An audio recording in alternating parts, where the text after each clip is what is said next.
Welcome back to Birmingham for day 3 of the World Boccia Challenger here at the Lakeshore Foundation. We open up today with the knockout rounds. We have the semifinals of the men's BC2 classification here on court 6. It's Mexico versus Mexico. Quiros versus Morioki. Morioki on your right, Quiros on your left.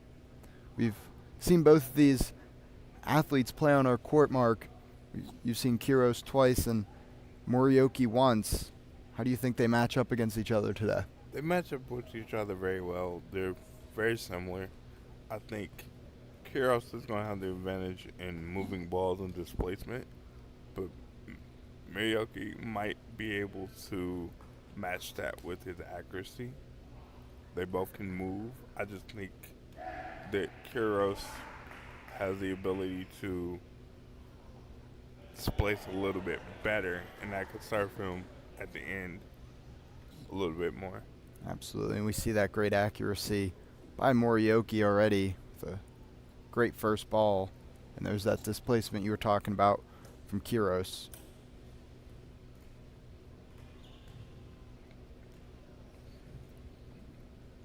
So he'll readjust now, looking for a placement shot on the jack.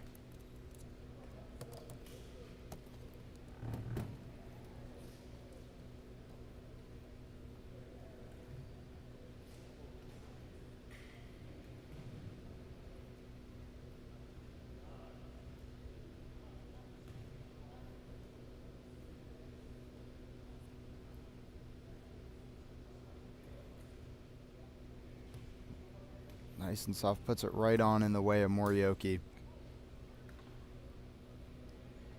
It's going to come down to what the high level matches here have been coming down to all the last 3 days. Is put your ball on and displace. Again, I know the viewers are probably tired of me saying this phrase, but ball count's going to matter. Are you going to have something to make a difference at the end? It's going to be the question. Great pushback there. Great shot. Displacement and a pushback by Morioki, which is exactly what you want to do. One ball, accomplish both.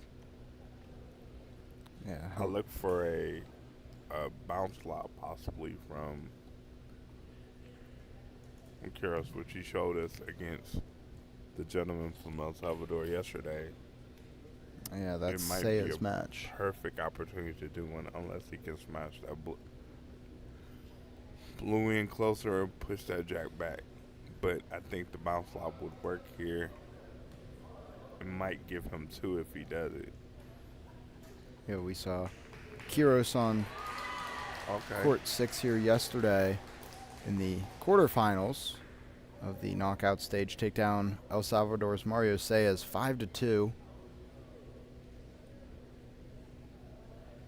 And he really just did dominate most of that match.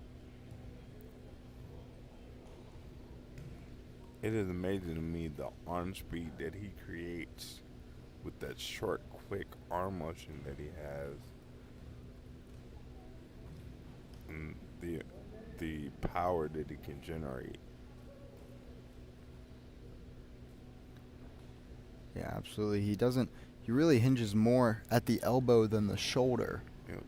It's more wrist, elbow. He creates so much power and force to be able to move balls.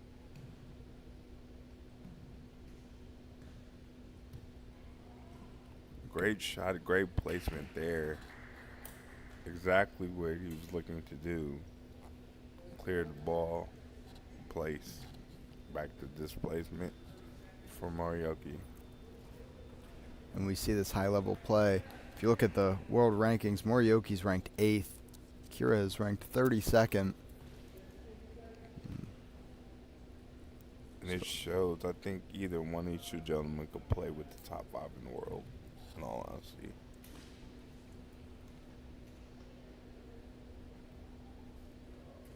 He might get a chance if Santos can pull off a victory. He's on the streaming court on court 5 across from us right now. Yeah, So he's they might ranked. get an opportunity to see one of those matchups. Yeah, Santa Might end up with the advantage by the end, which certainly. Kyrgios has shown that he can do. So Yeah, get left with the last shot would be huge.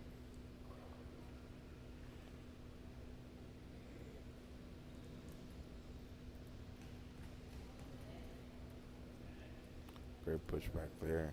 Just missed. I think he got a piece of the jacket, just didn't move far enough. So he'll be on his last ball. Morioki with 2 left, so a good chance for Morioki to get a solid displacement shot as well as a placement. I wonder if he goes for a pushback here to push the ball back to the Blues. And he does. Great shot there. It might be too blue at this moment with one in front. It's tough to tell from here. Interested to see if he asked for a measurement here. The referee indicated that he would have to measure to get the exact score. And Morioki. At this point, it looks like Morioki's not going to ask for a measurement. We came out and he saw what was closest. And he's still got 2 balls left. He can certainly get some sort of push. Yep, I think he'll definitely look for a push here.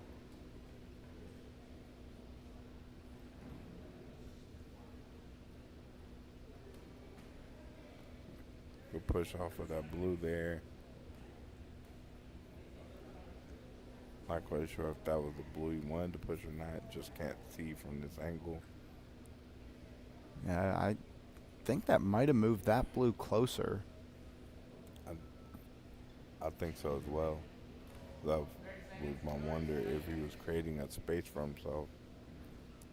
Maybe push his red in. Ooh. Goes for The hop back. bounce, and this is going to be a It close looked one. That like- moved the jack backwards away from his front red there. So it's I'm trying. it's I going to don't be close. understand the exact logic in that one there, but Yeah, we're might going have to get a pushed that measurement. into too blue. I might be reaching there, but I felt like he was better off with the push, just making sure his red was secure.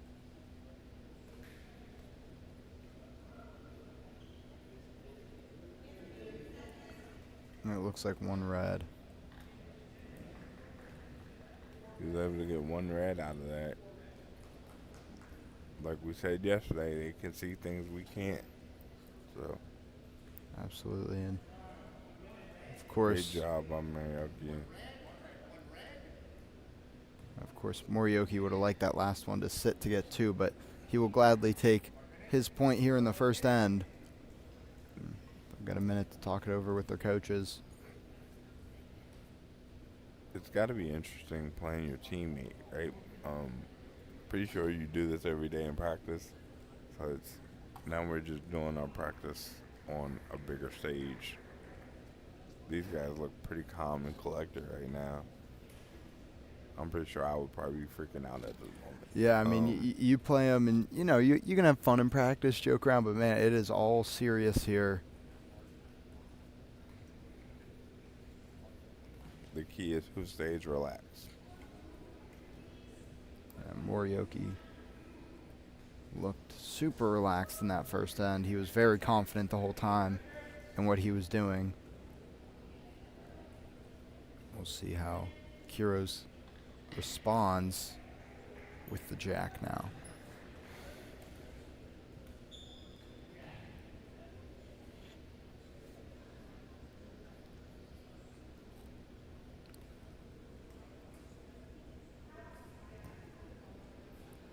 So similar jack placement, just on his side. I mean, we've seen him do this a bunch already. Yep, he goes to his spot. That's been his spot all tournament long.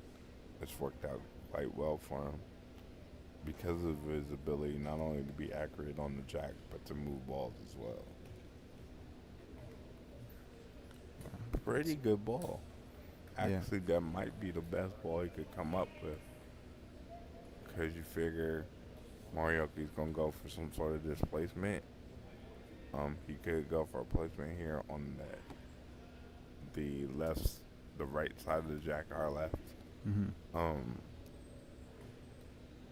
he got some options, but he definitely blocked there. Makes it a little bit more difficult. Yeah, and it's a great block because he knows Morioki's a lefty and can only throw with his left. So he placed it more in that line. Yep. And got him to waste one ball there, but he did put one in back just in case. Yeah, so if that jack does get moved back, Red's there. He has one there.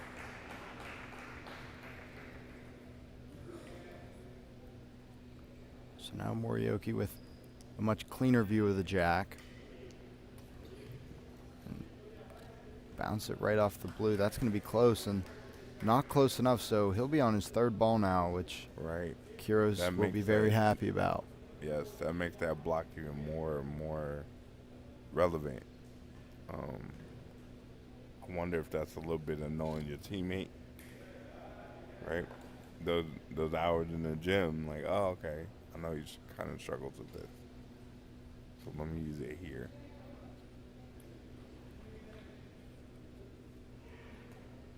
And gets the push. Great push in there. Finally gets the change of possession.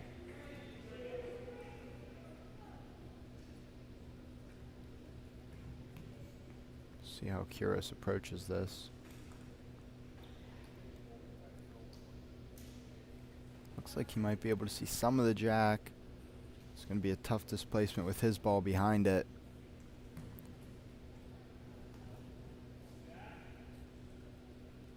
Looks like he might be able to chip the jack back into his ball on the side. Wow. Definitely not a bad play there. Now he can push his blue in and create a blocking situation as well.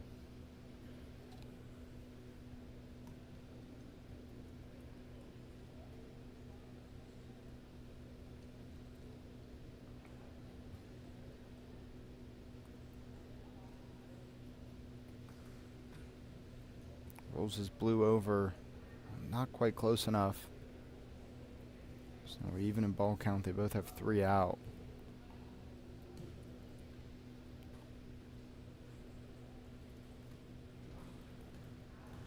See if he generates a little bit more power and pushes his jack towards his blue.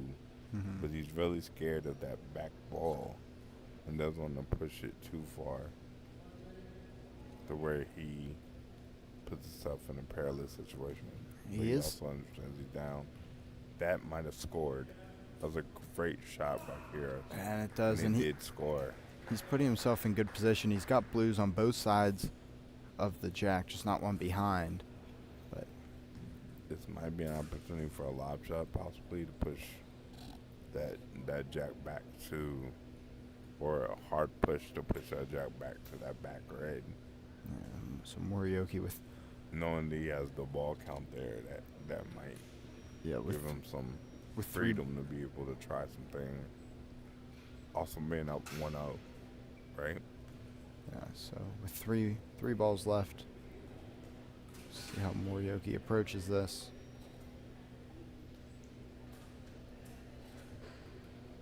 Just rolls it over, and great push and roll over there. He moved that blue out a little bit, so creates some room for himself. It looks like he could push that front red in and change possession. He can lob over and get that jack and clip that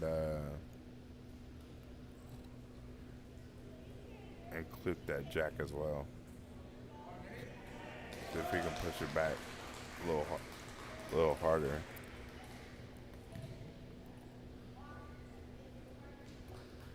And there's the push in.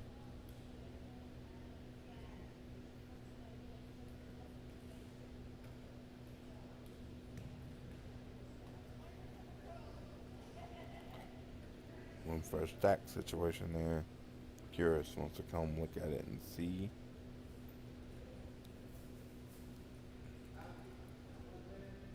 See what the score is. See if he has a chance to get more than one.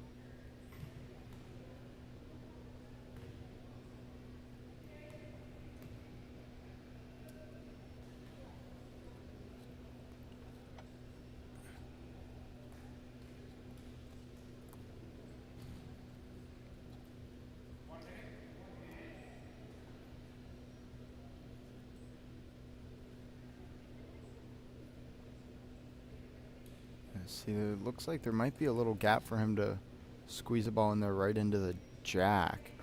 There absolutely is one there. That's The question is, how hard do you do it, right? and that's what he went for. Bounces over. Can't tell the score. I don't know if he's at least got one here and is going for more. Well, it's one red right now. Morioki still has a ball, I believe.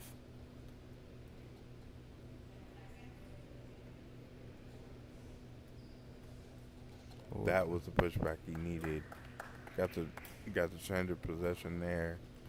Might have even pushed that into 2 blue. Looks like it might have been 1 blue there. I think it's one red. Tough to tell.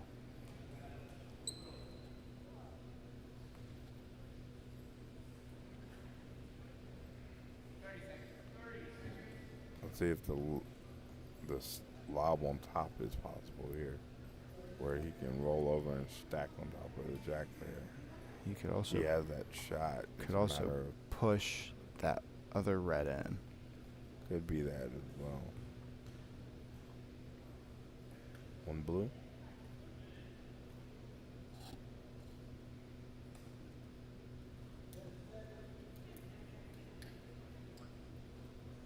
I think it's one red.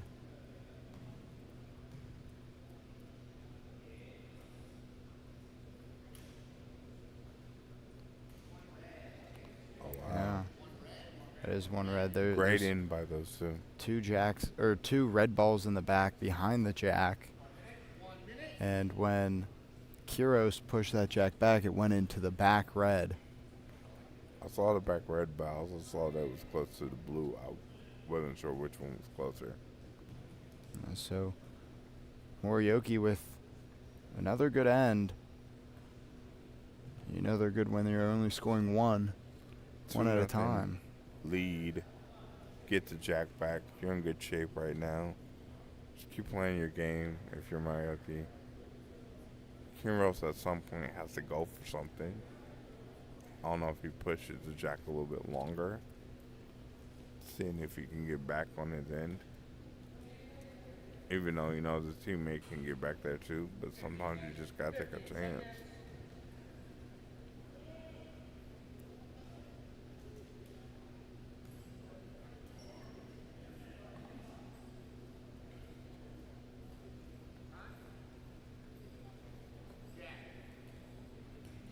So Morioki back with the jack. We'll expect something just like that first end. Shorten to the outside there.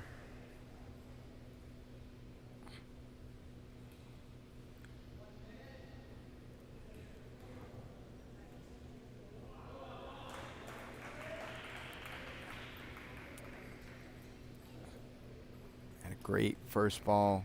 Great ball there, Roma. Morioki being up 2-0. That is one of those shots that forces Kiros to display, which he's good at. But he knows he probably needs at least one here. And Kiros did a good job with his displacement shots in the first end. Just came up a little short there to go down one. He'll try and bounce back here. And it looks like over on court 5, Santos is up 5-0. What is Cornelius's score over there on court? Looks like 1, maybe? It's court 2.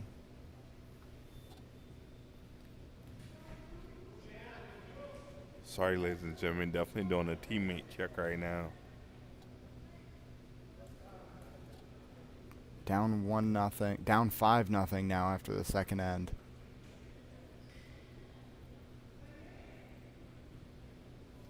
The Mexican Reyes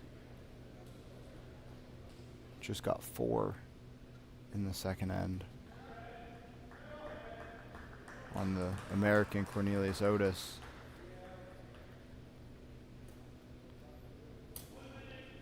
Quiros puts the ball out right in front of the red of Morioki.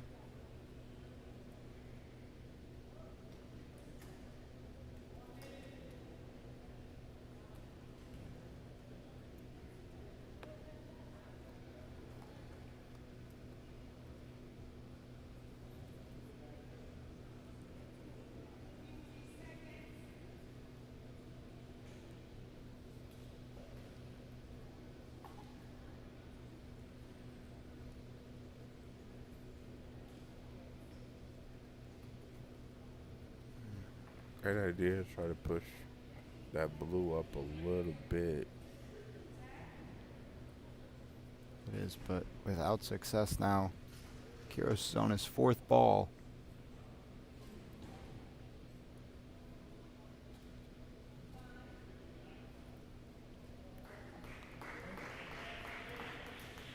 Great push there. Got change of possession early. That's the push he wanted. If I'm Morioki, I'm probably just pushing my red in.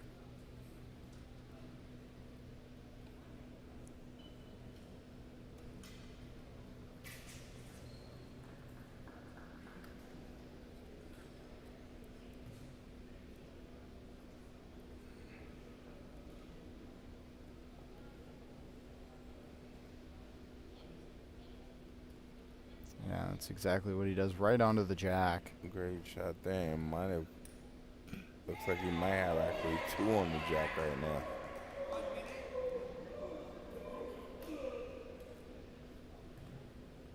I definitely like that sound over there on court 1. Sounded pretty good to me.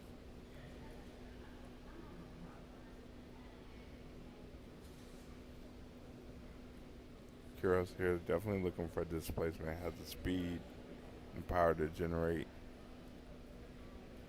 Breaking those 2 apart there. I hope Oh, actually went push for the his push in. up. Great call there. Just not close enough. And he is on his last ball. Morioki still with 4.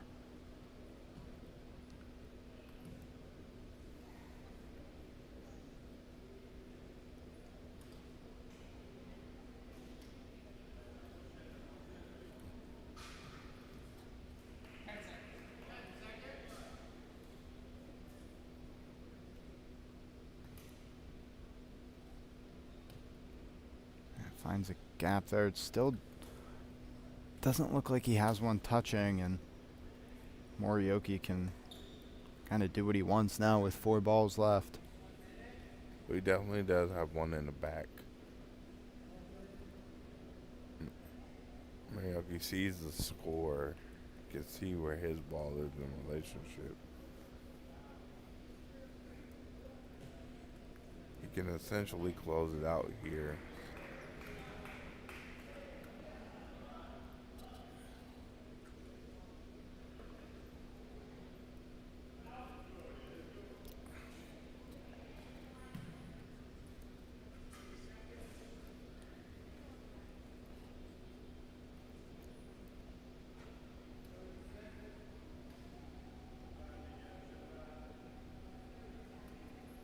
Oh, and just misses his line there. I think he's trying to move those blues out of the way and just goes right outside of them.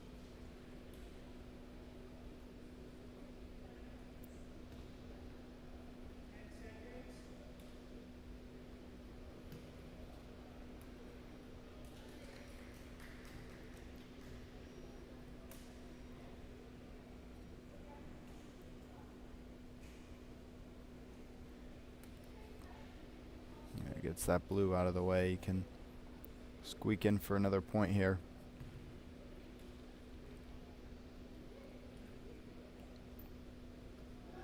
Definitely making great use of his four balls he had, being able to move balls and put it up in position to basically close this game out before the fourth inning. Looks like he might have gotten a second, yeah, so it'll be 2 red. He'll take a 4-0 lead heading into the fourth end. Quiros with the jack. He's going to need a really big one here to try and come back. The question is does he go back to his normal spot they throw the jack, or does he go a little bit deeper, realizing he needs multiple points here?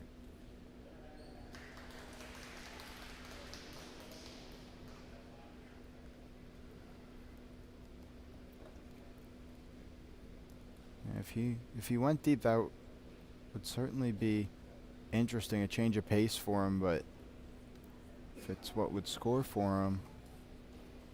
He definitely showed against the gentleman from El Salvador yesterday that he can go there and be ultra successful, which is what got him here today. So I wonder if he'd be willing to do the same thing here, trying to get multiple points, because he needs at least 4 to go into a tiebreak.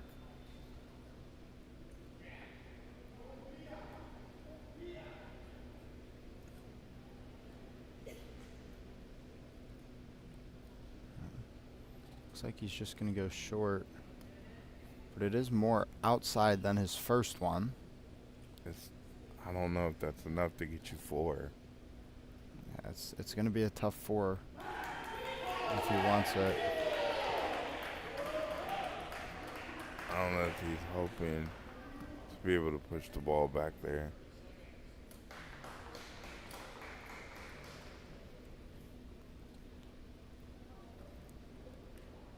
Looks like Cornelius might have a chance here. 1 ball out.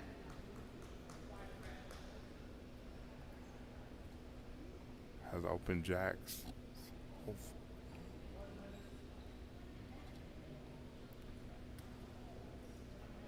Great play off the ball from Marioki. Definitely hit the ricochet. Close down the lane. Knowing that he's up 4-0, that's a great play.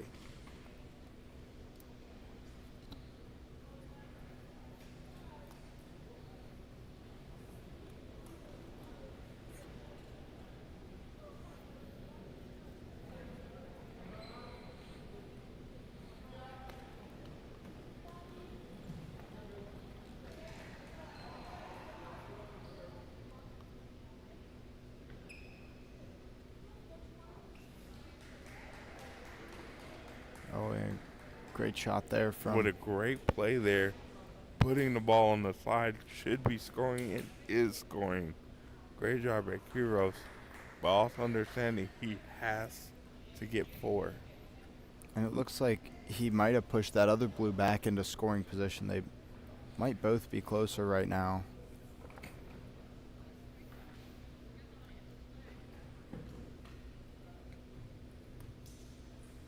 Great push. Great push from Marioki.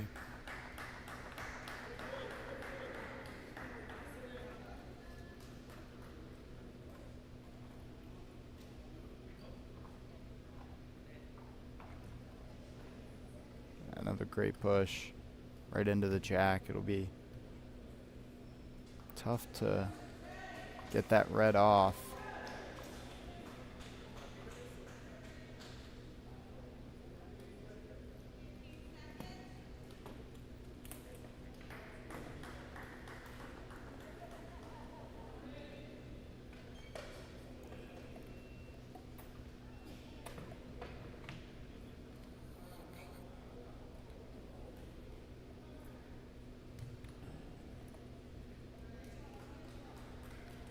See how Quiros attacks this. Great push back there. That's like we need to do. He definitely needs one of those Blues to be scoring. Unfortunately, I'm not sure that it is. Yeah, it does not look like it is.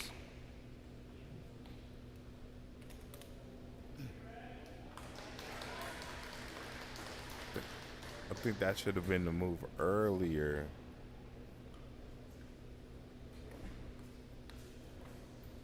Yeah, it'll be hard now. Already on your fourth ball. Gotta get that red out of the way or move the jack somehow. Definitely believe he needs to get that. He might be able to hop over and push that jack back as well. Pushing the jack back actually is his best move, considering he needs 4 at this moment.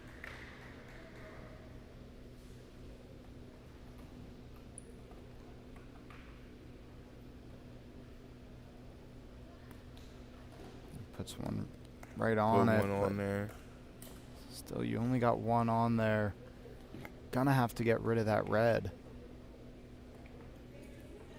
It depends on what Mariuki does here, because potentially, if Mariuki misses, he has looks like he has 3 balls out right now. Mariuki misses. He has 3 over there. He can push the jack back into 4. But the issue is, Morioki misses. Goes out.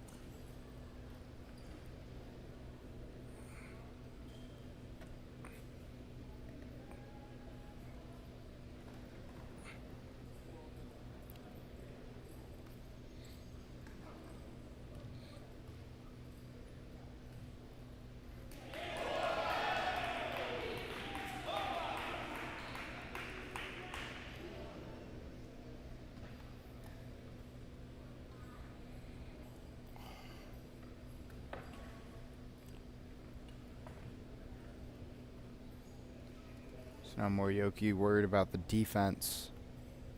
Just trying not to give up 4.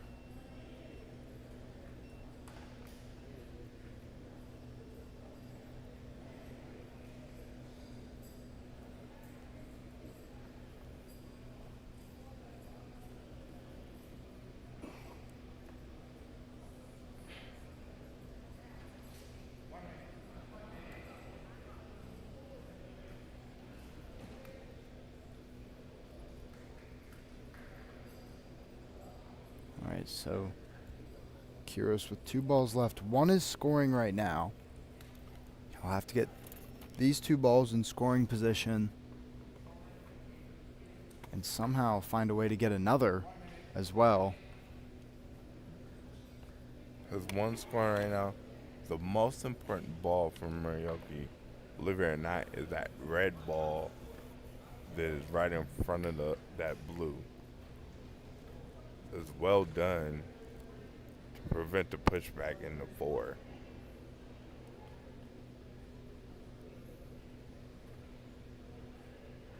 It might serve him well. Yep.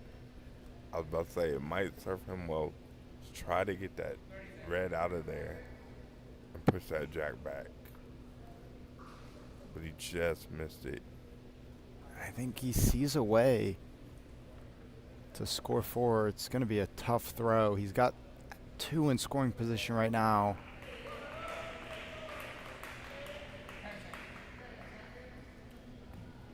Great bounce to push the jack back. And just not enough. It puts it further from the front red. It's going to be really close. There's a chance he got all 4 here, which would just be remarkable. Which is exactly what he was setting up for. It's a great push there.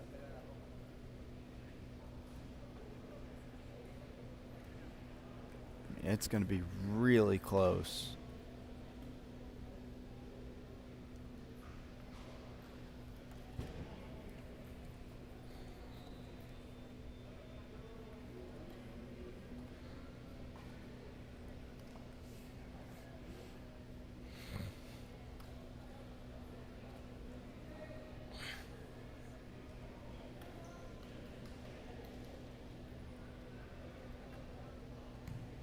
It's hard to tell from our angle right now, and looks like they figured it out.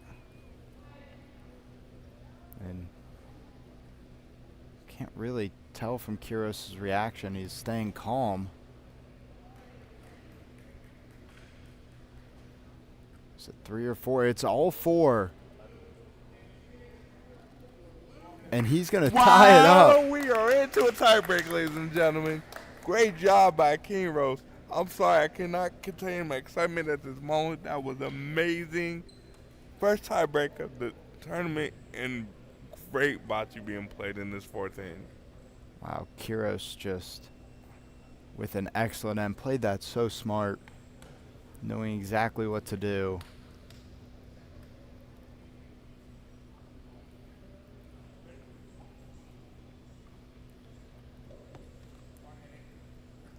So they'll have a minute to talk about how they're going to approach this with their coaches. And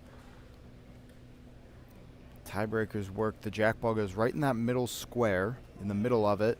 Yep. Not sure who won the coin flip, but typically we'll be able to tell by whose jack they put out there. yeah.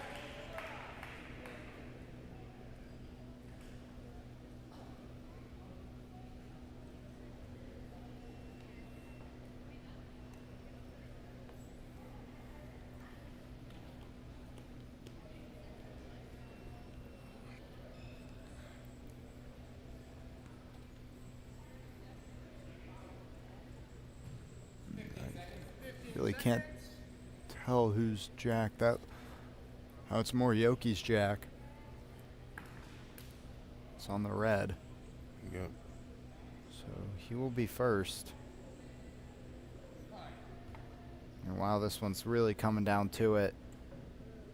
I mean, we talk about how important ball count is normally, but in this it's super important because if you get just gotta get one closer. That's it. The key is getting that first one. You get that first one on one, you have the advantage. Marioki a little bit too is right there. Still gives a really clean look to Kyros. Yeah, Kyros can probably place this one right on the jack. That would be ideal right here. If you look over at court 5, Brazil's Santos up 10-0 on the Canadians, so the winner of this one will face Santos in the finals. Santos ranked number 4 in the world. That is sure to be a good match. Yeah, right Great off that shot. red. Exactly where it needed to be. Now, Marioki has to move that ball. He can place and then push, but ideally he would want to place and push at that point.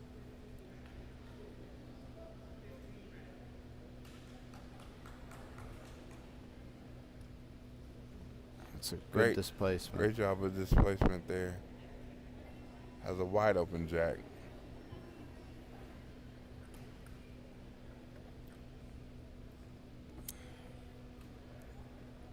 So he'll try and put out a better blocker this time. Make Kyros work for it.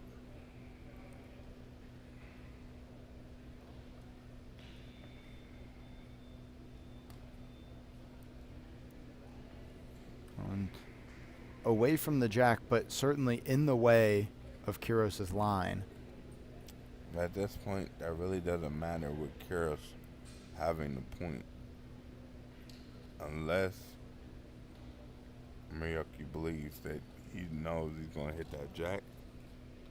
So he's setting up defense early, which is entirely possible.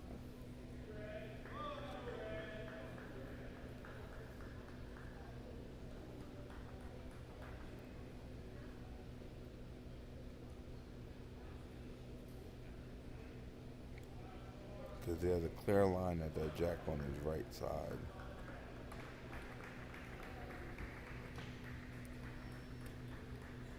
And he is going to place it right on the jack. It's going to make it tough for Exactly what we thought Kyros would to move happen. all that. He is up in ball count, though. Morioki with 2 left, 4 out. And his ability to displace balls here could be the difference.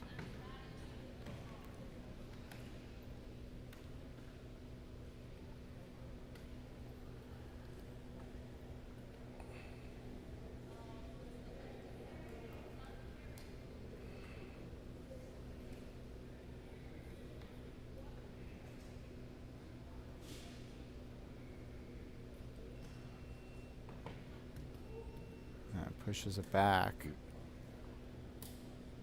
Great attempt at a displacement, but the red ball decided to roll with the jack there. You might need to get a little bit more air to separate, or just push it or smash again. But an air lob might work here to push that jack back just a little bit, and then give him an option to put a blue ball somewhere nearby. It's tough, not too clear of a lane. He just pushes it. He just keeps pushing it back. He's got a piece of that jack, so he has to dislodge that red from that jack somehow, and still have enough balls to at least put a placement shot in. It's going to be tough. He's in a bit of a quagmire here. Quagmire, great word. $1 million stuff there.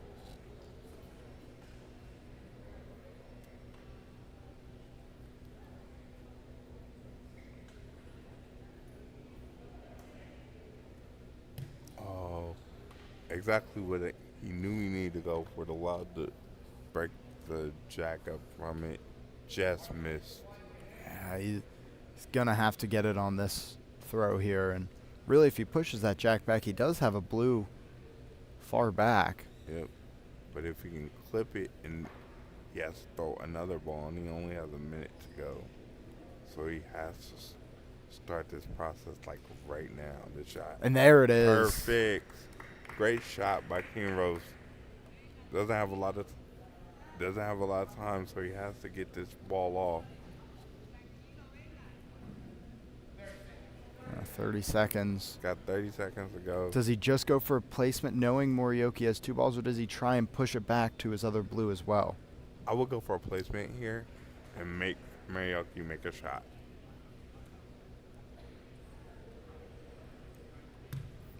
Ooh. He's definitely closer there, but that's a wide open jack for Morioki. Yeah, Morioki just needs one of these 2 shots to land within about a foot. And this is Morioki's to lose here.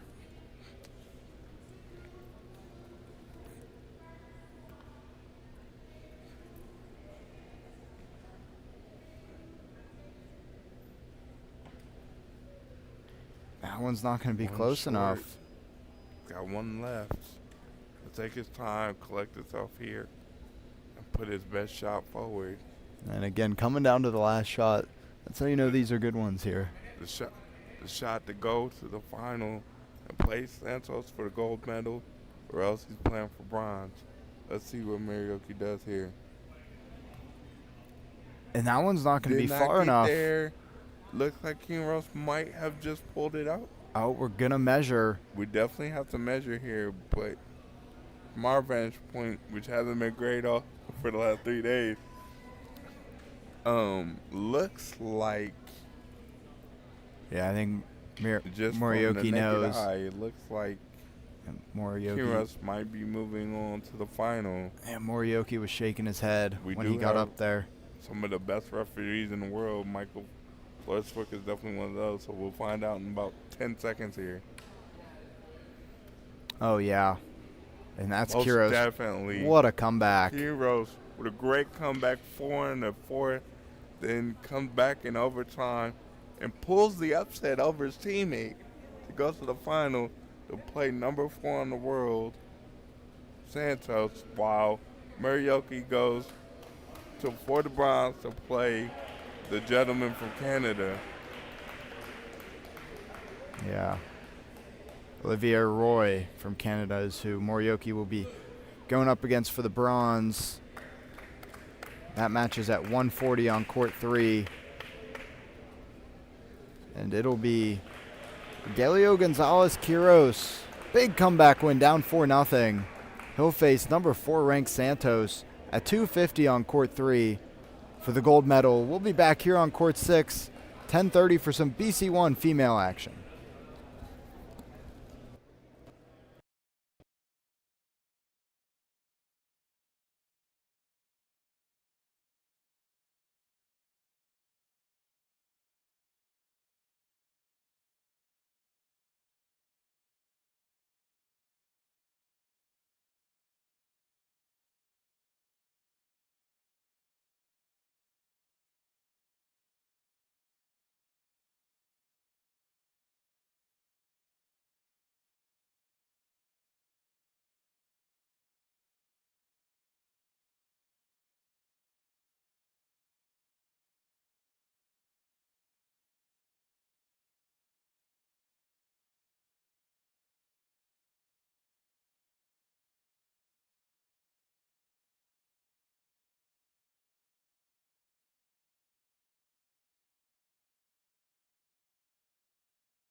Welcome back here to Court 6. We've got a BC1 female matchup.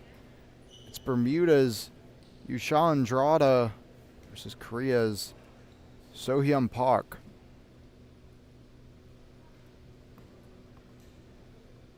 So, Park with the jack. She just got classified. She's 2-0 in the BC1 female group. There's only 5 of them, so it's just a round robin, no tournament style play. She's had a 10-0 win and an 8-2 win. Andrada is 1-1 with a 7-1 win.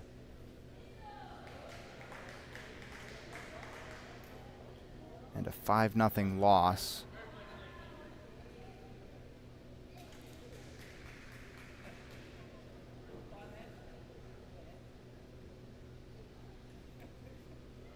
This is situation also. Typically, point differential doesn't matter, but it will in this case.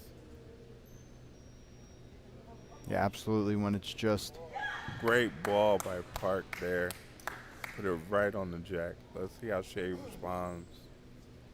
Yeah, and like you were saying, point differential does matter when it's just round robin. If there's any ties, point differential could be huge. But the way Park's been playing, she could sweep the field. Shea is a multiple-time Paralympian. However, she does have the ability to pull the upset here.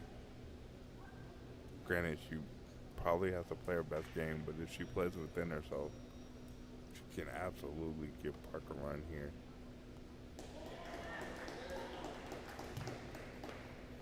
Good thought there for the displacement, just missed. Yeah, definitely had the power to move Park's ball, missed to the right.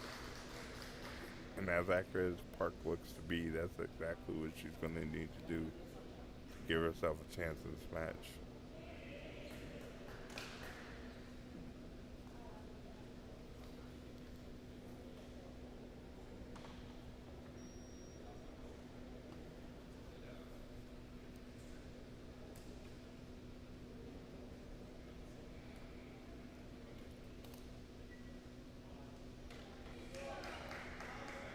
Andrada's gonna take a second, realign, try and set this one up.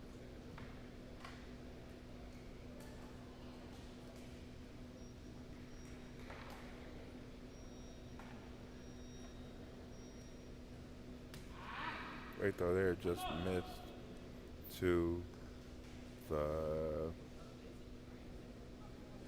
left there. Might at this point want to put one in front. Just give herself a chance. Yeah, missed to her left. She did clip Park's ball, so maybe she can put one up there.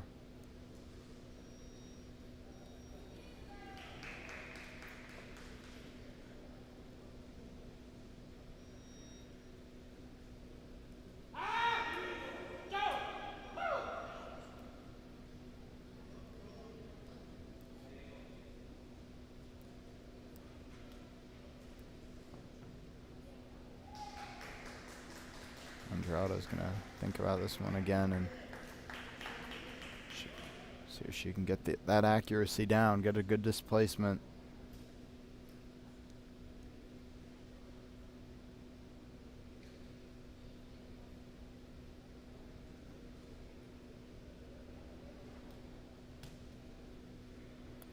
Great ball there, putting a ball in front. Although it doesn't score, it gives her an opportunity.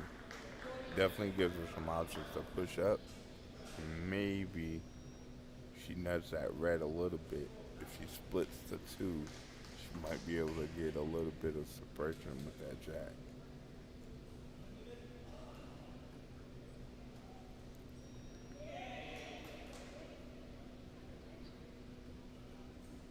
See what she does here.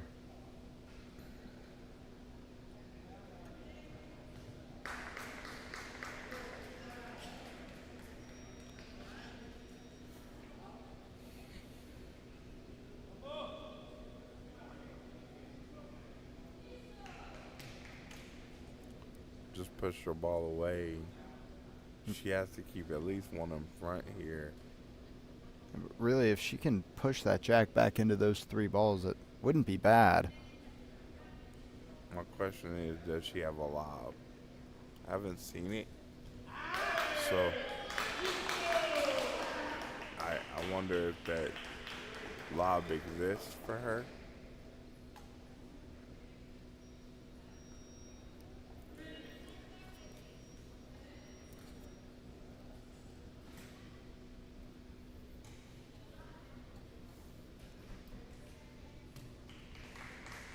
Just Ball's piles going that to the blue right same in there. spot. She's going to be on her last ball, and Park still has 5 left. She has to put something to defend against Park, just putting 5 balls around it.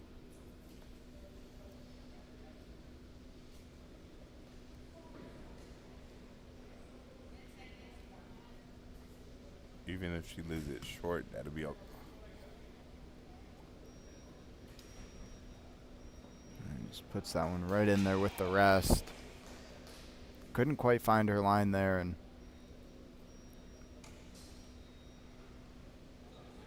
Park now has 5 shots to build up a solid lead here in the first end. Park's in a great position here. She can either just wrap balls around on the left side or just play off that group of blues and score.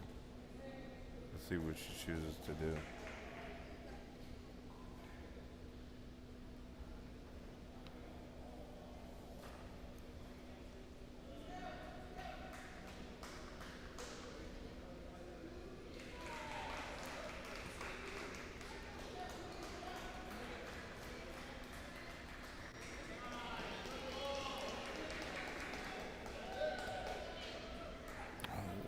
Just a little too much pace on there. Right idea, though. Has the line to sit it right in there. Definitely had the line. Wonder if she has the ability for a ricochet there.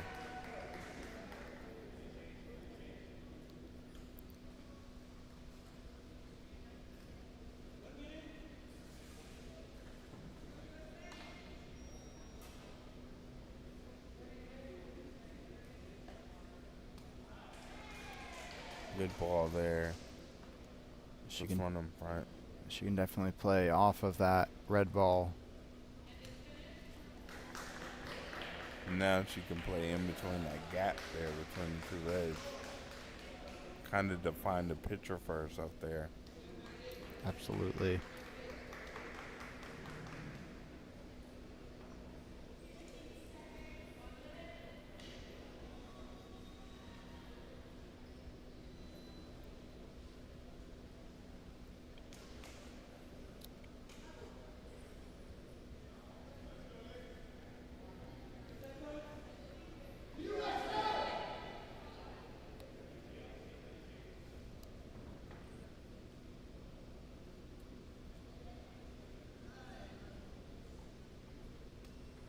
And Park sits that one right in there, just Great what she was ball. looking for. Exactly what we talked about, right in between those 2.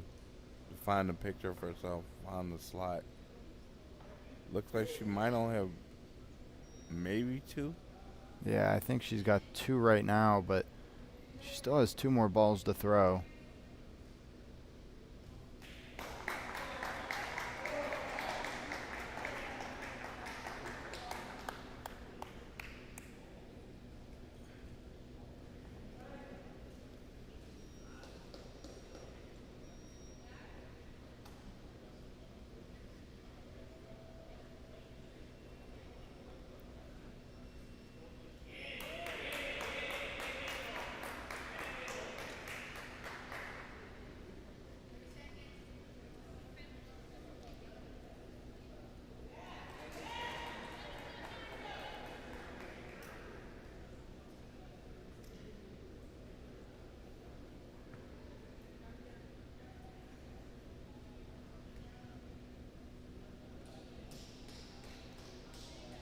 Three red. You red.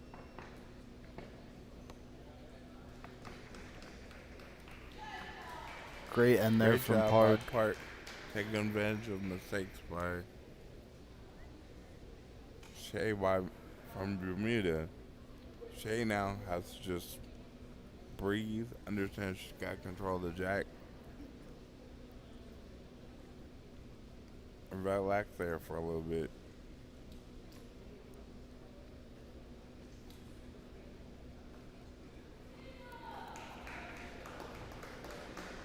She certainly does. And on courts 3 and 4, we have the semifinals for BC3 males.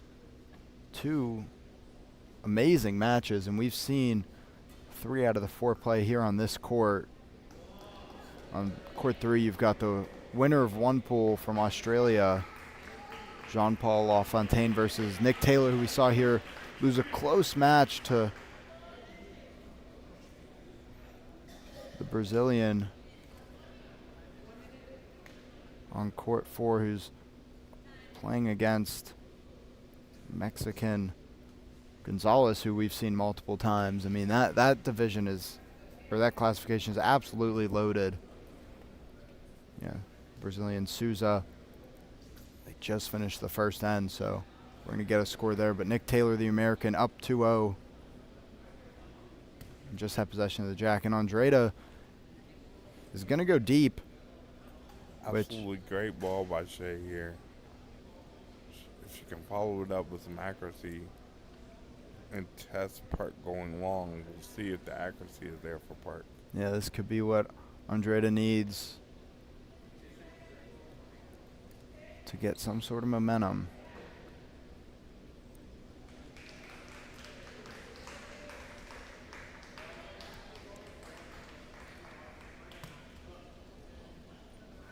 We'll take that.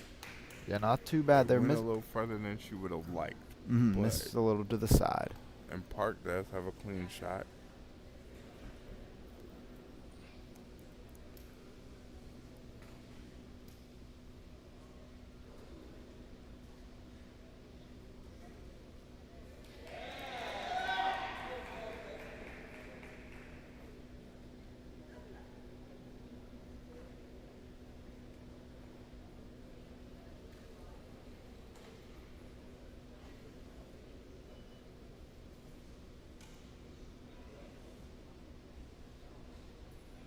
See, this is our first time seeing Park go deep.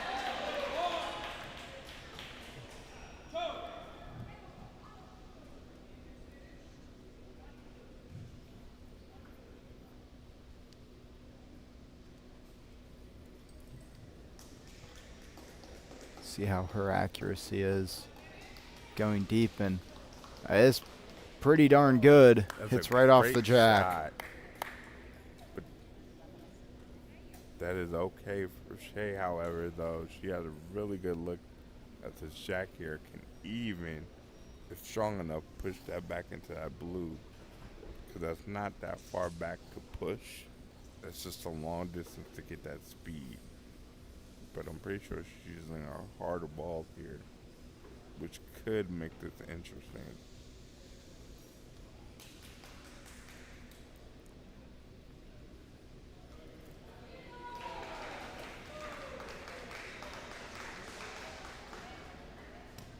Andrada's gonna come up well short. I'm not short.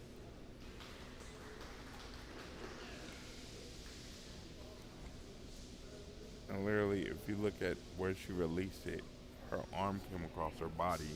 The ball went right where her arm finished.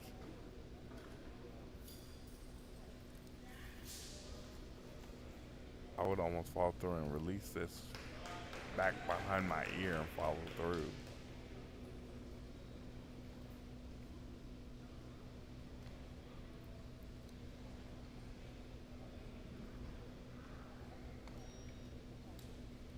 A much better release right onto the jack. Yes, right there on the jack. A great shot by Shay. Let's see how Park answers.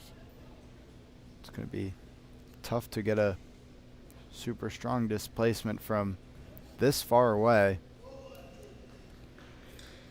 I will not be shocked by anything that Park does at this moment. She has been ripping through the competition at this moment with an array of different shots from what I've been told. Did a little scouting report before we got on air this morning, so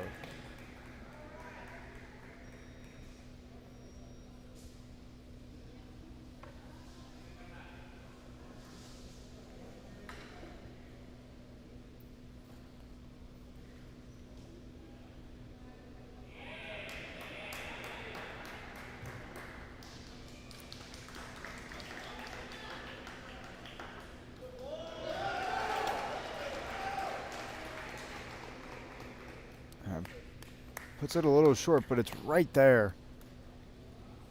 Clustered in. Exactly where it needs to be.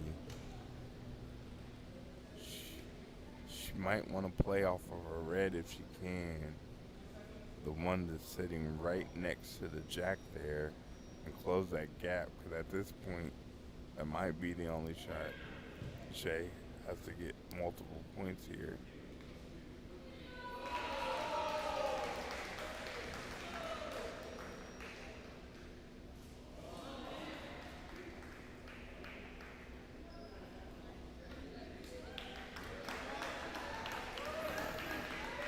Looks like Park tried to sneak it around the outside.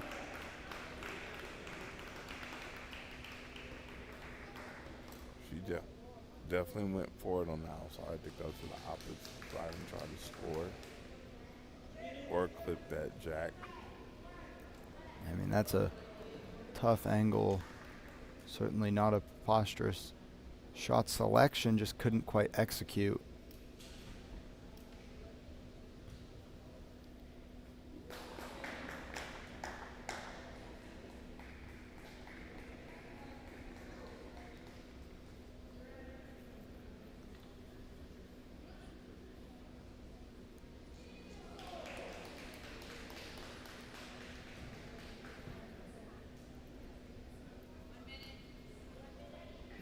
It's going to be short for Park.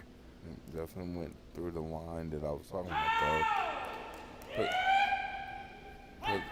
Put a block there for Shay.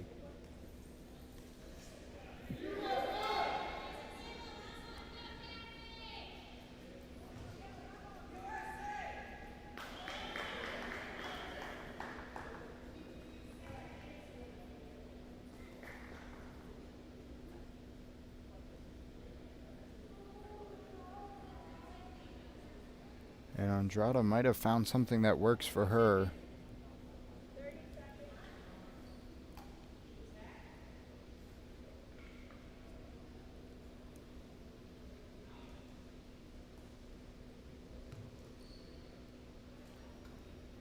Oh, that was a perfect shot. A good blocker. The shot she needed to make for a block there. I mean, if that rolls an extra, I don't know, 8 inches maybe, it's right on the jack. Yep.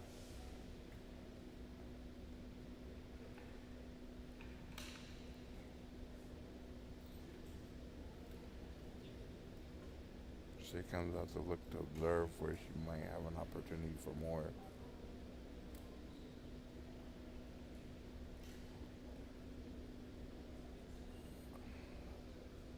Actually, if she can play off of that outside red, she might be able to ricochet in for a second window. On the opposite left-hand side, if you look where that white block is, if she can land the ball on that white block and then push one closer, she's got a chance there. So she decided to throw it off. It's interesting.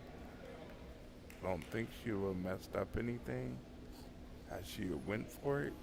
She's right up against the jack. Yeah. She decided to throw off here and take her point. Practice those shots that Park's going to put out there in the third end. Yeah, I would have. But she knows herself, so it might have been a great move for her. Yeah. But getting the 1 point definitely helps here. She has to be able to defend herself on this corner where Park is so deadly here. But she definitely, at some point, has to go for multiple points here.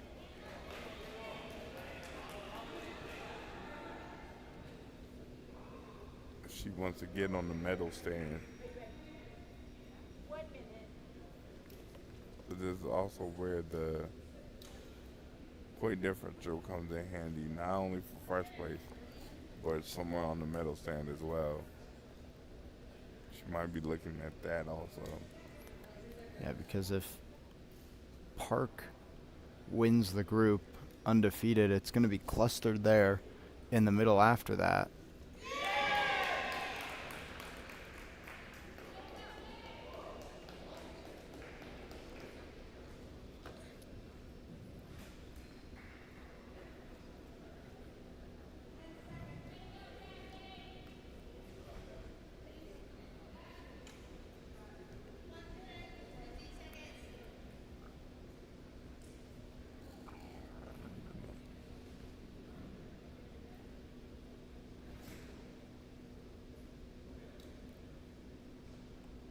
Park is most definitely gonna go to her corner, and it worked for her before.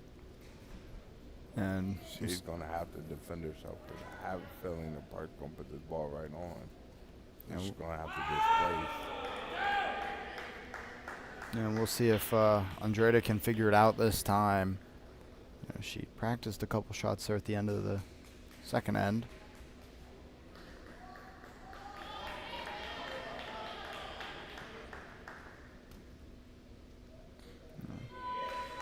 Pretty much the same jack ball she threw the first time.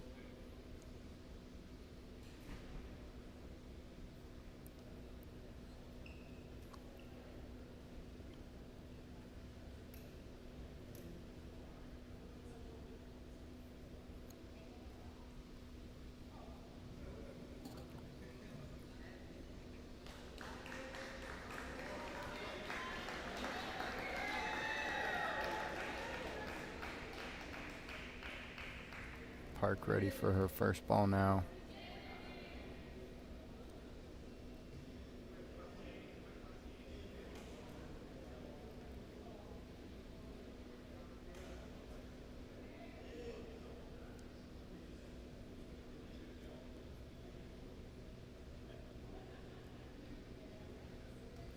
Park went a little bit deeper with the jack there.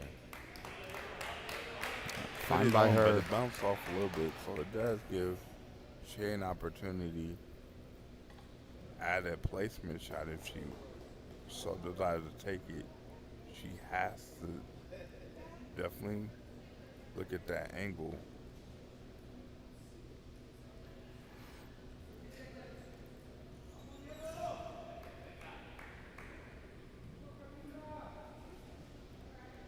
See if those practice throws helped.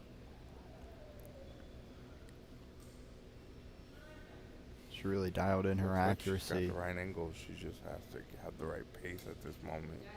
Chair looks lined up pretty well.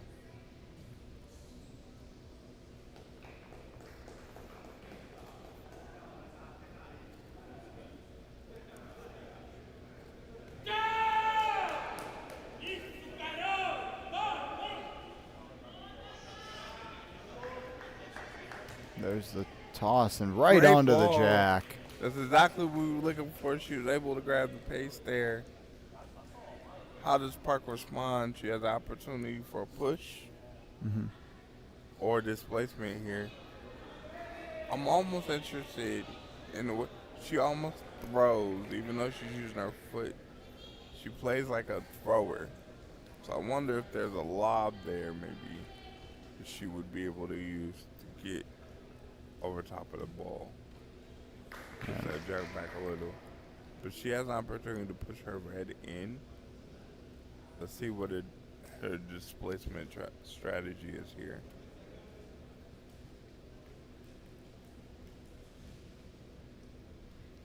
Oh, wow. Great displacement, great speed. Kept that one on the ground, really, and rolled it with a lot of pace. And we're going to get a measurement. Her other one might be closer now, would be huge. Which is a great shot by Park, but she almost hopes that she's not closer so she can take advantage of that open jack, right?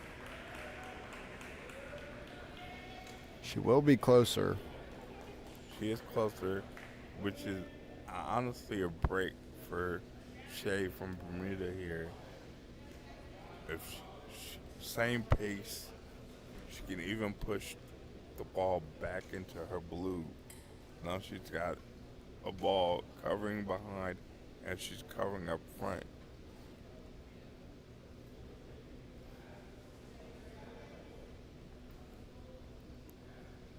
Or she can play the gap between the red and the jack as well. She has a couple different options here. But I would go and try to cover this jack and make Park cover this place again. Knowing that she has an advantage in the last end with going deeper.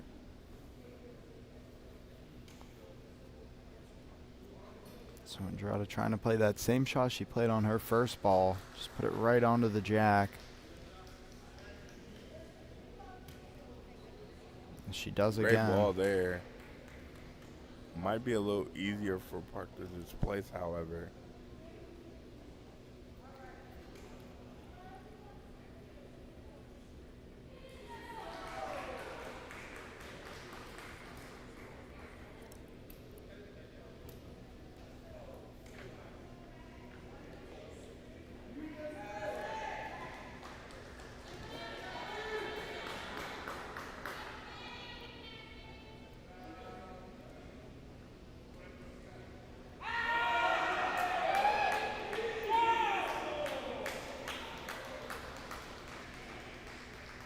So Park does have an easier displacement this time, you're right.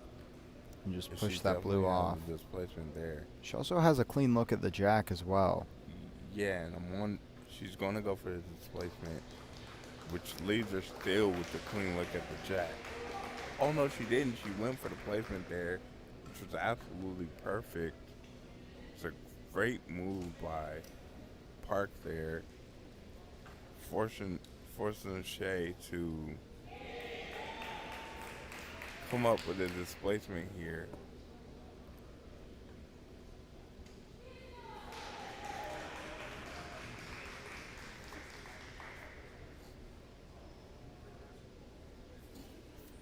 So it's going to be a tough shot here for Andrea.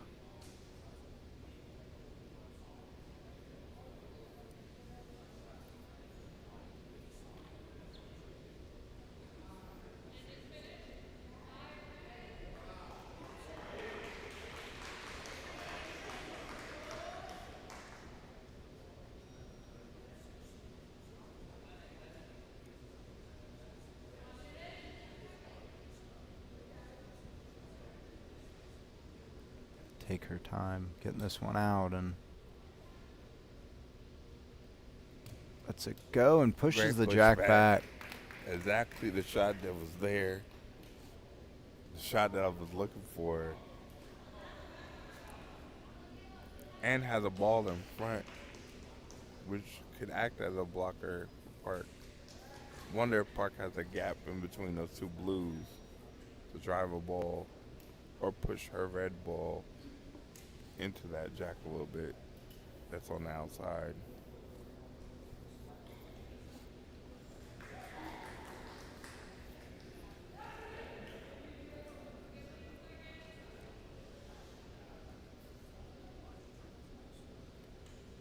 Park has two blue blockers there that she'll have to navigate. Good push. And that push will do it Great for her push there. up. They are going back and forth. It's great end by both of these ladies right now.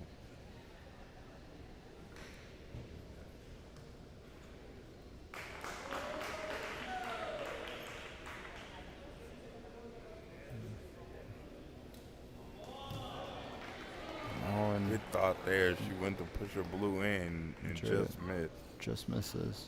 And had the power to push that blue in too. She's got one left.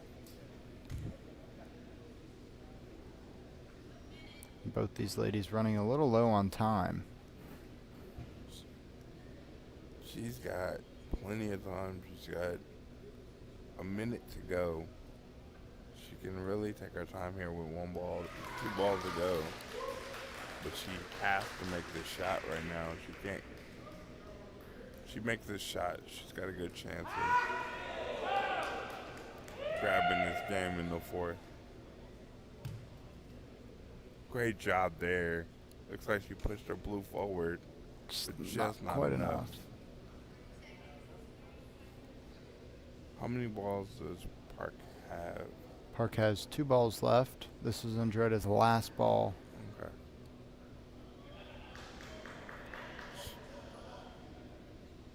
She can push it up. Oh, that was a good push there on the outside.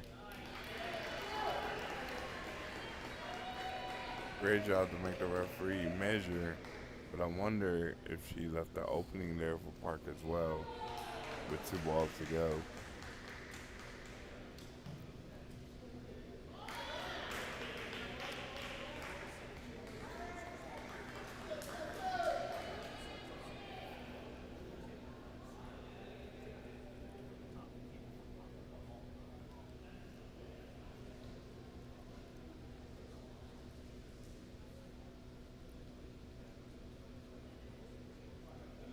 My question is, since Andretta's out of balls, it would be Park's throw anyway. Right. I'm Did not Park too sure ask why for a they- measurement? No, did not.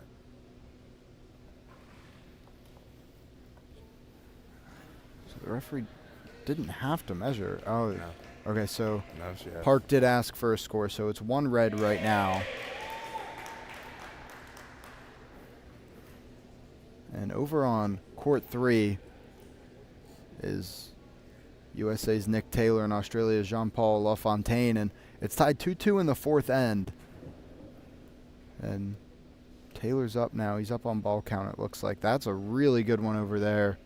Meanwhile, on court 4, Souza's up 2-0 on Mexico's Gonzalez. And they're in the 3rd end. And so Park will practice her long shots now. She'll take her single point and just go too deep. Great idea to use these balls to practice throws at this moment. Exactly what Knowing Andretta that she did. weren't going to throw those. And she's not going. Knowing that Shay probably has to go back there. Yeah. And no, Andretta. Absolutely phenomenal end. Much better end on Park Jack for Shay to limit her to 1. Yeah, and Andretta's asking to see the measurement just to make sure. I think nerves were a part of that first end for her. So Understand that she needs multiple here. She needs 3 to go into tiebreak. But we've seen it done before. Kimura just did it. yeah, we On the- just saw Kyrgios do it on this court in our last match. So Andretta's going to need 3. She does have the jack. It's entirely possible that she does it heading into the 4th end. Looks like Nick Taylor pulled it off. Yep. Definitely looks like Nick Taylor pulled it off over there in court 3. That is certainly what it sounds like, and he's going to give up his last 2 shots. Win 3-2. And I believe we have that BC males gold medal match, do we not? We- Later on down the road? We do. We have the gold medal and the bronze medal match. And that was number 28, Jean-Paul Lafontaine, and number 17, Nick Taylor, who is going to advance. And it looks like Souza might have got another 2, maybe 3. So he'll be up 5-0 heading into the 4th end with possession of the jack. So we might see a rematch of Taylor versus Souza, which was our last match yesterday, which was certainly an entertaining one. Love that angle. Love that distance. For Shay, let's see if she can follow up pretty well here. Yeah, and it's Needing 3. a lot more outside than her first one. It was on the square to her right. Her left to our right before.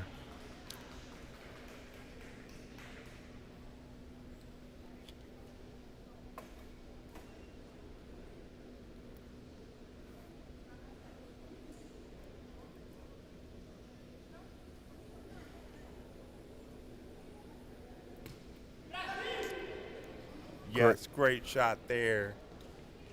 Right on the jack. Has about probably a half a ball length. Now, Park can put one right on the side there and score, or can try to displace. But if she displaces, she's pushing that ball in. And that's where this ball count thing comes into play here. Great shot for Shay being down 3.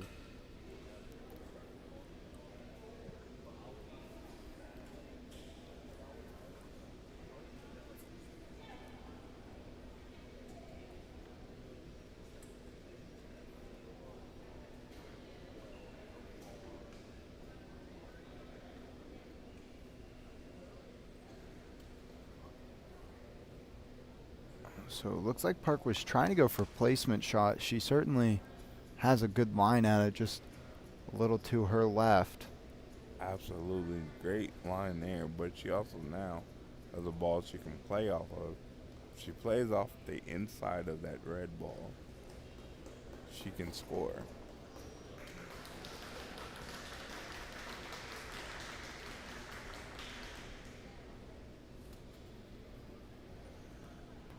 Looks like that was the plan, just couldn't get Also enough on could it. be the plan too. And for Andrada, she played that same distance as last time, but more outside, which means it's definitely further for Park. Which was a exact making that adjustment between ends was a great job by her. But now, if I'm Park,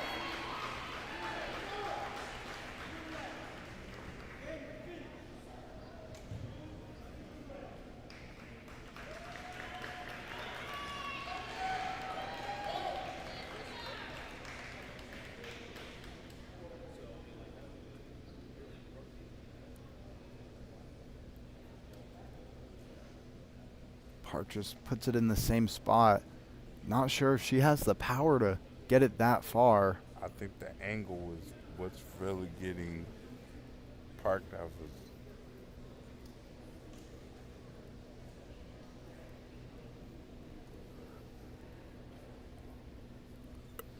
So she'll readjust.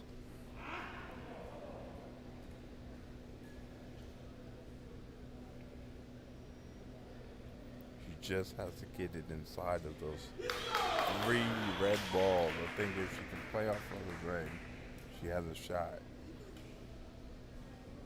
But that is such extreme angle for her. She continues to block herself down, but there is a space there.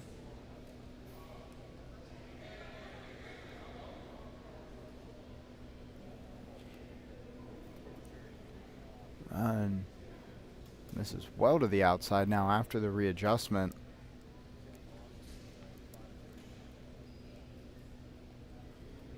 There's 2. She has 2 balls left. She has to at some point put something in that middle area there for Shea.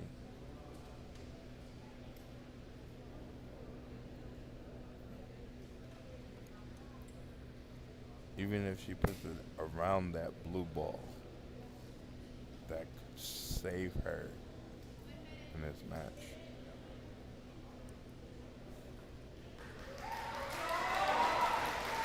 She's got to get something out there to block Andrada, and That's the shot we're looking for.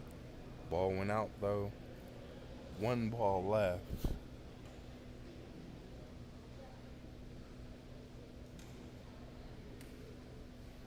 Andrada could really make a move here and put up some points. It really depends on this last ball from Park.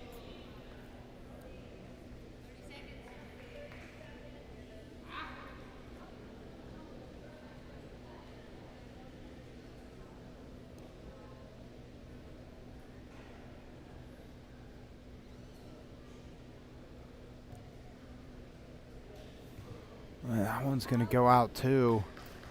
That went out as well. That was a good thought by Park though. She wanted to put one right behind that blue ball there, and it just went out. Yeah, and she had the distance.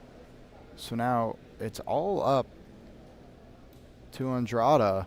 She's down 3. She's scoring 1 right now. 5 balls left. I mean, she can't really see much of the jack, but certainly She doesn't really have to. yeah, big She radius has to just score. get inside of those 3 red balls. If she can get inside those 3 red balls, she has a chance. She just can't overthink it. Ooh, that one's going to be close. It's close, but not exactly where she needed to be. That ball needs to be over to the right some. That literal space between that blue ball and the red ball. If she can drive a ball there, she's got a chance. But she's got to. It has to be this one because she needs two to tie, I believe, right? At this 3 to point, tie. interesting. A little too far. And outside.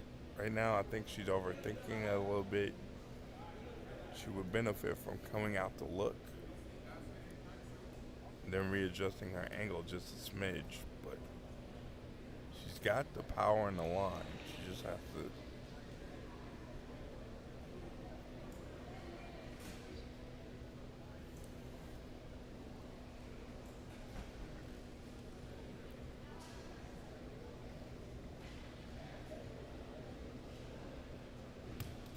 That's better, but it rolls out.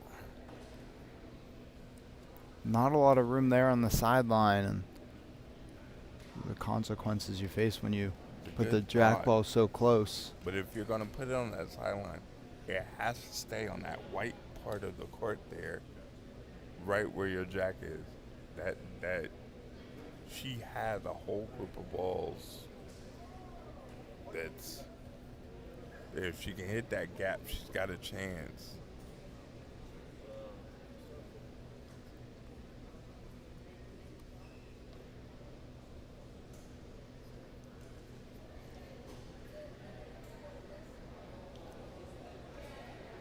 But it has to be with this ball here. That might do it. Yeah, That's what we're looking for. Yeah, that's 3. one more to win it outright. That same throw. That same throw So if she hits, to win it. all she has to do is hit the gap that she just created. She wins this match. They really push it up against any or of those she's going blues in there. overtime. Those are the only 2 options at this moment. Just push it up against any of those 3 blues that are out there. It's a big shot. Would be another crazy comeback that we get to witness here. And here it goes. For the win, and oh, it bounces out. So we're going to get another overtime period, it looks like. Great comeback by Shea from Bermuda. Just missed.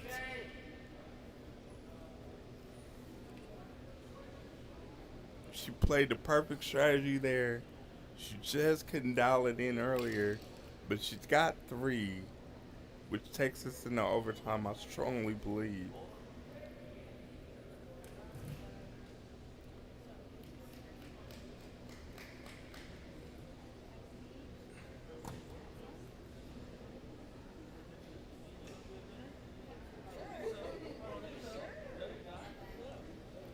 So they're going to measure just to make sure, I guess. Make sure that it's not 4.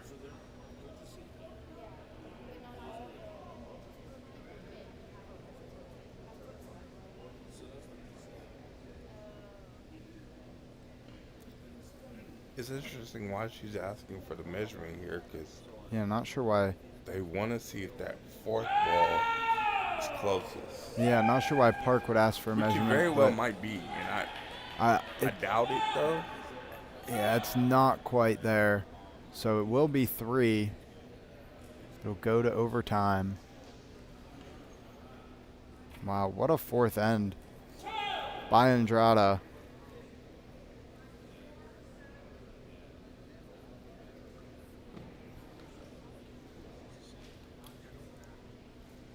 And it looks like Souza defeats Gonzalez over on court 4, so it'll be Souza versus Nick Taylor here for the gold medal match, and that is on our court this afternoon. But before that will be the bronze medal match between Gonzalez and LaFontaine.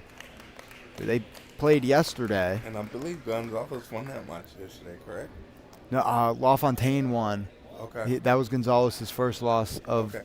the tournament. So I knew it was something interesting. yeah.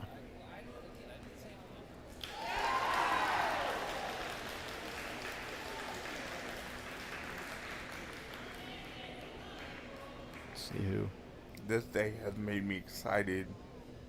Glad to announce the two great games on our court to begin with. Can't wait to get home and get in the gym and start working somewhere now. I know this has to have you antsy to get back to playing.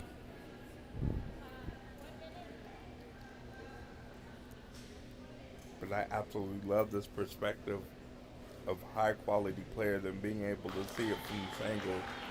We have a great tie break. Let's see who won that coin toss. As the coach comes over a little bit and shakes his head at us like, whoo. We're right back in it.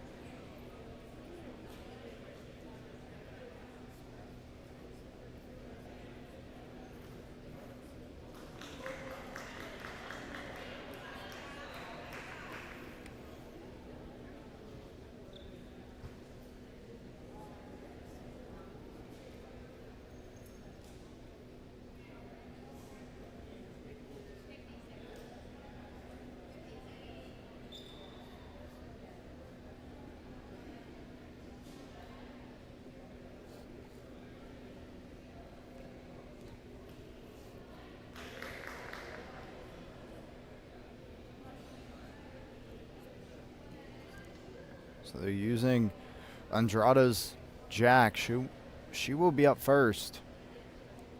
It is imperative that she puts the first one on here. And she's just gotten better and better each end. She certainly has the momentum right now.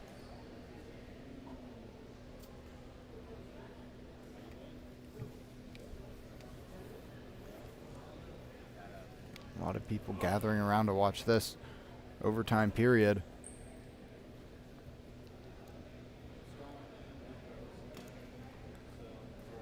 Great shot there. Definitely take it. Park does have a look at the jack as it kind of looks parallel to the blue ball there. She has a look.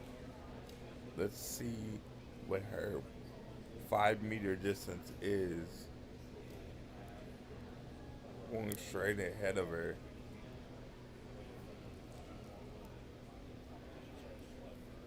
She still has a clean look at the jack. She'll look for a placement shot just right up on it.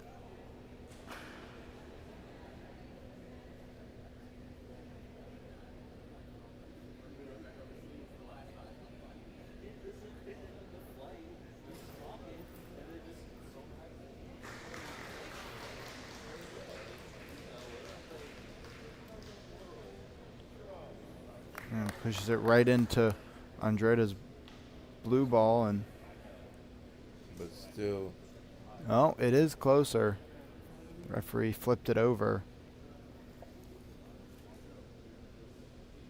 just fine now. Clean look at the jack. As you can see, Shay's moving over to get the clean angle on that ball there. So she's got a couple options. She can ricochet off of the red, or just go straight for the jack and push the jack backwards, which she's shown the ability to do with her power, which is really unique for BC1 for the most part.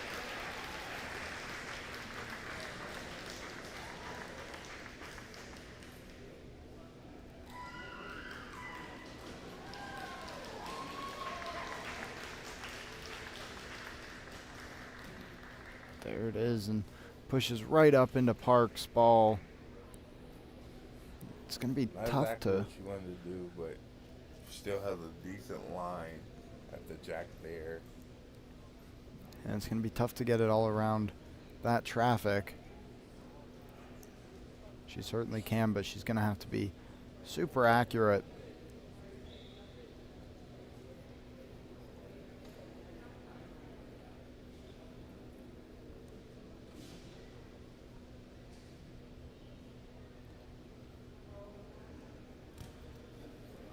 It looks like she might be trying to chip that back blue over into the jack on the side. I mean, that's a tough shot. She's making the right readjustment. She just has to. might benefit her to come out and see her line from her box. But I think she feels like she has a good look at it. She just has to execute.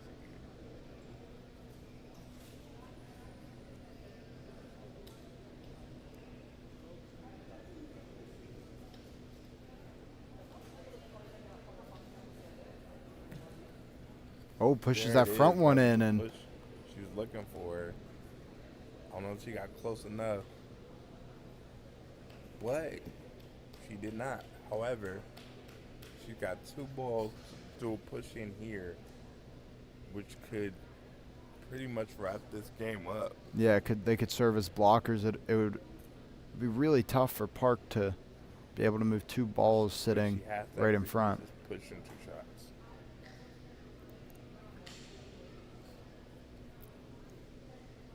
You're right. It would be difficult for Park to displace this at this moment. And she might have pushed Parks closer. No, she does get one Got what closer she there. wanted. So Park's going to try and push hers in. Maybe move that jack back a little bit.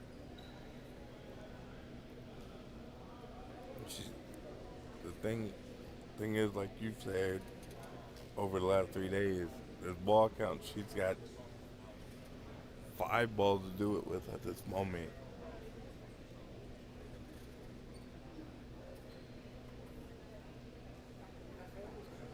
But right now,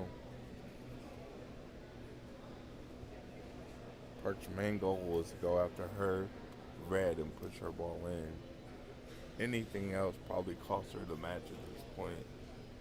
Yeah, and any sort of inaccuracy could push a blue ball even closer. And it's a delicate shot because she also cannot push that jack back either. Because if she does, the blue ball in the back would be scoring. So she literally has to aim at her. Oh yeah, pushes Just her red like ball she right did. in, wedges it between. Just like she just did. And But still not close enough. which is, But again, 4 balls to go. I mean, again, we don't have the best angle, but it looks like her ball's touching. I guess there's just a little bit of room. But she did create a gap. She might be able to displace the blue. She's got 4 more shots to do it. The problem is if you touch that blue,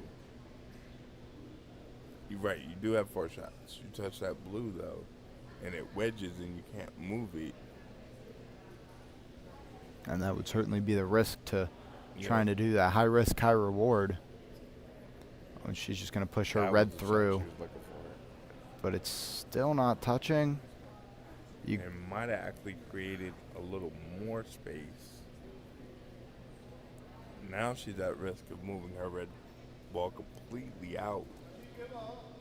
One good push and that ball goes out.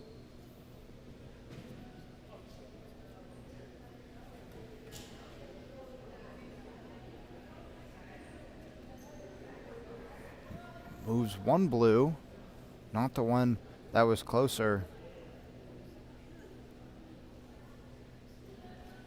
She has 1 ball left, I believe. Am I correct in that thought? 2. Park has two left. Andrada has 1.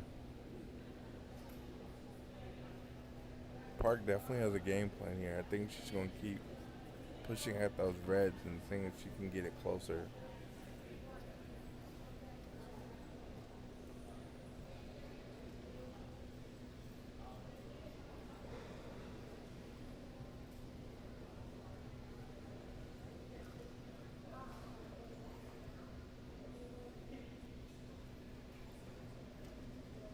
Oh, and Great shot there. Just don't know if that was the exact shot she wanted. that pushes the red even further away. She really, Now she might have to push that jack backwards. yeah, she might go head on with that blue, try and get the jack back into her red. I don't know how good of a look she has at that jack. It might be a situation where she has to go after that blue super hard and hope that it smashes into the jack and scoots the jack back just a little. Oh, That wasn't the shot she was looking for. no. And on Great Bermuda's call off by Andrada. Shea. Great game by Park. Way to come back. Now this is officially considered comeback court. We've seen it twice in a row. Same exact situation. I am overjoyed to be here this afternoon as a bocce athlete and a bocce commentator. Yeah, and Andrada was down 4-1 in the fourth end. Gets the 3 that she needs, almost 4 to win it outright. Scores in overtime, doesn't even have to throw her last ball. Folks. She takes a big sigh of relief. What a comeback, and that's Park's first loss of the Women's BC1 round robin. Again, there's only 5 athletes, so they're all playing 4 games, and Andrada may be getting a little emotional after that win. Super happy. She needed it to get on the medal stand, and she just did it. And you love that for her. She just did it. You can see the joy. This is what this sport's all about, ladies and gentlemen. This is not about your disability. This is about your athletic ability. She showed her championship medal right there. And I am super excited to see what goes on with Shea going forward, heading toward the Paralympics in 2028. I promise you I will be there one way or the other to watch it, because I am super excited right now. And this is what we give you with Bocce United States Lakeshore Foundation and the World Challenger. Everybody's talking about the World Cup, but I promise you this is the best international competition in the country. If you're not watching it, you are crazy. Absolutely, Mark. Again, 2 great matches already. We've got a BC3 males match coming up here in just a moment. Set to begin in about 2 minutes. They should be coming out. And it's into the knockout stages. We've got Chinese Taipei's Minchi Chun versus Sweden's Christopher Hogdahl. And Hogdahl second in Pool A. Minchi Chen first in Pool B.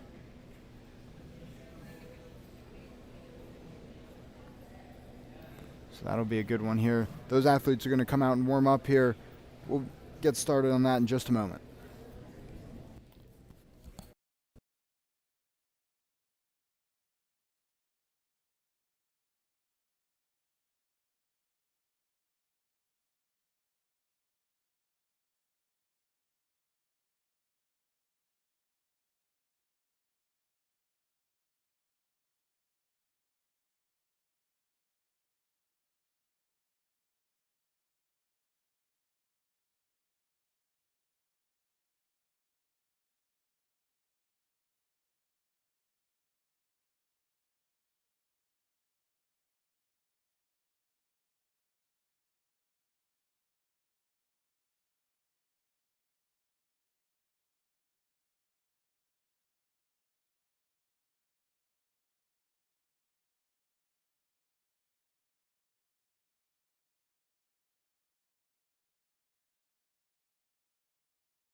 Welcome back into Court 6. This is our third match of the day.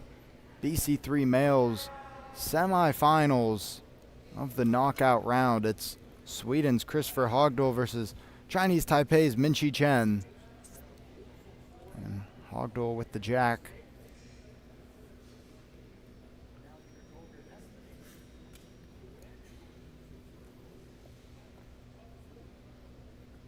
So from two different pools in the round robin stage, Hogdahl from Pool A ended 1 and 2, but had the most points as a tiebreaker over two other athletes that were 1 and 2. Meanwhile, Minchi Chen was 2 and 1.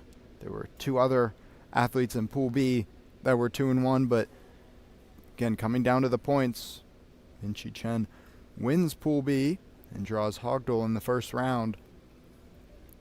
Great first ball there for That's Hogdahl. Hondo there. Now we're going to displacements for Chen.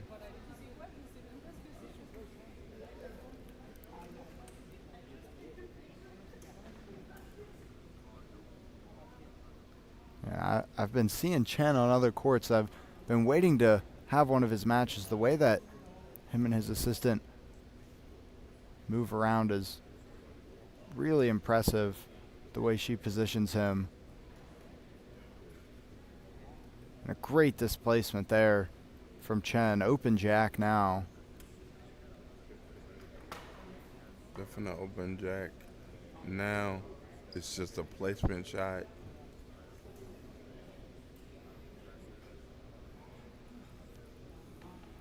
I have to mention this before this live stream is over. The athleticism that some of the sport assistants and ramp assistants show is absolutely phenomenal. No wonder ramp assistants get medals as well. Yeah, indeed. And I mean, the amount of moving around they have to, the parts that they have to put together, take apart, and manage.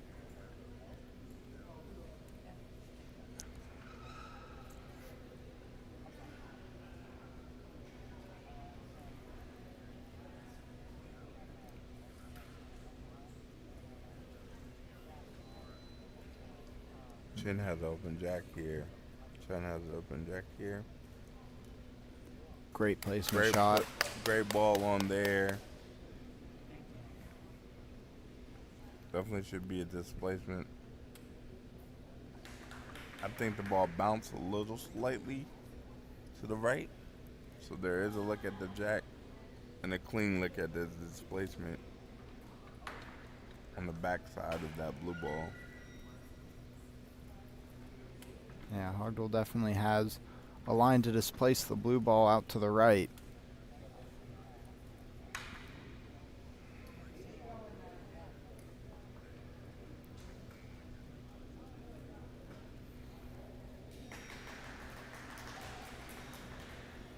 So he might be going just for placement.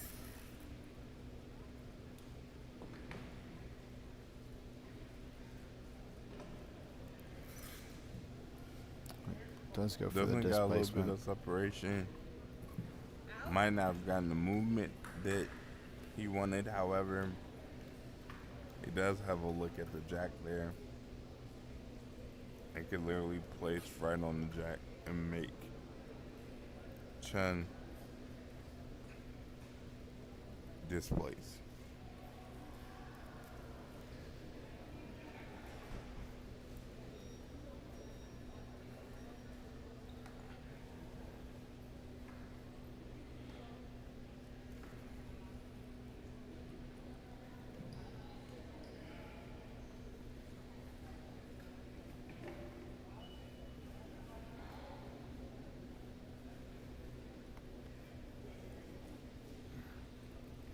Hogdahl trying to now line up a placement shot with a fairly clean jack.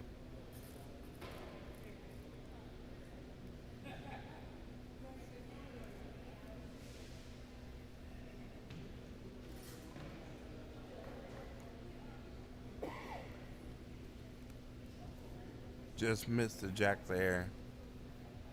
Don't think he was necessarily going for the blue ball there, but definitely has another shot. Still has a clean jack.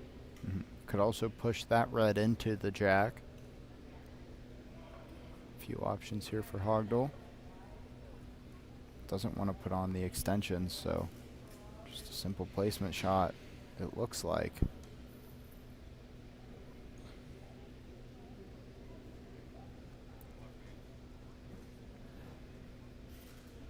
Oh, he does push his previous ball into the jack, and it'll be back to Chen.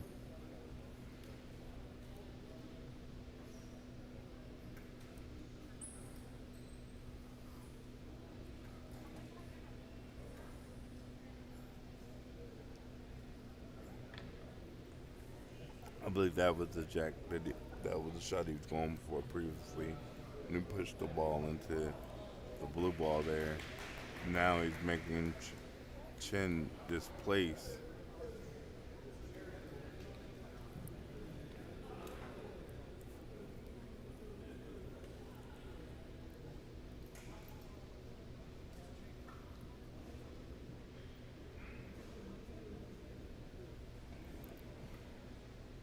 So now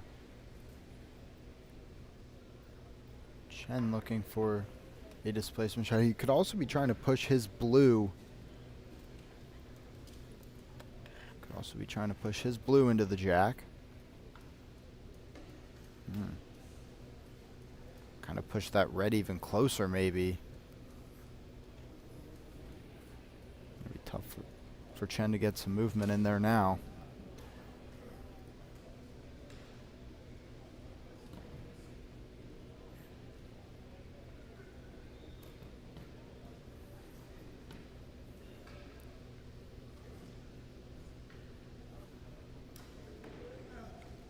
Try to put a displacement there, push red in.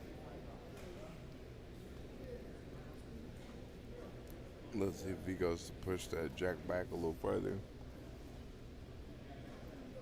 Because he does have a blue ball in the back there.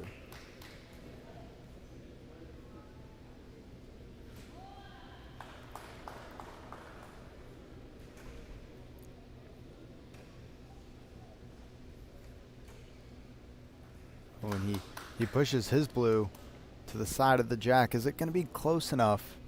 Oh, he got all those balls piled up there. Not quite close enough, but gives himself a better look now.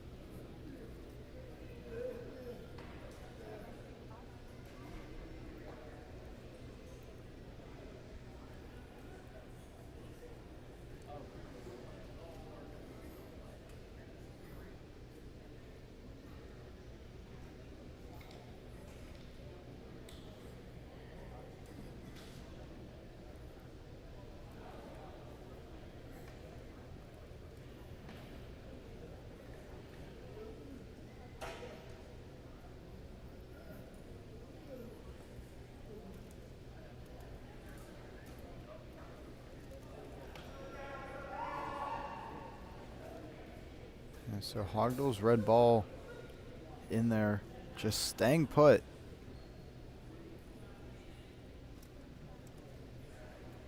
Oh, a Great great ball to put on top there. Amazing up and over. Let's see if that ball's touching the jack.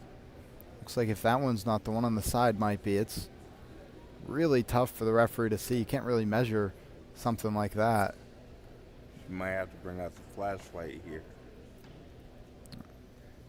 Yep. Here comes the flashlight. Second time we've seen that this whole weekend.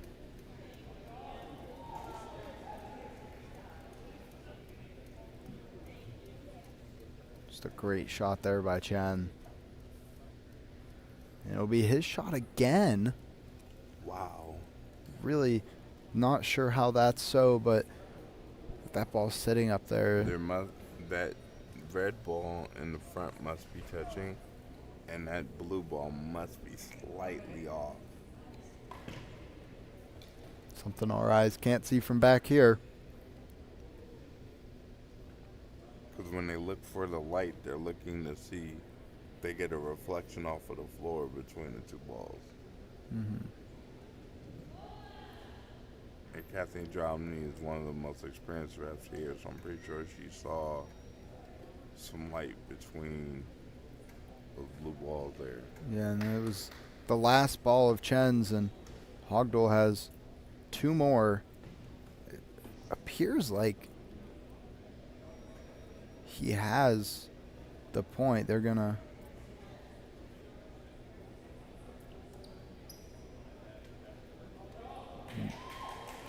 maybe ask for score.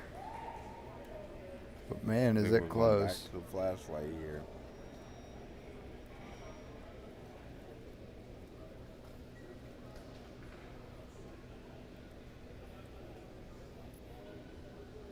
Yeah. Oh, it's one blue. So that last shot from Chen did get it done. Hogdal's got two more tries to roll one closer. I think he's just going to try. To see if yes, he's going to try to blow the entire thing up. Which makes sense. Get that top one off and yep. basically so have. You can push that. Oh, yeah. Krayshaw, he should be able to push his red ball that's in the middle there.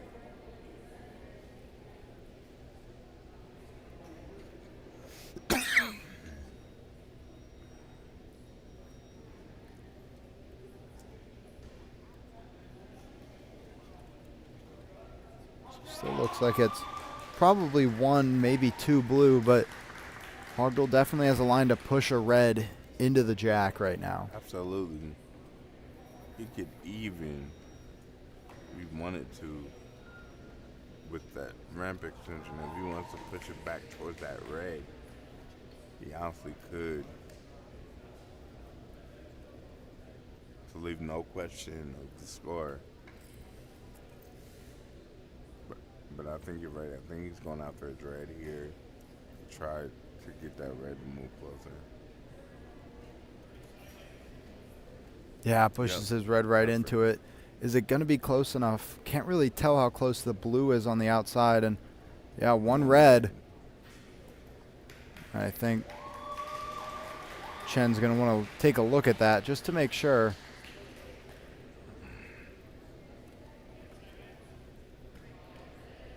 Absolutely high-level play there. Great job understanding the situation of being able to blow that up and having a ball to be able to push in.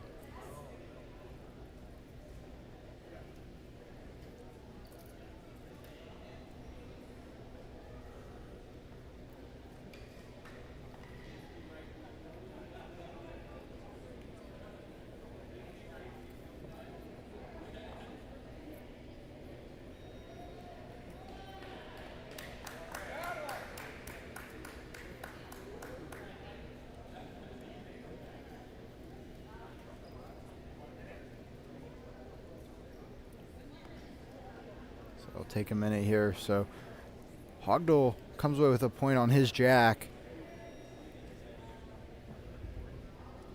It'll be Chen's turn to put the jack out now.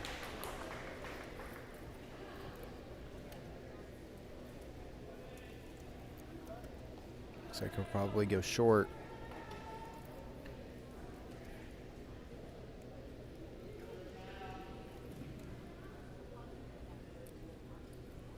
Absolutely great in there. Two high quality players. The ability for Handel from Sweden to blow his entire situation up. Have the foresight to go ahead and understand, okay, I'll take this away from myself to give myself an opportunity. Label it. That was the thing that allowed him to win the end there. Holding on to a 1-0 lead, holding serve as we wait for Chen to serve out the jack in first ball. With an extender on it, they might go deep unless they put on another piece on the ramp, and depending on how hard the ball is, this one could be a deeper shot than we saw Hogdal take with his jack.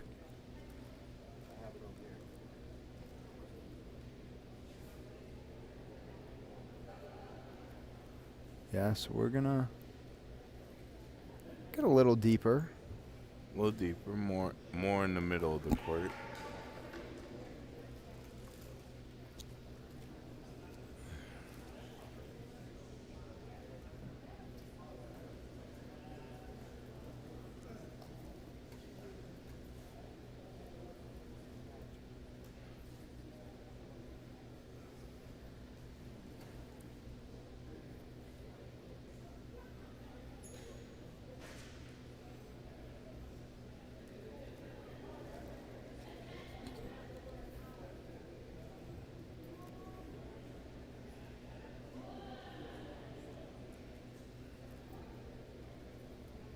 Here goes his first ball. He's got it all lined up. And great first ball right onto the jack. Great ball there.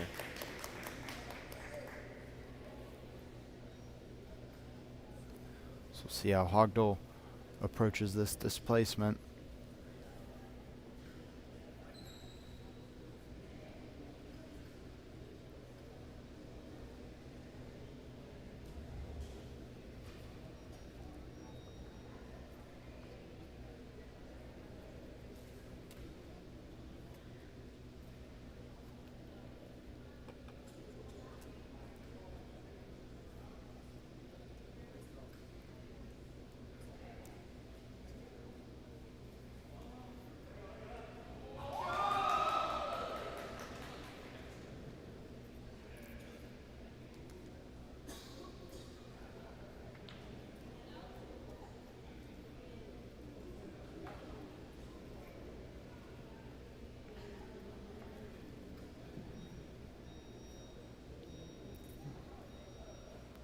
Gonna add that third extender, yeah.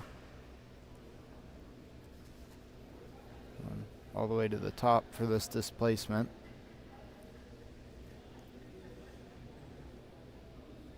And there it goes. Great displacement there by Hendo. Has a clean look at the jack here. Just has to shoot a placement shot, put it on. And we're going back to what we've been saying. This is the game move. Displacement and placement. And it comes down to who can do it more efficiently.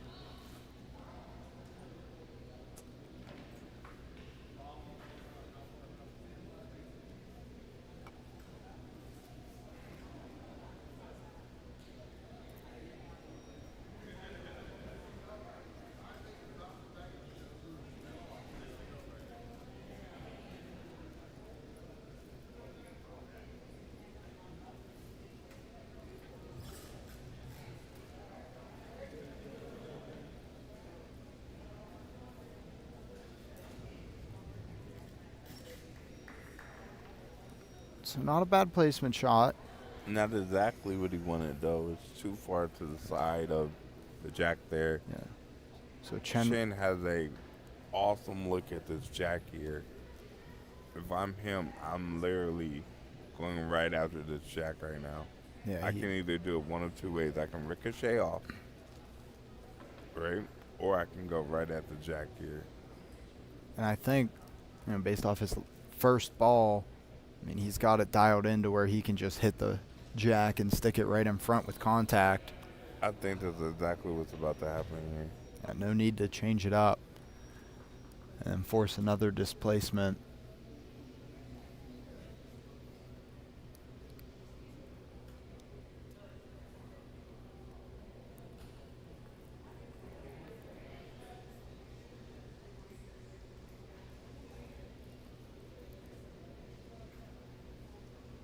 Oh, so he is actually going to bump away. That was a good bump away there.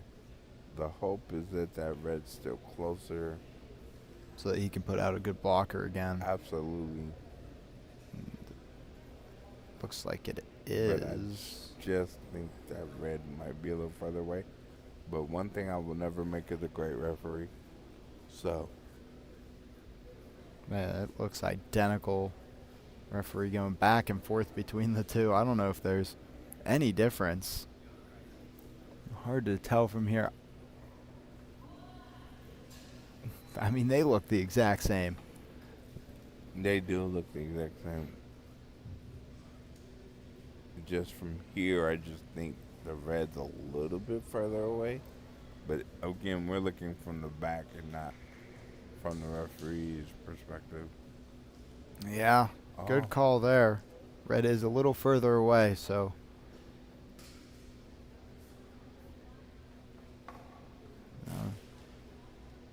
Hogdal can get a placement shot there and try and block Chen. well, that's why it was.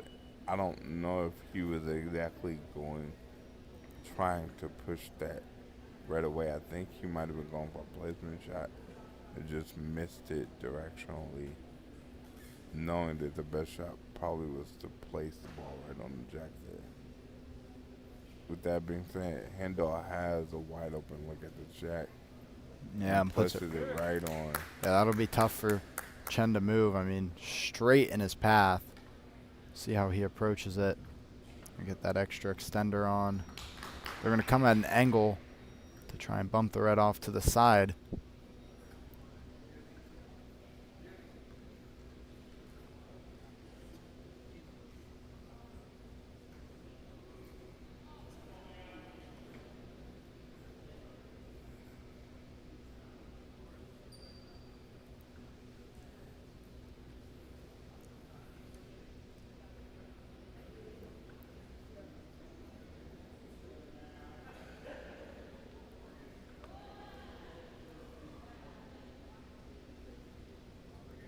All right, here comes the displacement shot from Chen.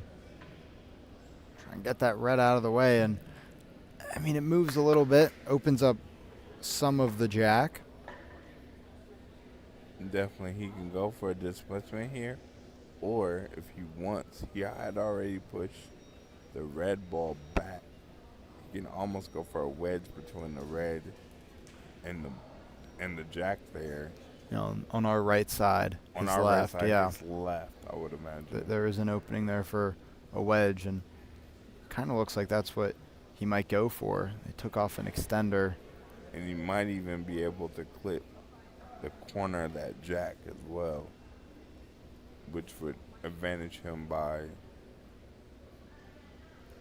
having a ball there.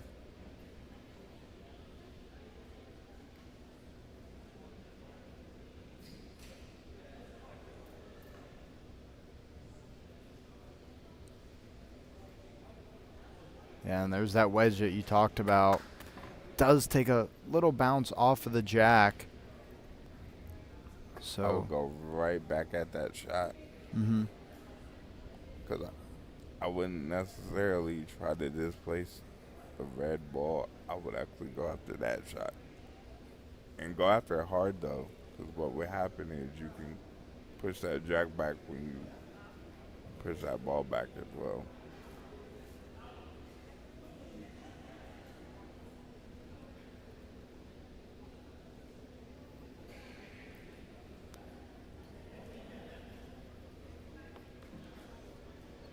Yeah, and they're right there. Oh, almost gets it to sit up top again. Almost did,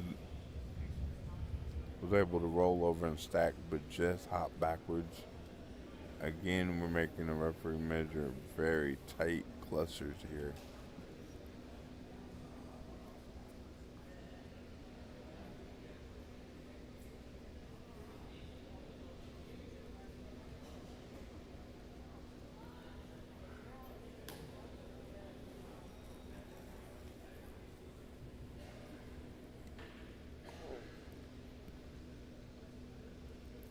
And almost no space between the jack and those two balls.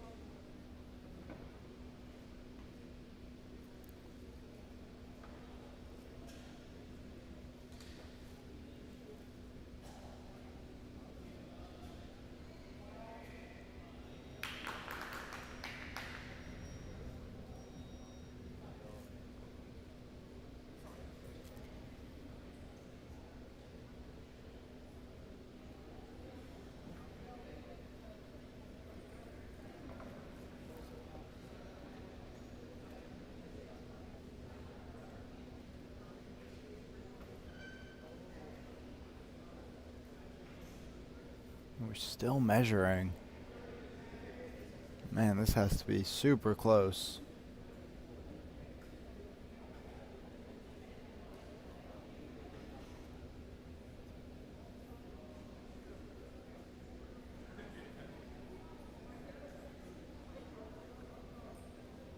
So Chen will be up Super again. close.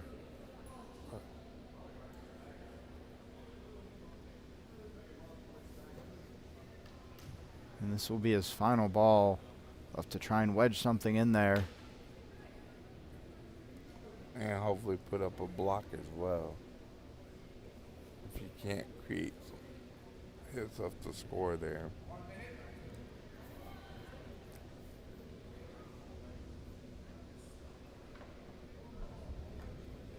Pushes his balls in. See if it's enough. And again, we're getting a measurement, even though he's out of balls, without the Swede asking for one. Maybe just so she knows the score when asked. Regardless, it is Hogdal's shot. And now he asks for the score, and looked like she pointed one red, so it looks like he's got one secured. It's going to be hard to get much more. He's got 3 balls left. Don't want to risk pushing those blues into the Exactly. jack. And he's up 1-0 now. So taking a 2-0 lead in your jack is always a good thing. But the difference is with BC3, that can flip with one shot. So I understand the aggressiveness here. I would definitely try it. I would have took the point and said, okay, I got the jack coming. Trying to Oh, pop wow. one up there. Not Tried a to bad put thought. one over top, possibly land there. Looking for a score check there. Still one red. Still one red, maybe 2. I think he's going to be done. Yeah. So he's going to be done. Take his 2-0 lead halfway through this one. 1 point in each of the first 2 ends. So he will retire those last 2 balls. And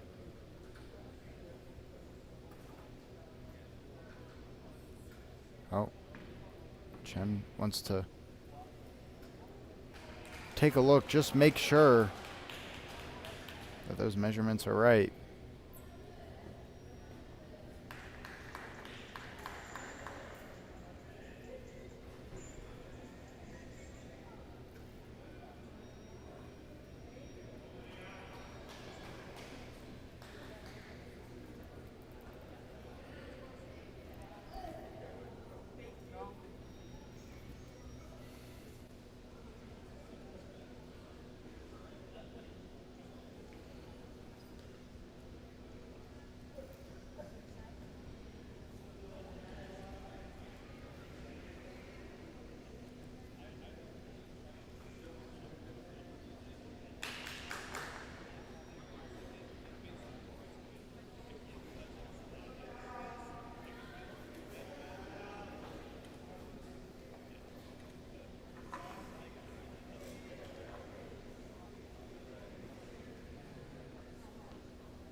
So they're still taking a look there. And it looks like it's definitely one red.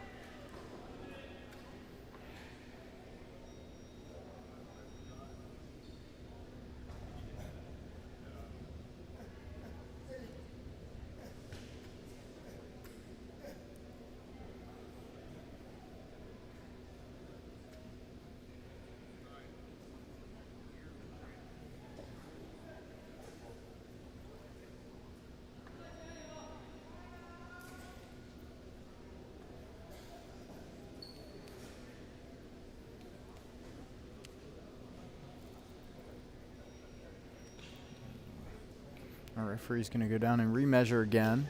Just double check everything.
We're getting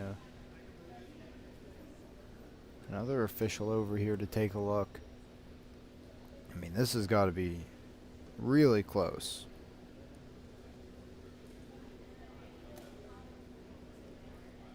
Definitely is when you call the head official over, but I completely understand why Chin is doing it, because it could be critical. A 2-0 lead going into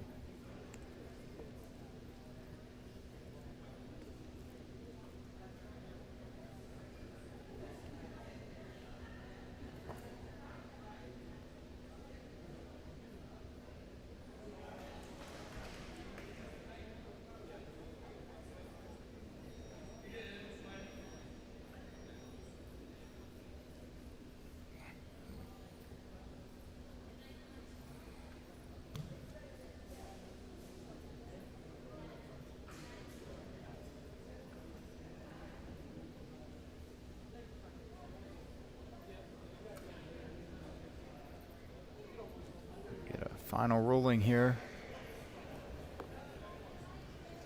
after some deliberation. This is a big point. it definitely is. Full 2-point swing. It's either 2-0 or it's tied 1-1. And Hogdal would have the jack being up 2-0. And we're still talking over there.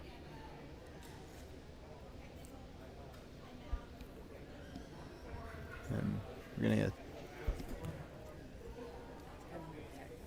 we're getting a 10-minute technical timeout, so we'll be back here after that.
We're back here on court 6 for this BC3 matchup. We did not need the full 10 minutes for the technical timeout. And the jack going back to Hogdal, who, if you missed it, had a very close second end, and he ends up squeaking out another point. So up 2-0 now is Sweden's Hogdal. He's going to play that jack about the same place he played it last time. That got him a point.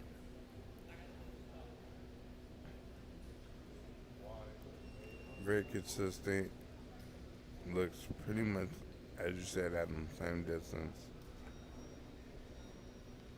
I fully expect him to put this ball on and Chen have to displace. What I'm really interested to see is how both men react after that long pause. And that first ball coming up well short for Hogdal, and about almost 2 feet off the jack. Certainly not what you want with an open jack, trying to put a blocker out with the lead.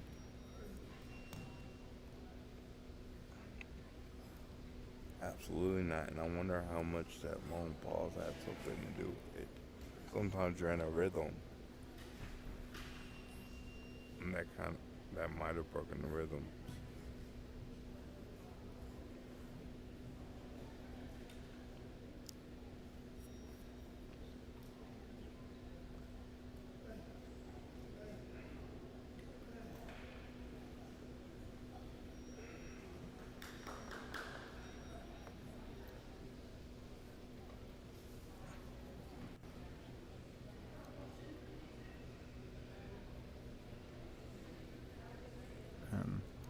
Now Chen with an open jack for a placement shot.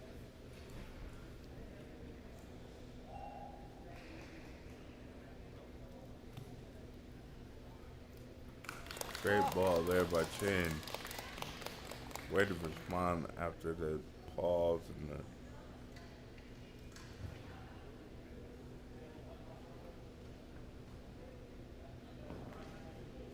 the quick fix of the equipment.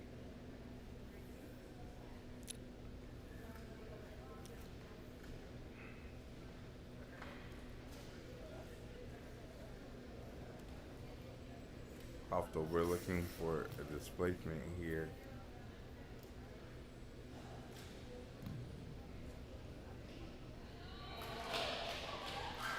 And he went for the push on his ball to get it closer.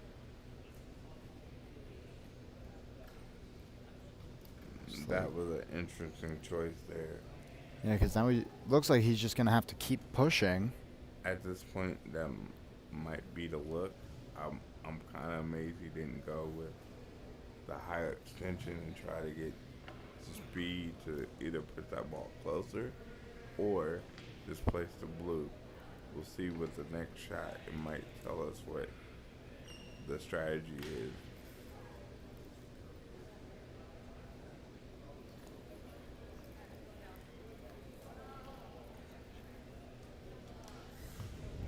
Oh, and there's a good push there. Definitely made a good push.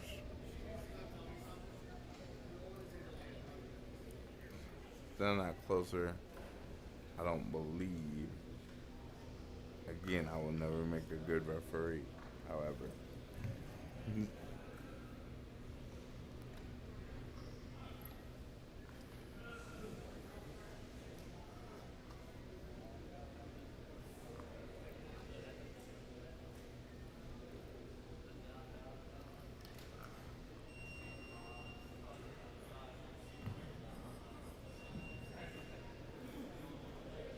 Well, it was closer. Yeah. Interesting. Great push from Hogdal. I mean, from here it doesn't look closer, but again, what do we know? Right. So Chen will go for probably a displacement shot, it looks like. Try and knock that red out of the way.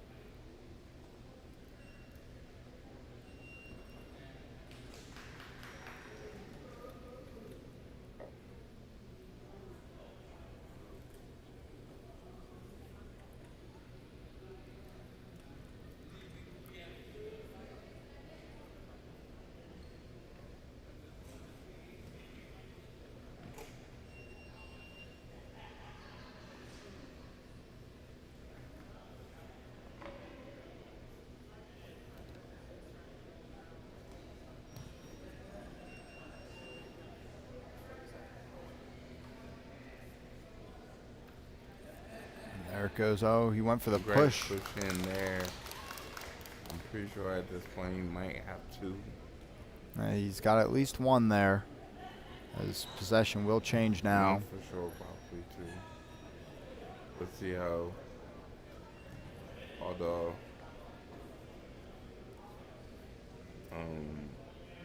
responds here.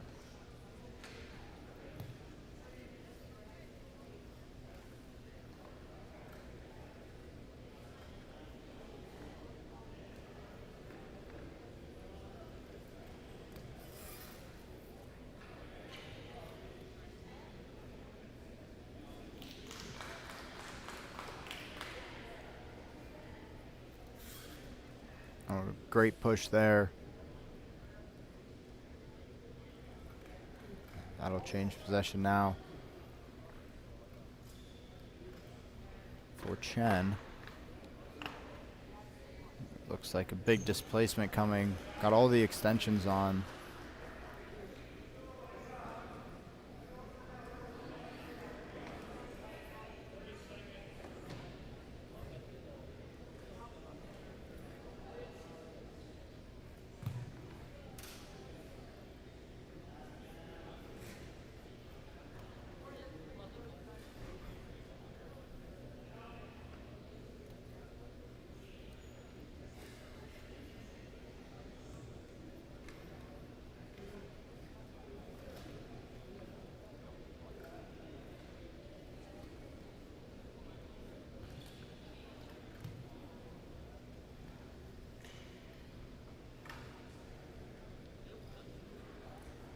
So here comes the displacement from the top for Chen. He's definitely going for it. Great chip off right Great there. job to get that red off there. Definitely trying to protect this too.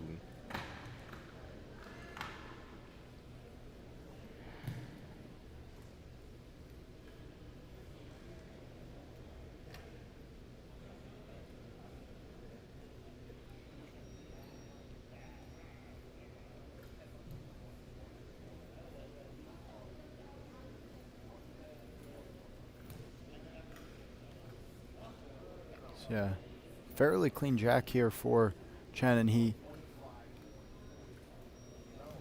Sorry, it is Hogdal's roll. I missed that.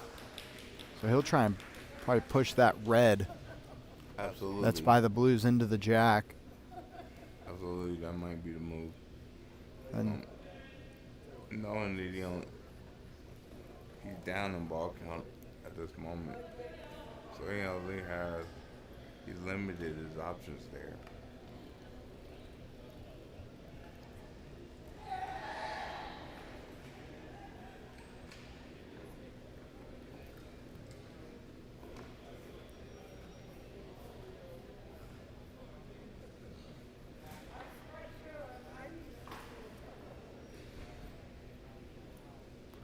yeah, so either getting a big displacement here, chipped off one of those blue balls. Which is absolutely probably the right thing to do there. Limiting score.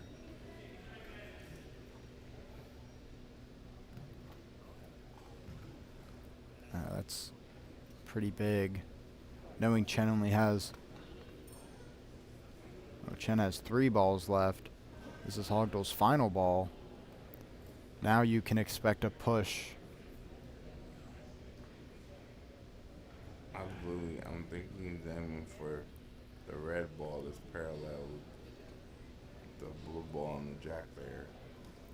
Either to wedge one in between, which would actually be probably the best shot, because then Chen has to displace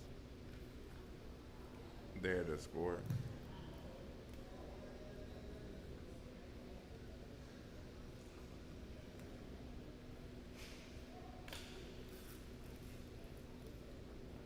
We'll see. Hogdal's last ball. Getting any cover on the jack is. Oh, and hits Okay. his front ball. The jack is still pretty open there for Chen, though, from his angle. He might have a decent look at it. So right now it's 1 blue. He'll try and get more here to possibly tie or take the lead.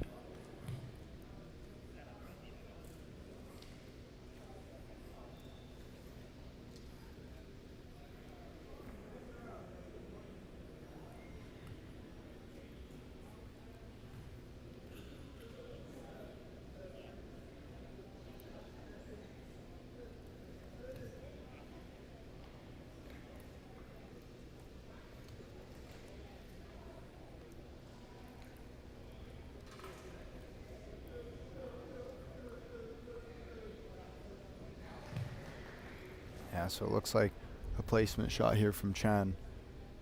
Pretty low on the ramp.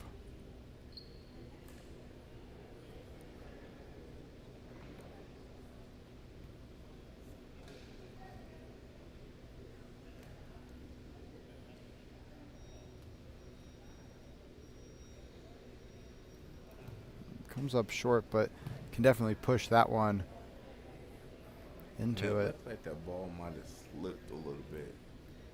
He didn't get as good of a push as he would have liked to get. But now he can certainly push that ball into the jack. He's got 2 more.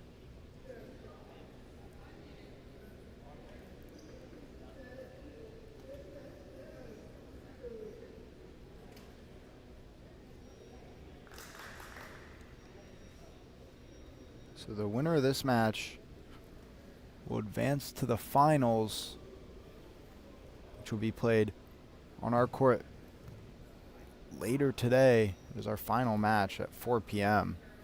As Chen misses that one to the side. We haven't really seen him miss due to accuracy yet today, so that's a first.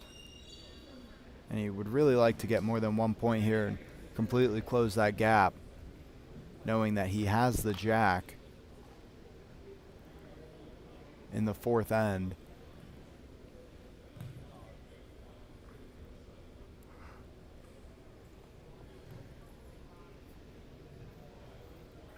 And misses a little bit to the right again, so he'll come away with 1, it looks like. Absolutely. And I really believe that that break in the middle between the second and third end changed the momentum of this match a little bit. Yeah, it certainly did. Hogdell seemed maybe a little rattled, and now they're going to come out and take a look, just make sure.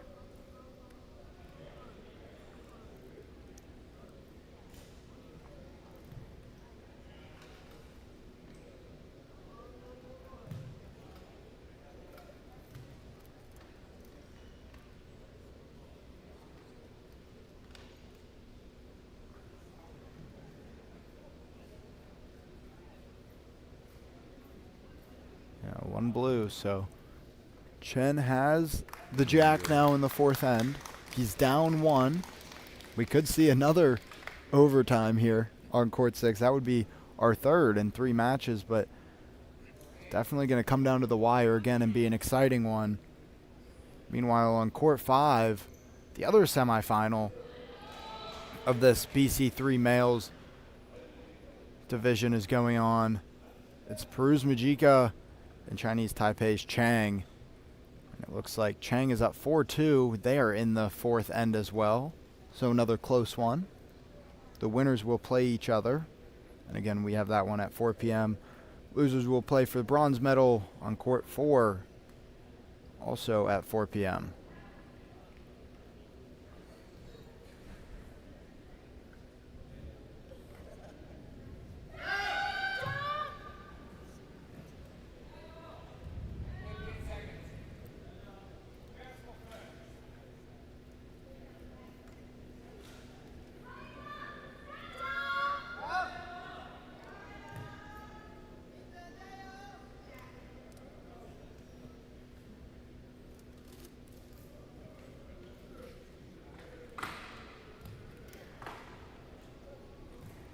All right.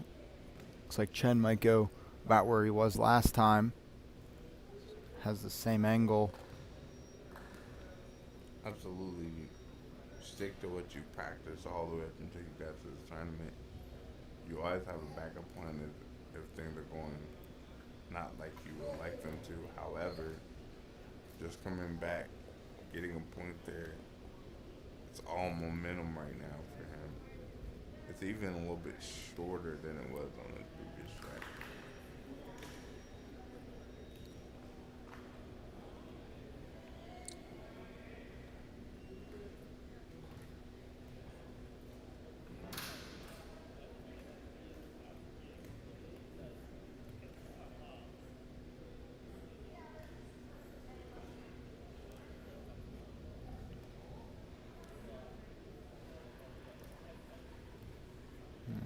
Had a great placement shot in the second end.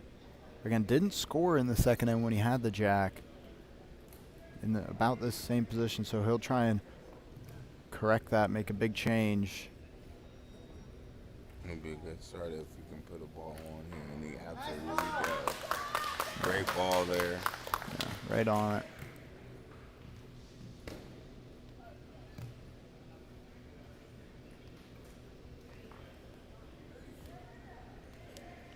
Hondo has a cover jack, but has a great look at his displacement if that's what he chooses to go for. And you'd imagine that it is. His displacement shots have been pretty solid today.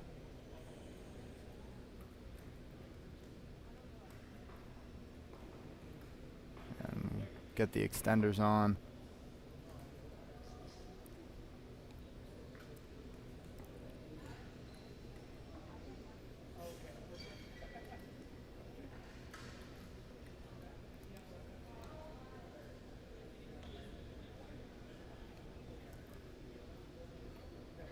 There it goes. And that ball just didn't move the red like he wanted it to. But he did get a little bit of separation, but I just think to actually put it more in his way, sort of might have 5 to 10% of that jack that he sees.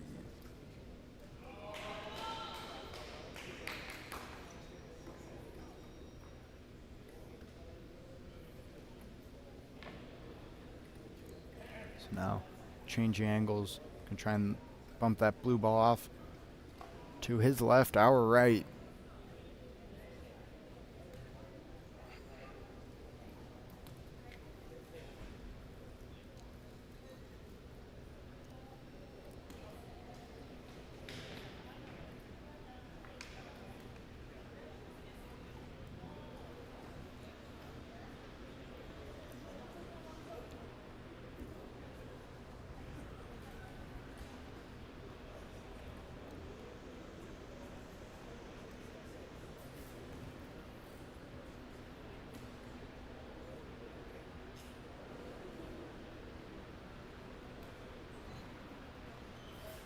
Second try and bumps it off to the side a little better than the first one. He gets a little bit of a look, but he really needs to clear that jack if that's what he's going to do. Or should have played him shot there because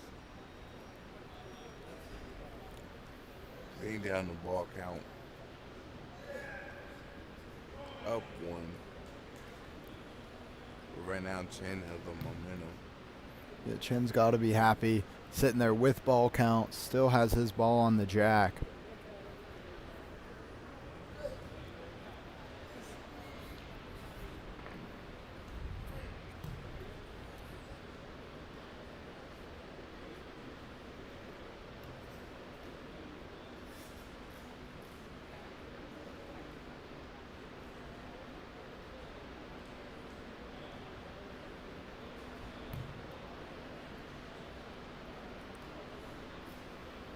Finally able to clear a blue ball out of the way.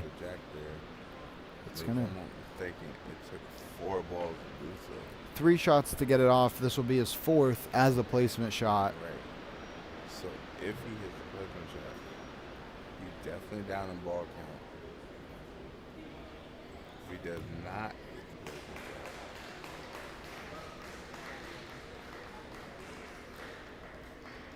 He's got to put this one right on it. Really challenge Chen. He has to put one in front and make Chen work here.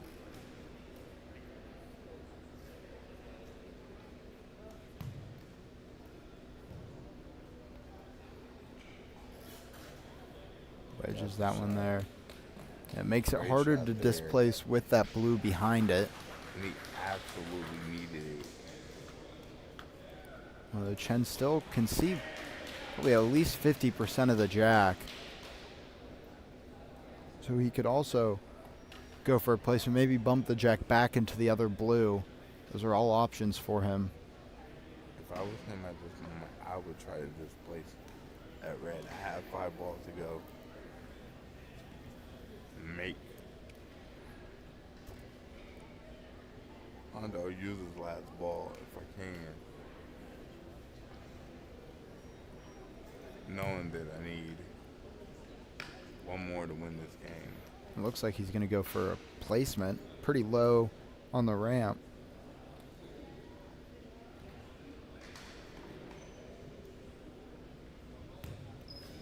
Oh yeah, bumps that jack There back. it is. Great displacement of the jack there. Bump the corner.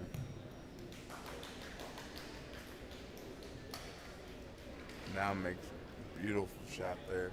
Yeah, so Now Hogdo makes back up. Hondo use his last ball to push in. Yeah, Hogdo's got 2 more. He's going to have to get a good push here. Absolutely. He has to push one. Hope that it sticks. Would be his best bet.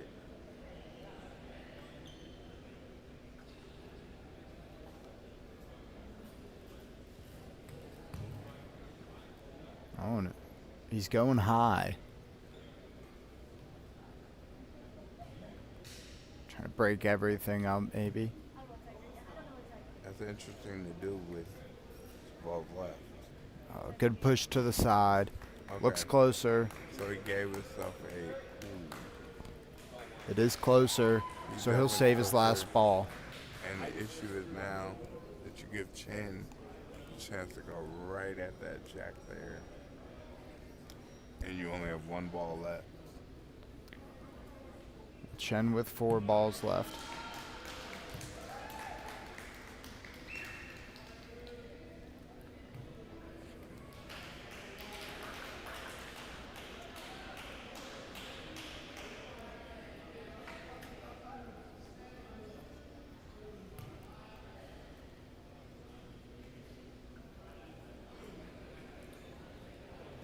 He'll play this one about halfway up his second ramp, the extension. There is a gap.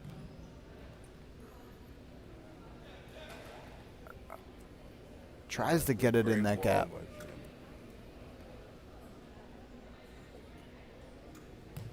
Not only did he have the ability to push that ball in, and Hondo has 1 ball to go.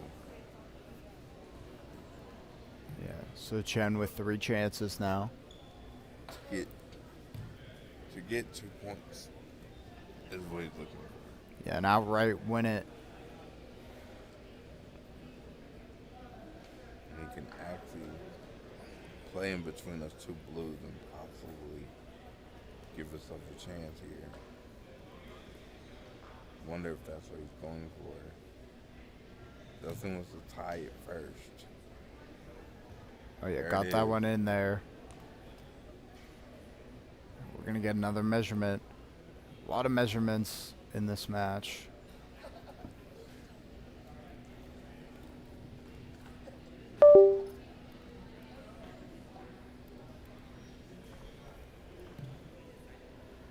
Let's see. It will be red ball, so Hogdoll has to use his last one. Chen still with 2.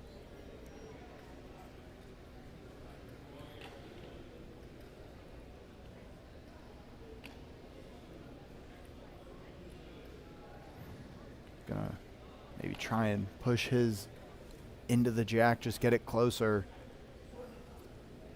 We might be in for another overtime here.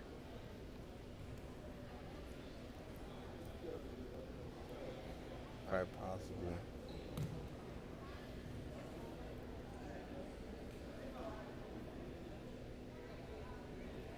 He does have the ability to maybe go up and over and score if he can push that jack back, which would make it difficult for Chen because of his balls in the front there. We'll see what the choice is. He is going up high. And that might be the exact thing he's going for. We'll see. Hogdoll's final ball.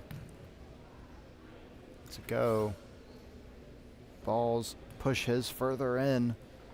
All he needs is 1 to tie, 2 to win. And oh, great push on top. Great shot. Put his own up there and definitely scores. He's gonna want to ask for Definitely wants the ball check. Gonna ask for the score. If he has 2 here. Yeah, if he has 2, he's done. He won't throw his final ball. And wow, what a bounce up top. The referee's gonna say 1. I don't know how that's not 2.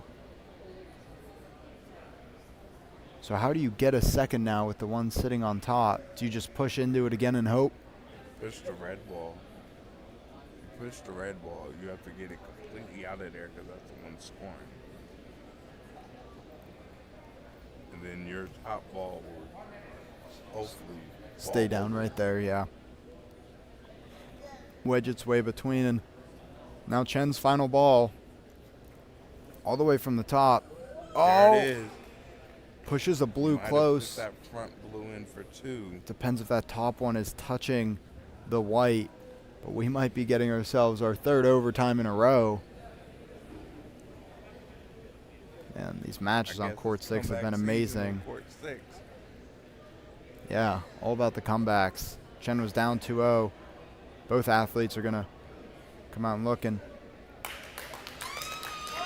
marks 2 for Chen.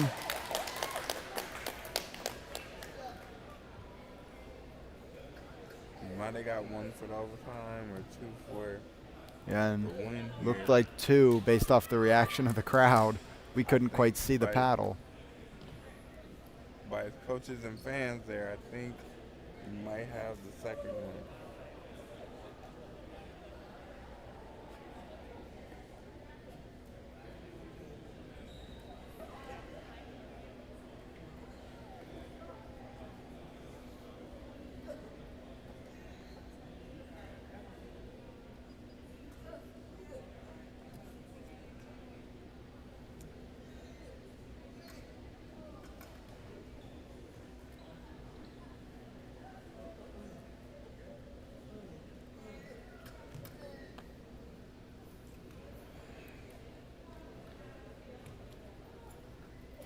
Let's see.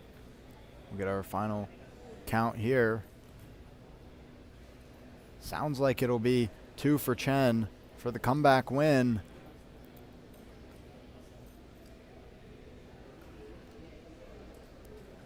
And it is 2 blue. Chen with a comeback win. Amazing comeback by Chen. I honestly believe, and I'll say this, that pause between the second and third end changed this entire match. It absolutely did. Chen. The equipment timeout timed with the 1 minute at the same time changed the entire match. Chen was able to recollect himself, make amazing shots, and Kendall could not just pull it together to finish it off. He had an awesome end here. Almost came back to save himself. What a way to finish. Amazing, amazing matches here on court 3. It was our 3rd of the day, decided by 1 point, 2 overtimes, 3 comebacks. We're back at 140 for the bronze medal match of the BC4 males. We're going to get a rematch between Australia's LaFontaine and Mexico's Gonzalez here at 140.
Welcome back in to day 3 of the World Boccia Challenger here at the Lakeshore Foundation in Birmingham, Alabama. We have the bronze medal match of the men's BC4 division right now.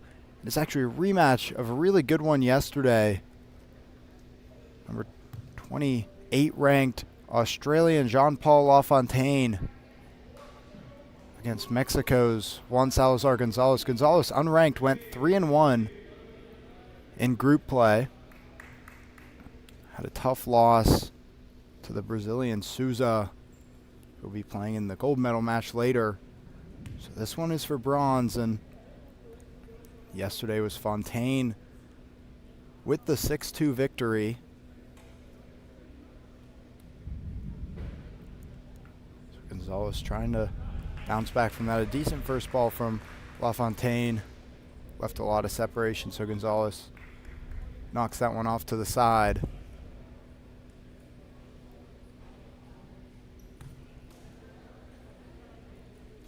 We'll have another throw here. Clean jack. Can get the placement. Could also completely clear that red if he would like.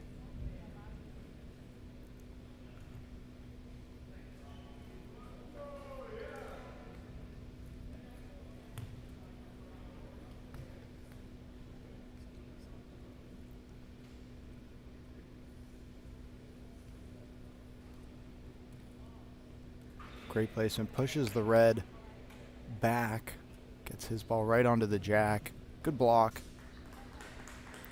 LaFontaine now for his second ball.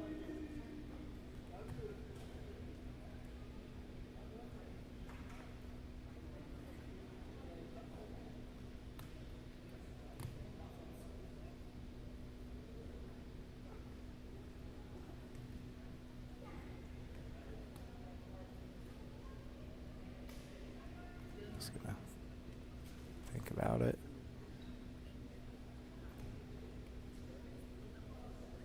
Powerful shot. Offline, misses left. Frustrated with himself. That's one that he normally hits. Goes well out of bounds.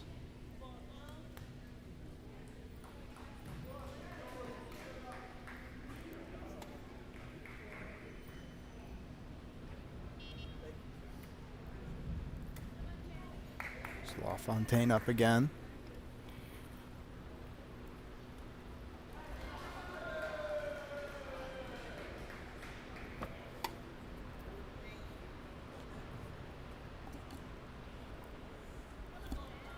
And pushes.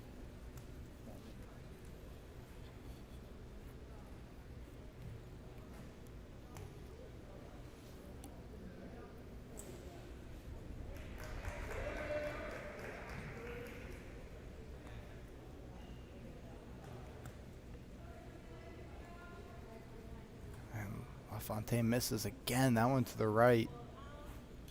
He's got 3 out on 4 shots. Just can't seem to get that blue one of Gonzalez to move.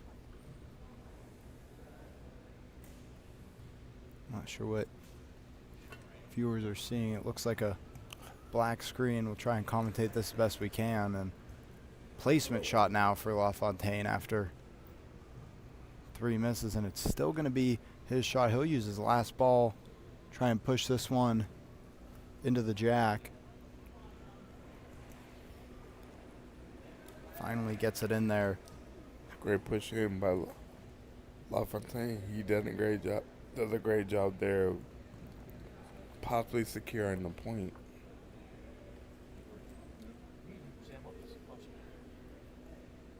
So Gonzalez goes out to take a look at it.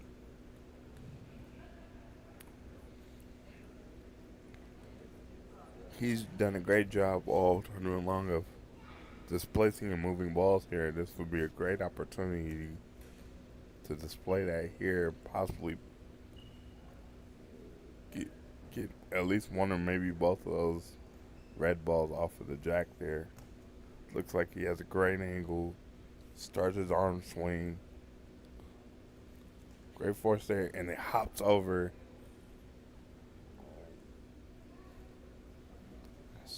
didn't get the movement that he wanted.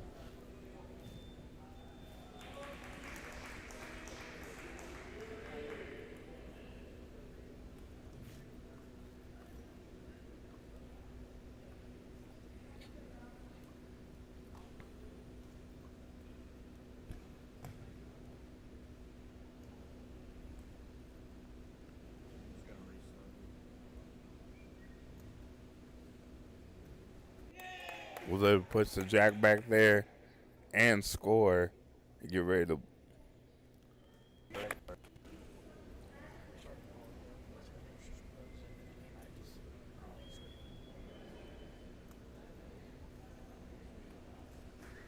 Is that red ball in front? Is there a red ball in front of that blue? Because I'm trying to figure out how. No, LaFontaine threw all of his balls already. Okay, got it. Gonzalez has 2 left.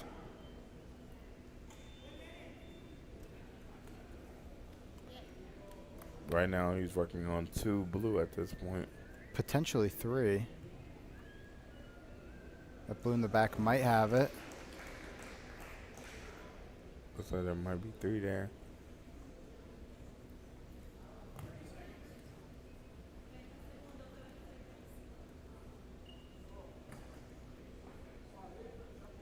Gonzalez working with about 20 seconds left.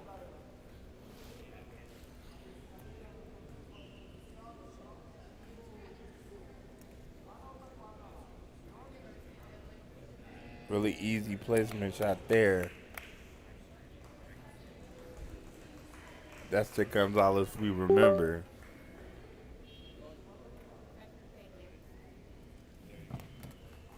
Looks like 3, maybe 4 for Gonzalez.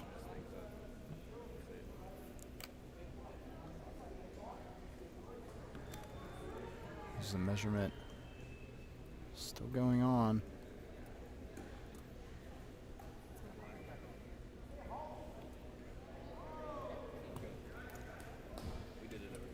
Sorry about the technical difficulties there, but we are back and live.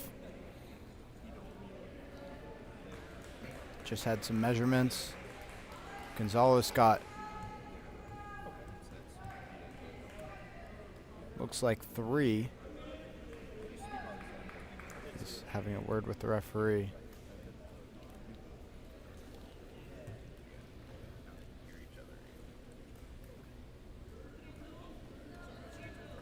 Yeah, 3 for Gonzalez there in the first end. Great start for him, more than he scored yesterday in his match against LaFontaine. Definitely. I think he went back and watched that tape and figured out what he could have done better. This, I think, is also something with Gonzalez in this floor. Yeah, on court 6, yeah. We've had him at least twice. There's something about this floor. He plays his best. Yeah, he's won both of those. I think he likes the bright lights a little bit. Definitely does. And, you know, a couple rare misses there from LaFontaine. You can't really expect that moving forward if you're Gonzalez. So you will take your 3-0 lead and the jack. But certainly cannot rely on LaFontaine missing that many shots in a row again.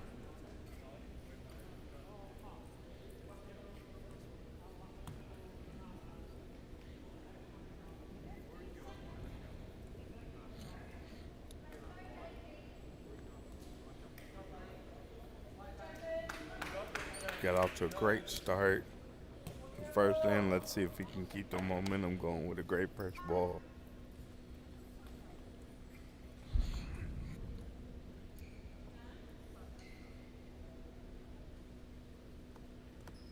We know he likes to go short right over the V.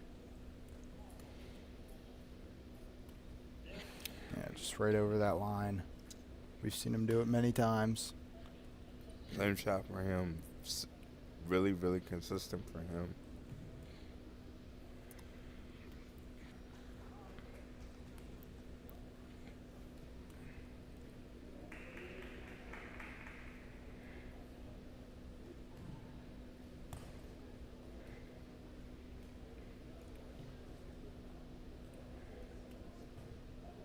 Great ball there. Puts it right on.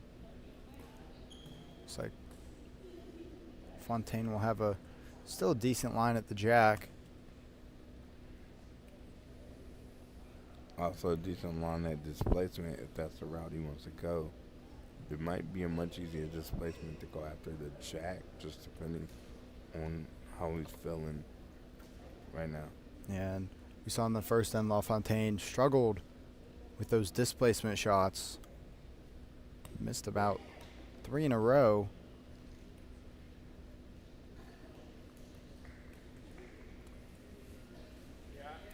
Great job there. Got a clear look at that jack. I fully expect him to cover here. Absolutely. Should put it right on the jack.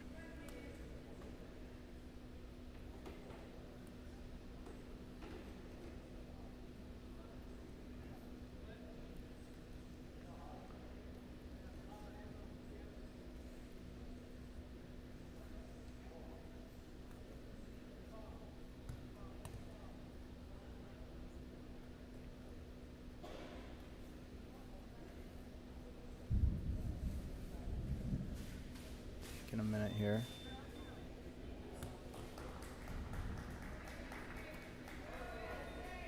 And he's not very happy with that placement shot. Not awful, but he certainly knows he could do better. When you're playing somebody like Gonzalez, they have to be in front. You have to make him use balls because of his ability to displace and move things. You don't want to make it easy. He comes into this match as a lower ranked player, but honestly, he's probably right now playing as if he's one of the better players in this tournament. Absolutely, and now he still has full vision of the jack. He'll just put a nice placement shot out front and make LaFontaine go for another displacement.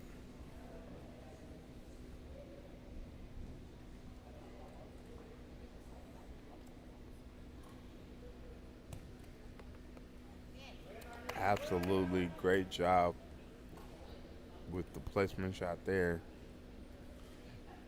Keep it simple, successful, right? Absolutely. So LaFontaine needs another displacement.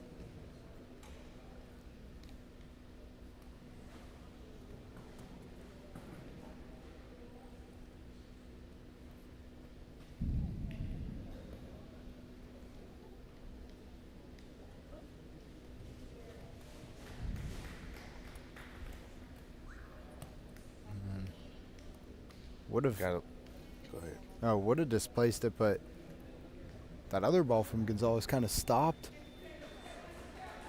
the displacement from happening almost. Yeah, he gave himself a look at the jack, though. The issue is the ball count for him. He'd much rather prefer to clear that ball completely and put one on and make Gonzalez do it again.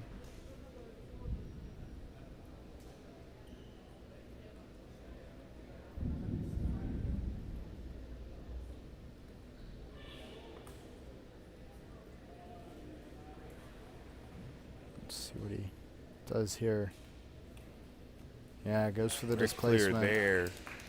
Move 2. But like you said, ball count's a big thing. He's already on his 5th. Gonzalez only has 2 out. And I wouldn't have went for the ball clear there, though. It was a great shot, but the reality is you block. yeah, you just try and place one right there. Yep. He had a gap. And it might actually Even be. So it's still LaFontaine's. Now you block for sure. Absolutely. You get the score right here.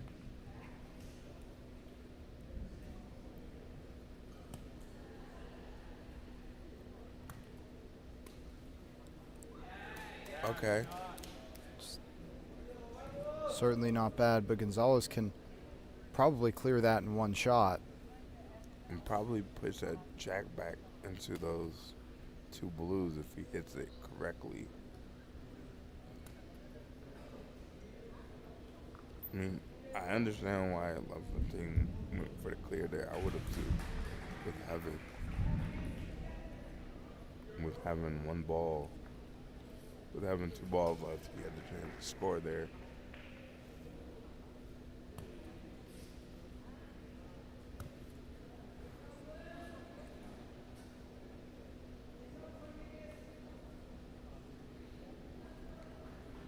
While we're in a pause in action, can we get a look and see where some of our USA athletes are that are in action right now? Yeah, on court 5, it's Cassie Mitchell going for a bronze medal. Looks like she might be down 2-0 in the third end.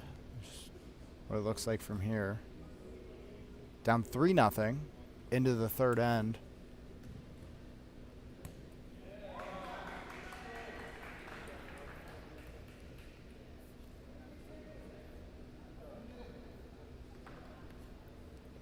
And now Cornelia Sus is over there as well. I can't Oh, see sorry. the score.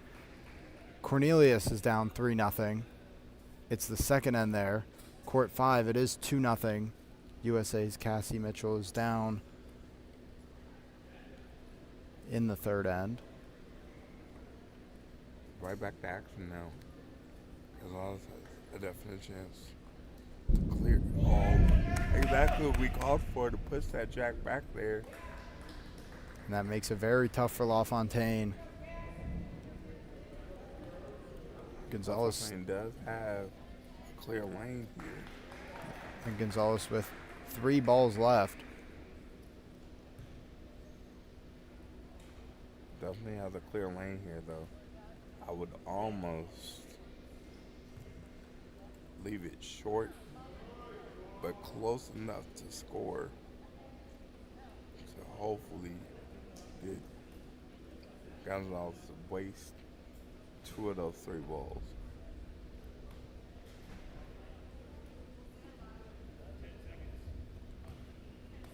Goes for the lob. That's the Gets it exact over. shot I was thinking about. Got a ball in front there. Maybe not as close to the jack as he would like, but that definitely is in the lane of Gonzalez where he would go. And that's exactly what he wants to do, because what he wants to force Gonzalez to do is use the ball to push his ball in or displace. And then if he pushes his ball in, now he has to displace. And then he has to score. So you're using 3 balls basically to execute 1 shot. Gonzalez might try and bounce it over that ball. I think that's exactly what he's thinking of. Yeah, gets that bounce over right in between. It's a great shot there. And now he can work on pushing those other ones, or maybe hopping another 1 or 2 over. He can even now. Yeah, I believe that's a definite possibility for him. You almost wonder.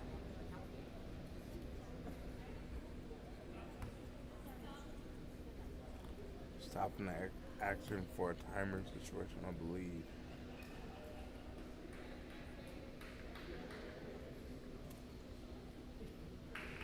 Gonzalez looks like he's ready to go over there.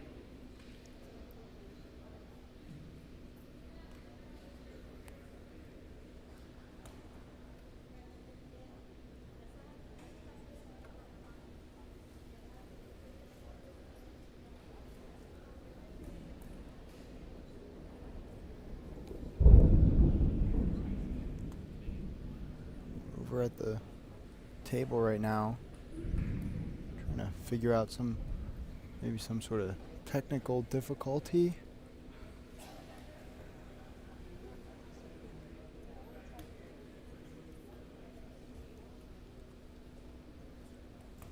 The key for this as an athlete is just to stay calm.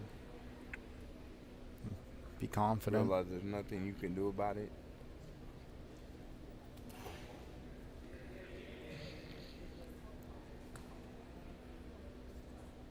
The referees are starting to make their way back.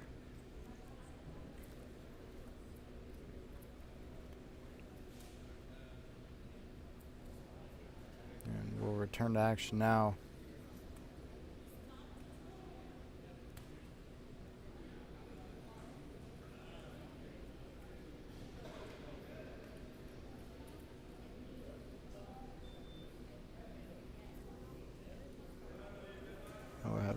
time issue.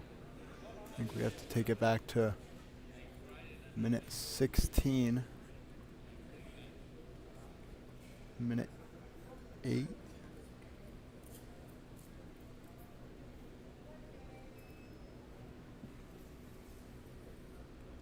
Okay, so Gonzalez is back up now.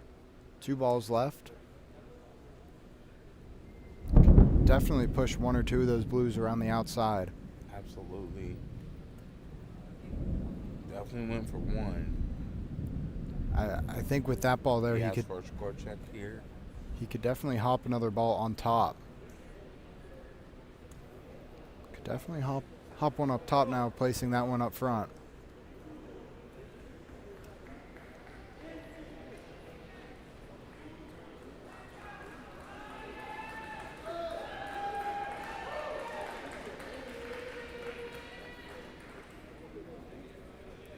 Get another problem at the table.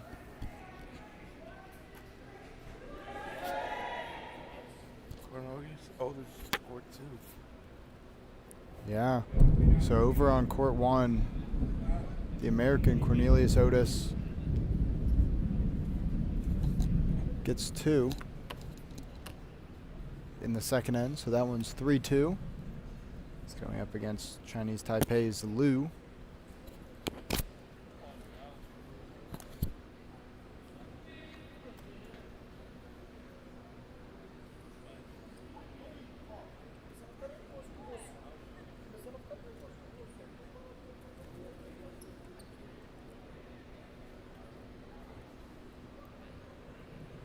We're still over at the table. Gonzalez is ready to throw. Something might be going on with the computer.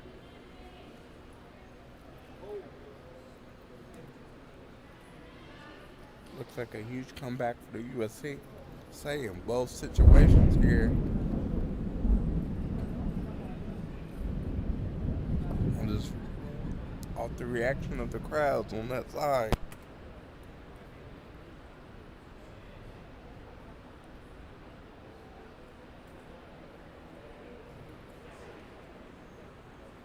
Looks like we might have finally figured it out here.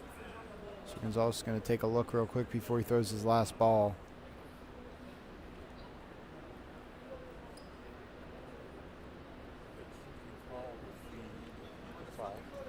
Push that jack back a little bit. Might be able to get that.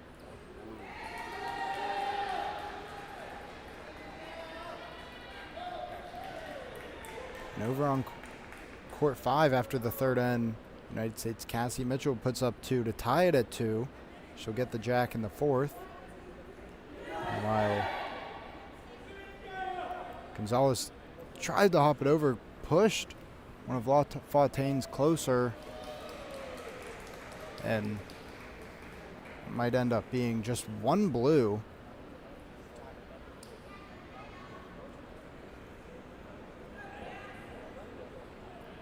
They're going to come out and they're each going to want to take a look at it.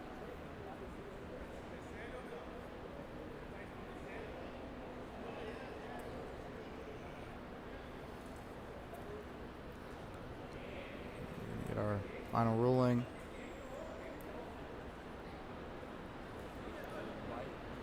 That push of red might cost them a couple points there for that foul. It's 1 blue, yeah. That being 1 blue. But that's okay. You got 4-0 going into the third inning. You really could have solidified it if you just would have took it 2 or 3. You might have been better off just trying to push that jack back a little bit and making the count from there.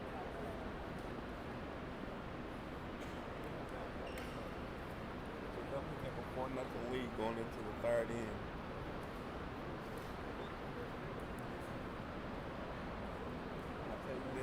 I'd rather be inside watching boxing right now than outside in Birmingham. Absolutely. The weather here is not great right now.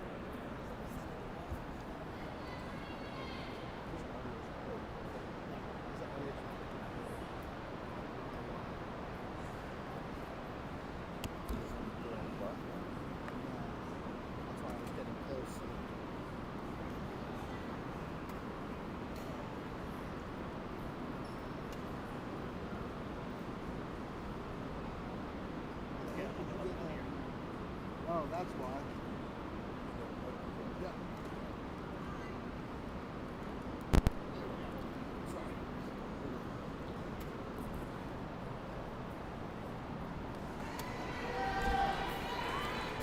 Right, so entering the third end, Gonzalez up 4-0. LaFontaine's jack now. He goes deeper than last time. Try and change up some mojo here. About 4.5, almost 5 there. Which is an excellent move by LaFontaine here. Great first ball. Great first ball there for LaFontaine. Absolutely what he needed right there. He definitely needs to at least pick up one, maybe two, to keep himself in it. That'll be tough for Gonzalez to displace, especially at a further distance.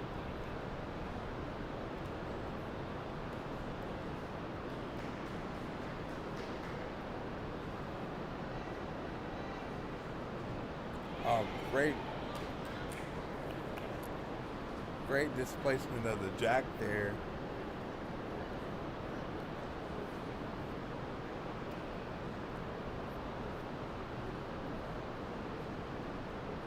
Yeah, got great separation. And Gonzalez really does not miss many shots. He's been on fire.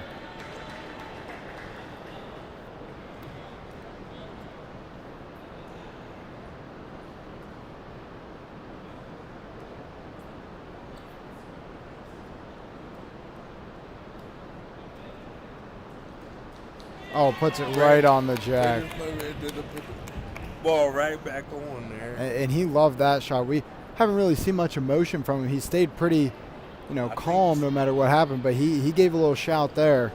He's excited about that. He's starting to feel it a little bit. He understands that this is a big end for him to close this game out. Mm-hmm. Bronze medal. Up 6. Yeah, and a bronze medal in a stacked field like this as an unranked opponent. He definitely has been a surprise in this field so far.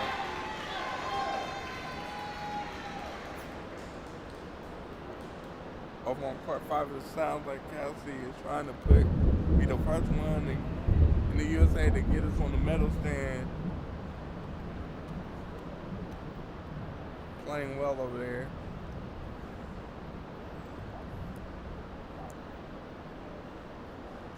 LaFontaine gets ready for displacement.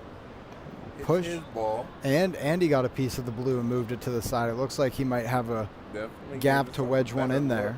Yeah, he can play off of his, wedge one in there. Could still move the blue. So definitely opened up a lot of options for him. Definitely should be a displacement probably here of the blue ball.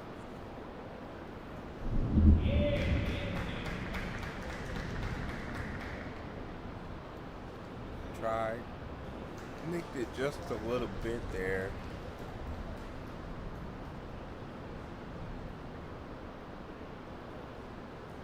Now he does have a more open jack than before, but he's on ball number 4. It definitely sees about, I would say 30% of that jack right now.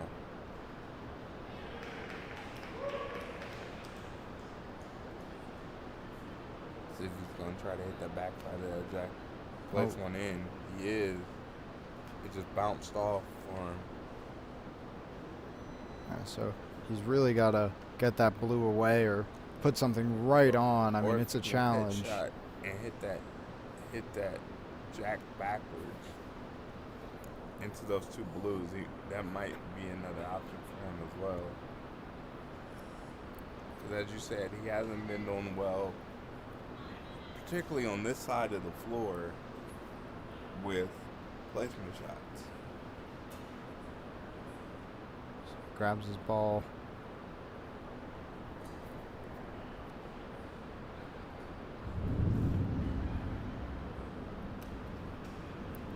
Great push there. Yeah, push the jack back a little bit off of the blue. See if his shot is still close enough. We're going to get a measurement now.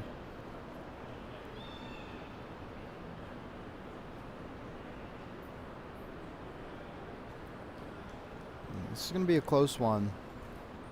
LaFontaine really hopes he's closer so he can save that last ball after Gonzalez gets a few more out. Exactly. And he will be closer. So Gonzalez still has 4 shots. He's going to come out and take a look, see what he can go for here. If I'm Gonzalez, I know it's a little further away, but we saw him pop one up over on this side. If he can split 2 red ones, pop over them, and get a blue ball in there. Yeah, definitely have the blue Granted, ball he back could just there. go for a smash and displace it all. He But could, but I wouldn't do that right now with LaFontaine having 1 ball left. I like your idea of using some pace and trying to displace some of those balls right now. You also have a red ball to play off of if you would like on the left-hand side. oh, we tried to pop it over, just didn't have quite enough pace. Started to get I would up. now go for my blue and just try to push it in. Make LaFontaine use the last ball.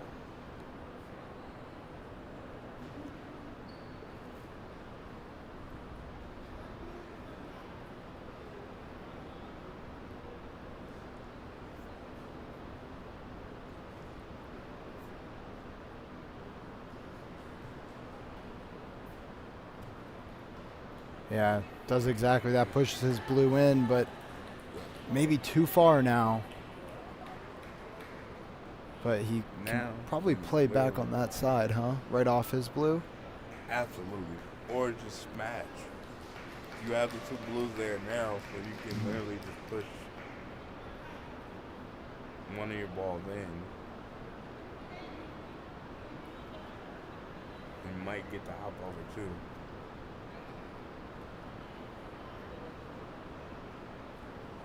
So I was Yeah, thinking 1 about what ball he's going left. to do. Thinking about what he can do. Still at least 1 red right now. 'Cause I'm thinking he goes to move the jack there. Or protect his blues. Okay. Went to protect his blues there. So LaFontaine doesn't have a chance to get more than the 1 that he already has, being up 4-0. Let's see what LaFontaine does here. Would he push the jack back? I could And see hope it. that they go into his reds, which might be the play for him. Yeah, could definitely see Especially when him. You're down 4-0. Yeah, just going for, push the blues away. Looked like he pushed that blue away. This is going to be interesting to see. It looks like it's going to be 1 red. Like you said, just stay 1 red. LaFontaine's fine not looking at it. Gonzalez is going to want to come out and take a peek. He's good with that, so Cassie looked like she came back and won the bronze medal. If I'm not mistaken. it looked like it came down to the last shot, and she ended up losing 3-2.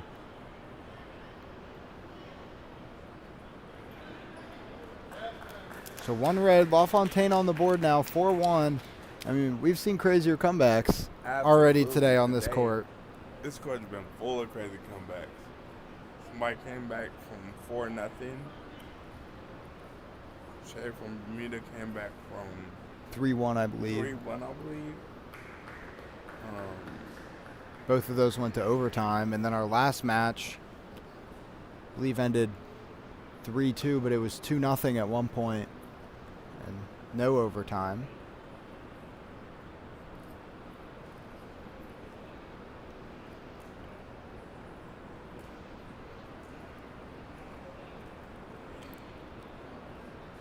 So Gonzalez will have possession of the jack. He just needs to not give up 3 points. He'll be playing very defensive, you'd think, here in this 4th end. Question is, do you defend yourself by playing a little closer? Been playing close. So do you continue to do what you're doing? Do you push it out a little further and see if LaFontaine can get there? Yeah, and playing close has benefited him.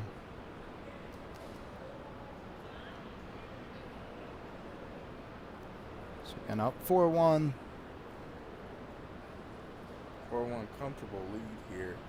But as you said, we've seen crazier things happen. Yeah, just earlier today in the BC2 male division, that was a semifinal match.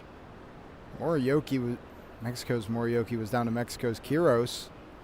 Or Quiros was down, 4-1 in the fourth end. Gets 3, wins in overtime. So we've seen this happen before. With a very subtle push.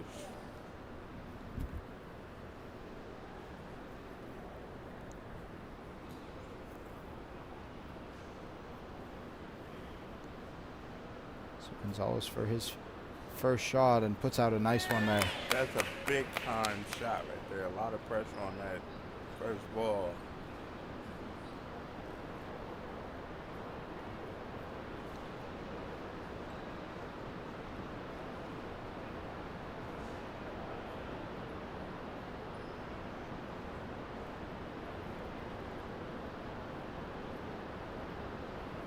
See how LaFontaine responds. He's got to be smart here and how he's going to attack this and get 4 or 3.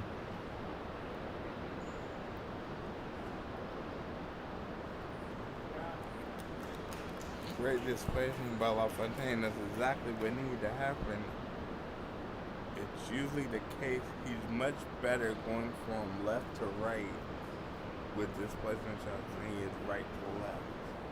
That has seemed to be the pattern today for LaFontaine. So now we should have a look at a placement shot.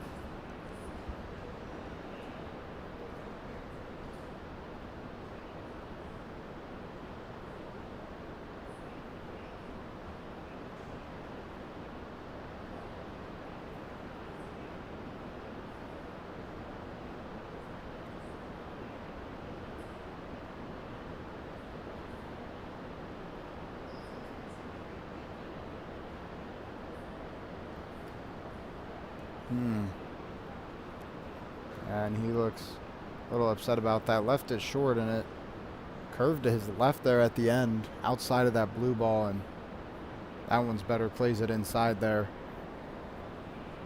Looks like gonna step closer. They're going to need a measurement. It certainly is close, but LaFontaine knows he can do better than that. Seems one man up his arm right there. Understanding he has to probably get ready for a push here.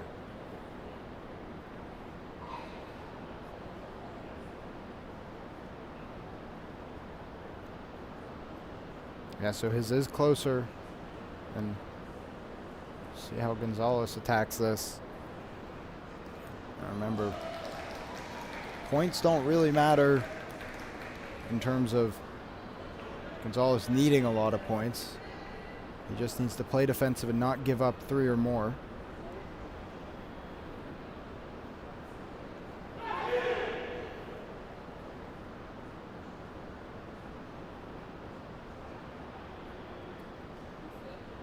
Great ball there by Gonzalez. Yeah, ricocheting off LaFontaine's. With 3 balls left for a thing here, has to use one to displace. And then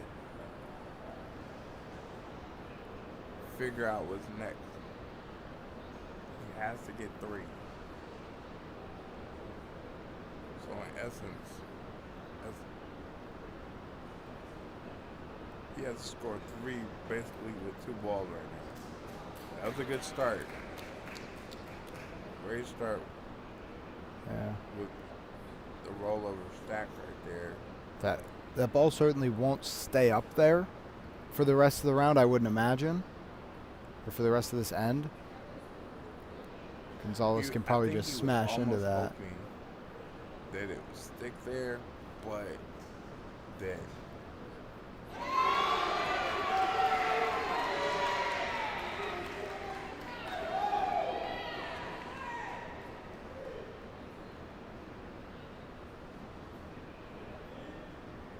minutes.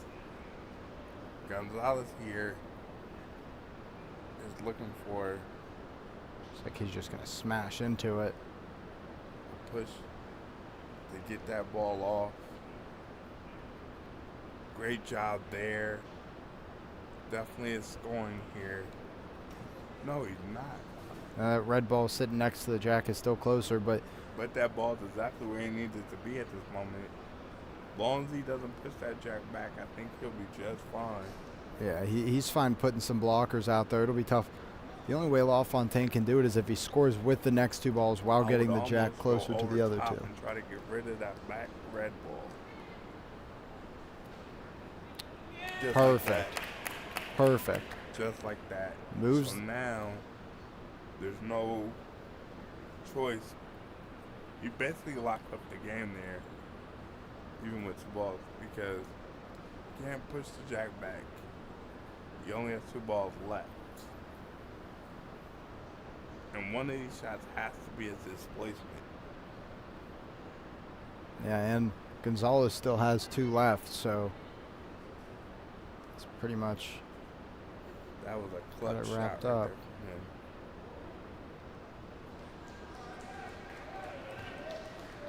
Yeah, he pushes the jack back and still closer to both of Gonzalez's balls, and this one is basically Exactly over. what we talk about, right? You lob over, Gonzalez's balls are still there. Yeah. So not really a way LaFontaine can get three.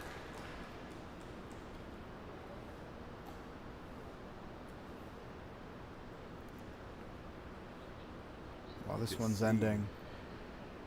Gonzalez doesn't show a lot of emotion, but he understands the moment right now. He's moving around back there, trying to contain himself a little bit. I'm sure we'll see some emotion after this one, and as this one ends, jack gets pushed Interesting back. there.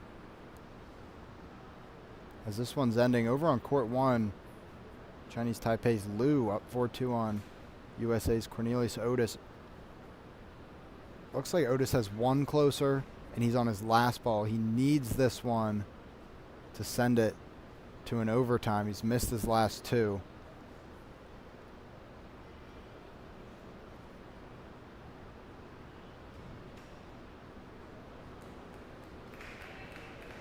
Looks like it might come down to a measurement over there, as LaFontaine let his last one go over here. Gonzalez is up.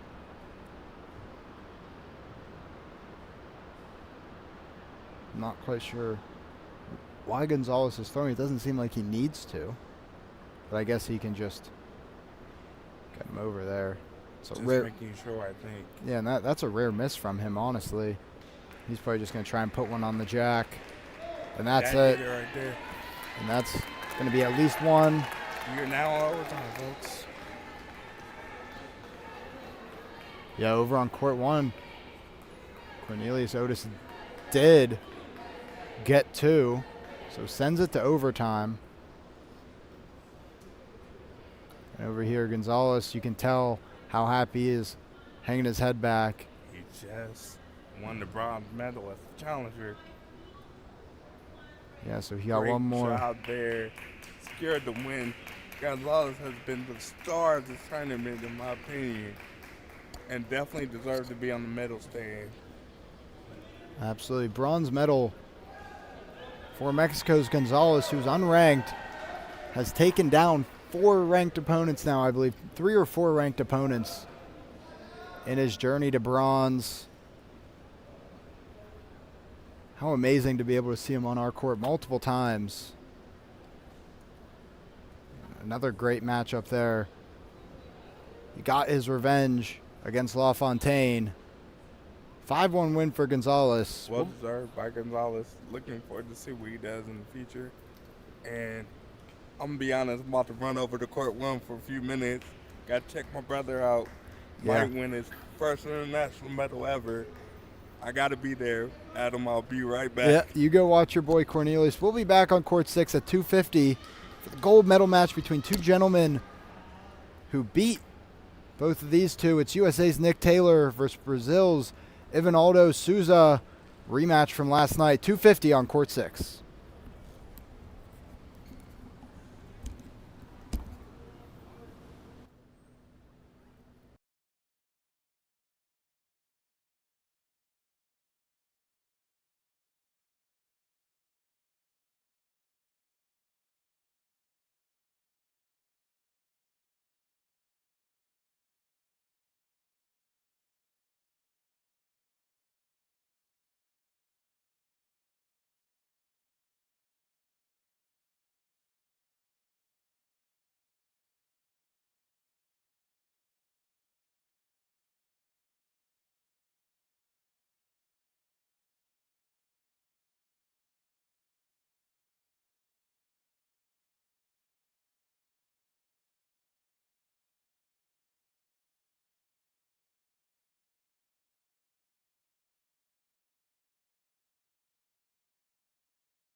Welcome back to Court 6 here at the Lakeshore Foundation, Birmingham, Alabama. We've got a gold medal match here for you coming up. It's a rematch of yesterday, a close 5-4. It was Brazil's Ivanaldo Souza over USA's Nick Taylor. Both had good matches. In the semifinals, Taylor beating Jean-Paul LaFontaine 3-2, and Souza with a dominant 7-0 victory over Mexico's Juan Gonzalez. Again, 5-4 for Souza yesterday. That was our last match here on Court 6. We were able to see that. It came down to the fourth end, and they're about to begin. Taylor being red, getting the jack. It was 4-4 going into the fourth end yesterday. Really great match, and you can tell we've got a big crowd behind us here watching. Souza's just been dominant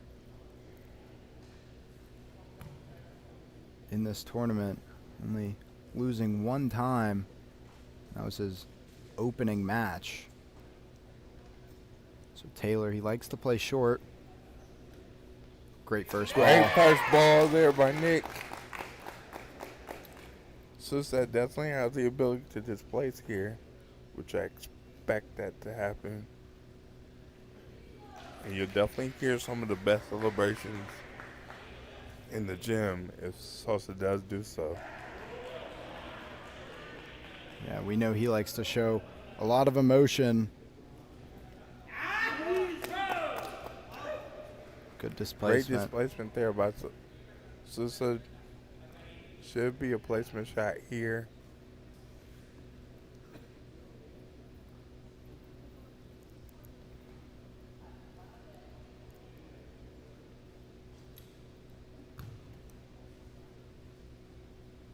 Yeah, lining it up.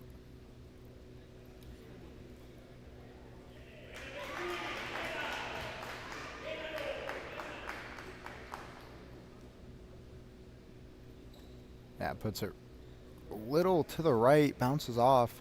He'll have to go again. Bounce off. But that's not necessarily a bad thing at this moment because he gets to go again. Might be able to push that jack back a little bit. Make it a little bit more difficult for Nick there. And if you're Souza, you're okay with having one back there. You know that Taylor likes to lob and push the jack back. So having an extra ball back there is not the worst thing in the world, but that one just not close enough either. He'll be on his fourth ball already. Now we're looking at ball count here. He's definitely going to try to push up to push that blue in.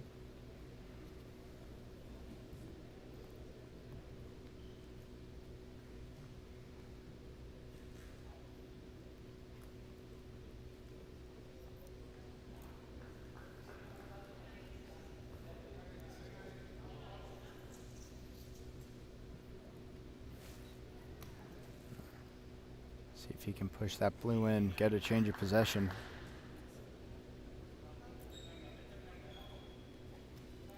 That's a good push. Great push. Exact shot that you need to execute. Got to push in. Scoring right now. Wouldn't surprise me if we see a lob here from Nick Taylor. Yeah, so you get that lob, but Souza still has a blue back there in pretty decent position. But he can pop the jack the other way. Towards where his red is. Right there, yep. He has to get that back edge of the ball and push that back towards red. It doesn't lob, but he actually pushed through in that case. Wasn't with the lob, but just drove the power straight through.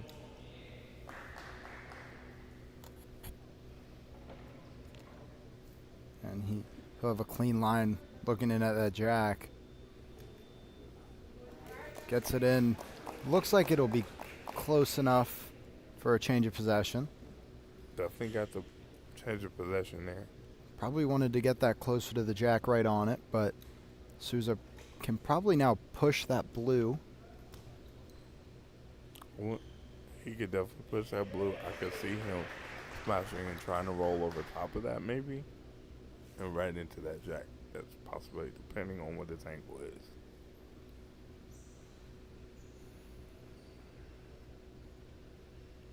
There might be a lane there as well. Swinging like there's a lane there. He's not trying to smash here. Yep. Hopped right over. Yeah. Good push and gets the ball he threw to stay there. Kind of a 2-for-1.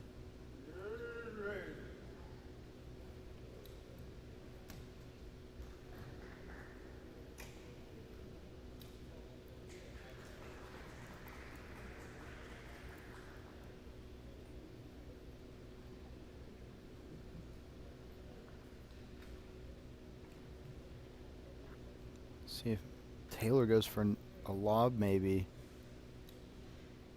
He will, and Just missed. Went for the blue.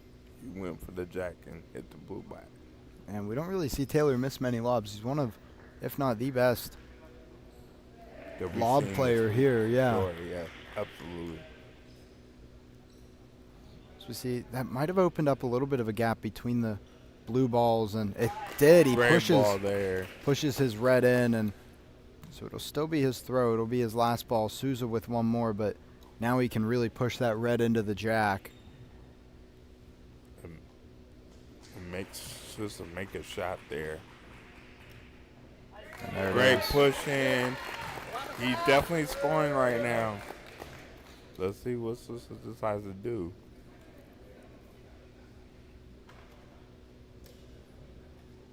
He's probably going to try to push his blue in. It's certainly going to be tough. A lot of traffic up there in his lane.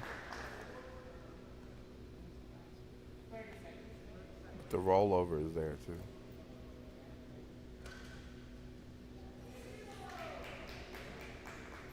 Yeah, could pop one up and over. He's already done that in this end. Yep. This is a big point. He knows he needs some force here. Yeah, it looks like he's got some power, and oh yeah, smashes Taylor's away. Be close to C. They're gonna have to measure it. That back red's going to be interesting. That's gonna be close. I think Souza thinks he's got it. They're gonna do a measurement, and I think Nick Taylor realizes it as well.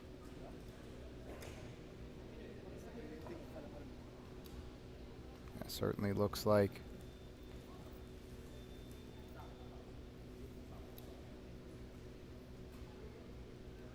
Oh, it might be 3 blue. Looks like it's going to be 3 blue here. That red one further back than it looks like for us.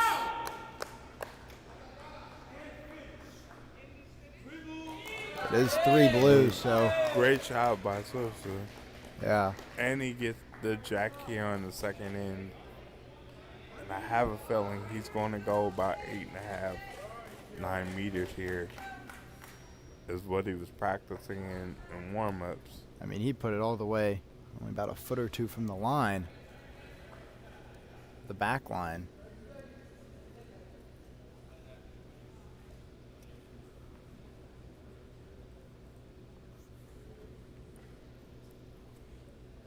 Just a great end there by Souza. Great push at the end to get that red out of there. Very impressive.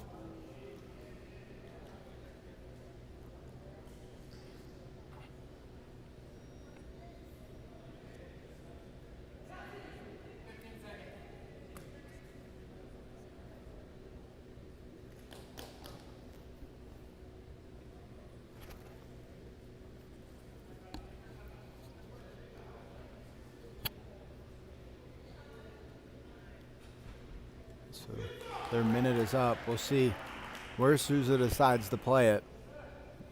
Do know that he likes to go deep. Worked yesterday against Taylor.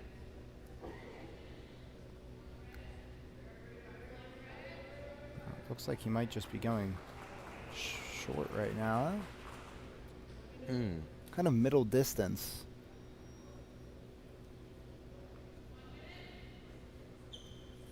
definitely a reachable distance for Nick there.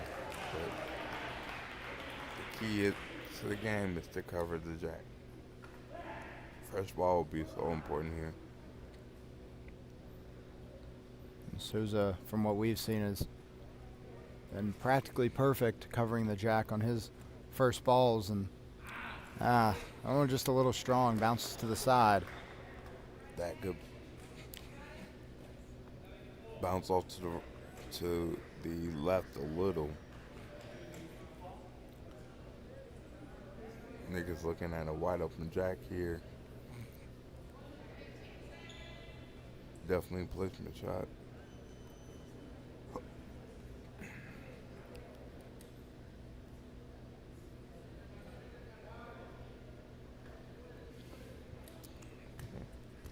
Great accuracy there by Great Nick Taylor. shot by Nick there.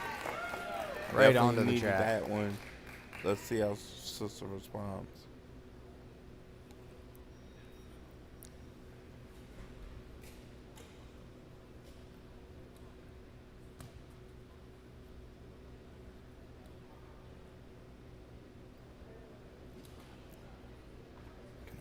Go for a displacement. Try and get that red out of there. Oh, instead knocks the jack backwards. Great job getting the side of that jack and pushing that back some. Looks like it's going to be tough to tell which ball's closer.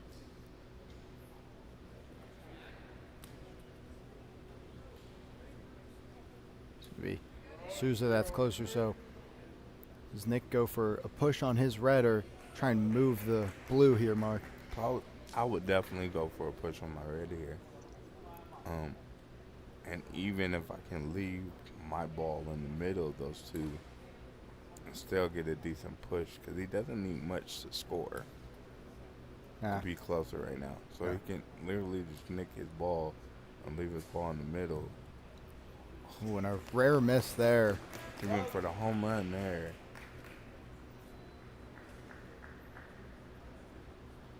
Even when Nick misses, it seems like it comes off the side of his hand, kind of. Yeah, definitely spins a little to his right.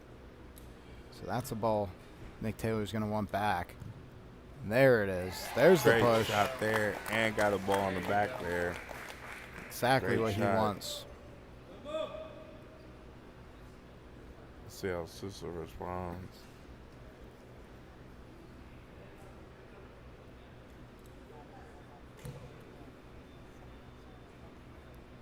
Is there a gap there between the red and the blue he can get it through, or does he try and push the blue?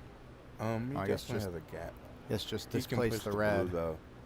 And I think that'll touch line purpose. Oh, he did try and push Pushed it the a little blue. too far there. Certainly not what Souza was trying to do.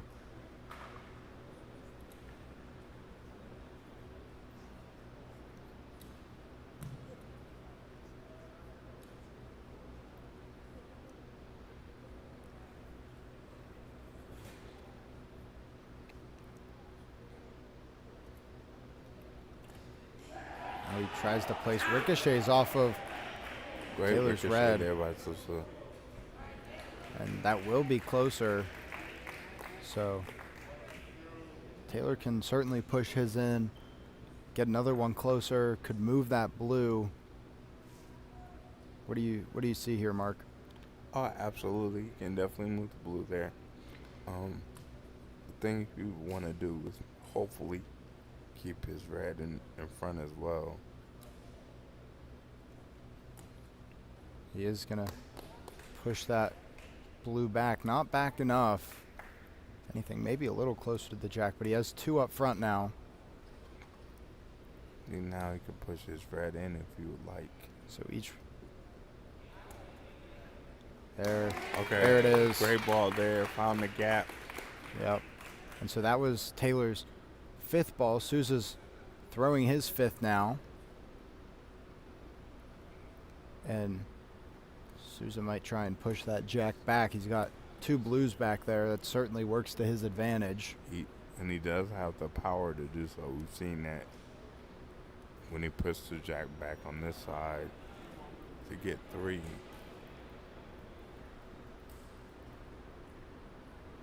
The arm extension he gets and the power that he generates could actually push him back into 2 blues here if he does it the right way.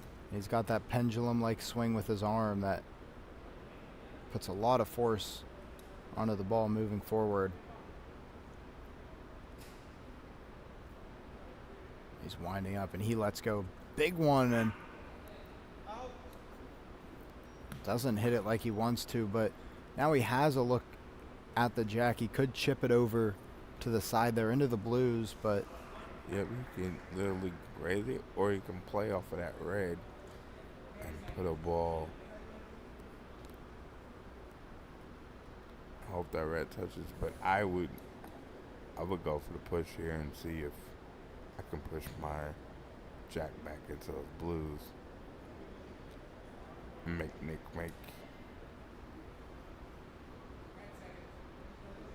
force him into a great shot. Oh, and a great hit there. Exactly what it was. Great hit there by Souza.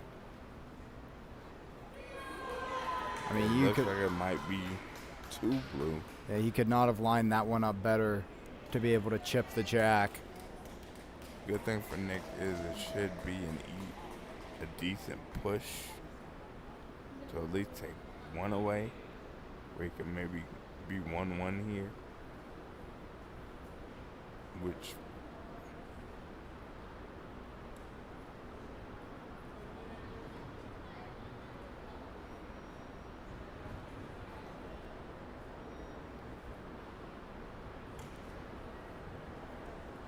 try to push his red in and hopefully roll over top and get some separation from both of those blues. Yeah, this is definitely a tough shot here for Taylor. He really doesn't want to fall behind any more than the 3 that he is already. Really needs this one to go.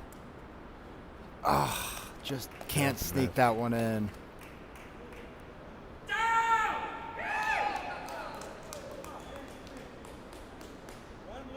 So it's 1 blue. Nick almost able to sneak that one in. Unfortunately, Nick's the side of the red one up front. If he doesn't hit that, he ricochets right off that back red and in, and he might get one himself. So he's really going to need a big third end here. I would say he needs at least 2 here, but he definitely has to get on the board here.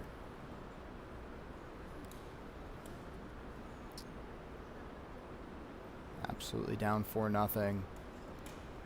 Really can't afford to go down more than that in the third end. So this will be a good one.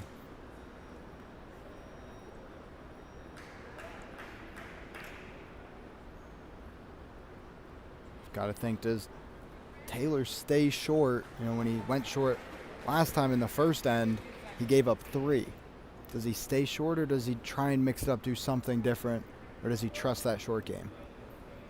I wouldn't be surprised if he might take it a little deeper. But Nick likes right over that V, maybe to 3.5 meters. So if he's going to take it, he's going to take it. If it's deep, it's probably going to be about 3.5 meters, no deeper.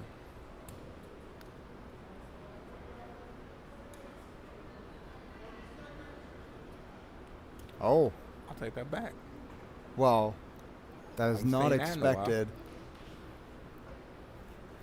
And that is currently out of frame. We'll move the camera here in a second.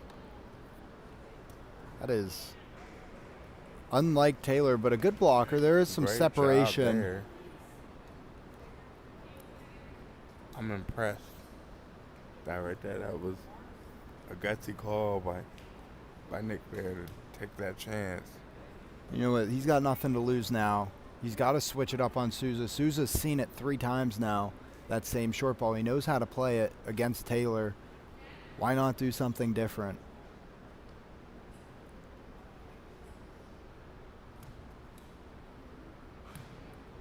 Great ball there by Souza. Great ball by Souza. Not quite close enough, but a good blocker. This is inside the red ball. He's looking to push his in. Oh, that's a Does great great push. job. That is a great push.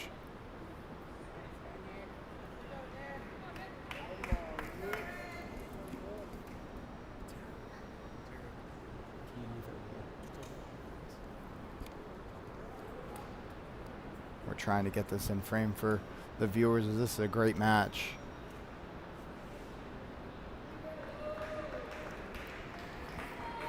Souza just had a great shot.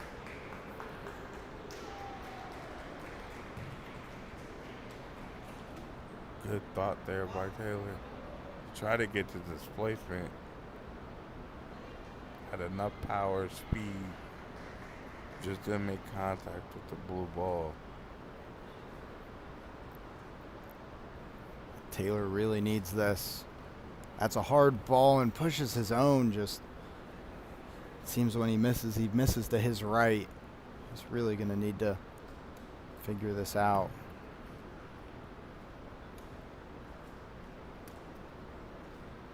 So that's a soft ball. It just doesn't roll, and Nick's on ball 5 now. Uses harder ones. Now he's just trying to block up to make sure there's not more damage done. Great, decent shot there. You I could don't know tell. if that's close enough to prevent Sousa from scoring. And you could tell Nick Taylor getting frustrated here. That's a better ball there. He had it, it just wouldn't go where he needed it to go. This is a big opportunity for Sousa. He could really close this one out. Being up He gets any more than 2, it's completely 4-0 over. right now. And Souza's a great deep ball player. We know that.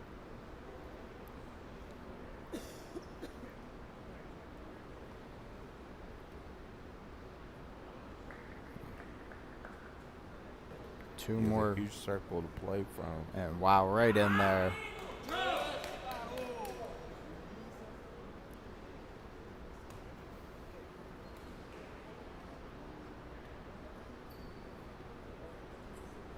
So, one more for Souza, and it is completely over.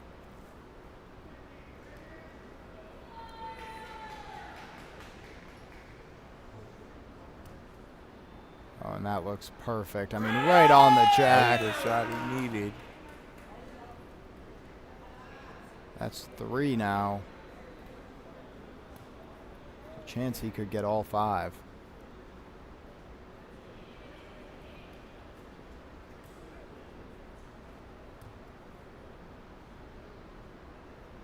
That one, that'll be close. There's a chance that one could score. Missed a little to his left.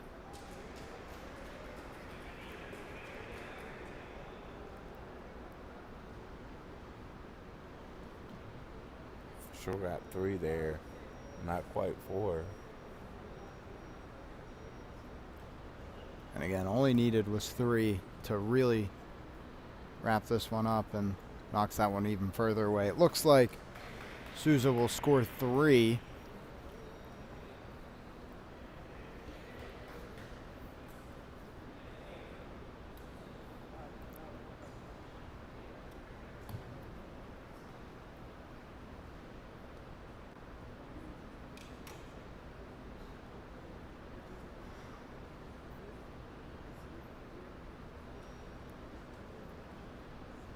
This one is all but over now.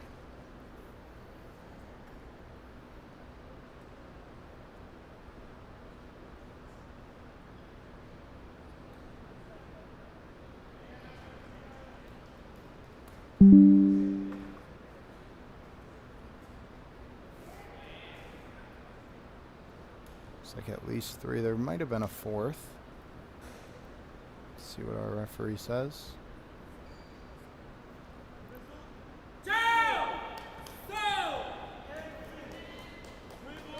3 blue. So Souza wraps it up 7-0. Still a fourth end, but the most Nick Taylor can do is get 6. Souza put on an absolute clinic now. What a great match he's had. Great choice by Nick Taylor to had to try something. Went about 8.5, almost 9 there. Had a decent first ball.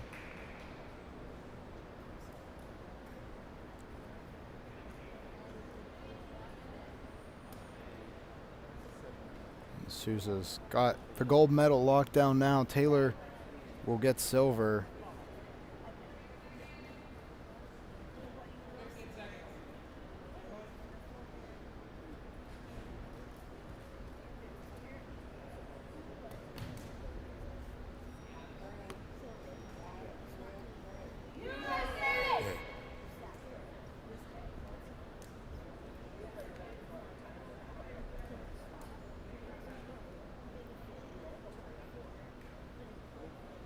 Souza with the jack. He's just going to go short right in front of him. Doesn't need to do anything crazy here. Definitely. He can try some new things if he wants. Definitely goes for where he's comfortable.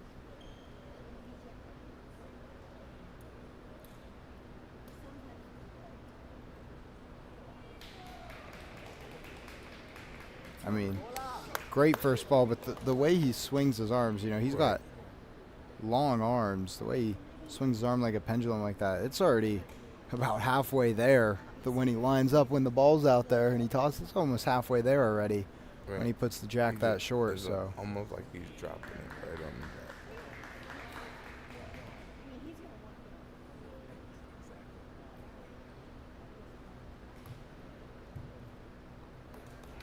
Hooked up there by Nick. Try to move that jack. See it. Is there a spot where he can wedge it, like lob it and wedge it between the blue and the jack? Is that a thing? Oh, absolutely good. He's just gonna placement. Trying to go for a placement there. That's a decent placement. Closer there.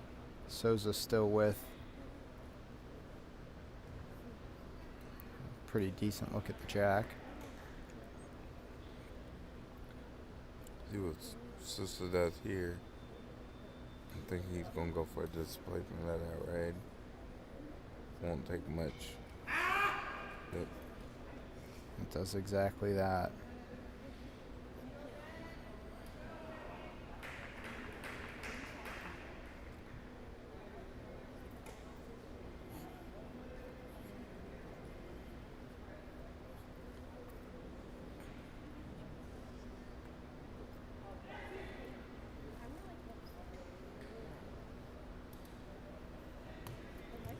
Taylor just puts another placement there. That one there. Better than the last one for sure.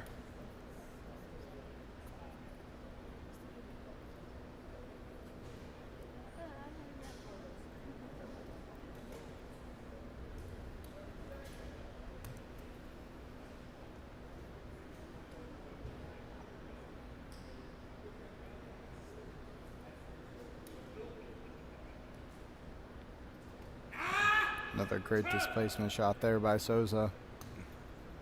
That displacement is next level. Yeah, and he can do no wrong right now.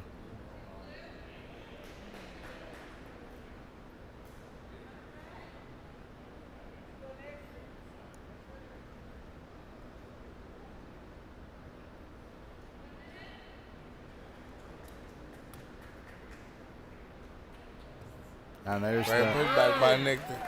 Whoa! Yep, there's that lob. He's not going down without a fight. I move there. But Sister still has an open jack here. Let's see what he does have to do. Should be a placement shot here.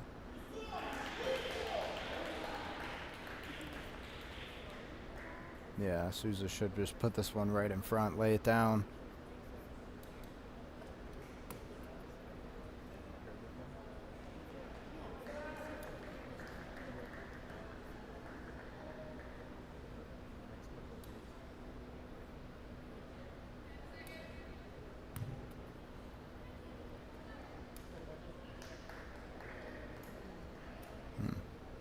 So instead of putting it on the jack, he put it right on Nick Taylor's ball.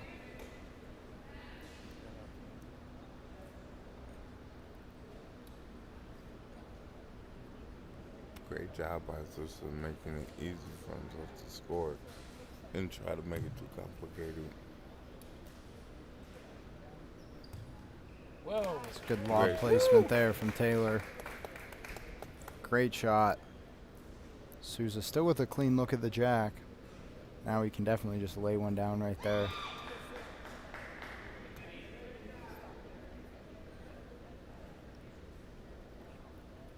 Definitely a great job by Nick to get the chance of possession, but a clean look here for Sousa.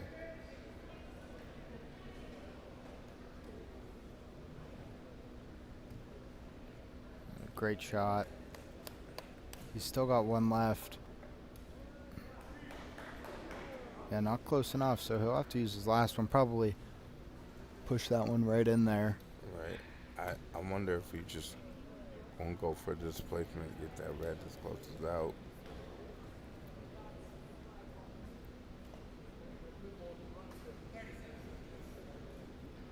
He's going with his right hand now, which we haven't seen. See lob with his right now. Oh, wedges finds a little gap. Didn't see that one coming, but No, it looks like makes sense. Nick's got one right now, maybe. Yeah, he doesn't want to measure it. He's just gonna play it, and could definitely see maybe a lob push that jack back to the two reds back there. Absolutely.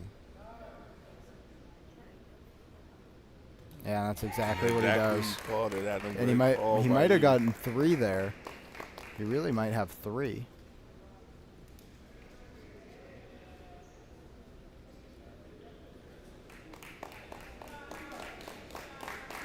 Way to go. So he got two. So it ends 7-2. Souza over Taylor. Souza just rolling through the knockout round. 7-0 win in the semifinals. 7-2 win in the finals. Nick Taylor was silver. And it was Gonzalez we saw get bronze here in the BC4 men's division. Coming up next at 3:50 on court 6, we have the BC3 men's gold medal match between two Chinese Taipei athletes. We saw earlier Minchi Chen on our court facing off against teammate Sui Chang. That one's coming up at 4 o'clock.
Welcome back to Court 6 here for our final match of Day 3 of the World Boccia Challenger here at the Lakeshore Foundation in Birmingham, Alabama. It's the BC3 male medal match, gold medal match between two athletes from Chinese Taipei. It's Sui Chang and Minqi Chen. We saw Chen here earlier today. He is on your left, and Chang is on your right. Chang with the jack and using red balls. Chen on the left using blue balls.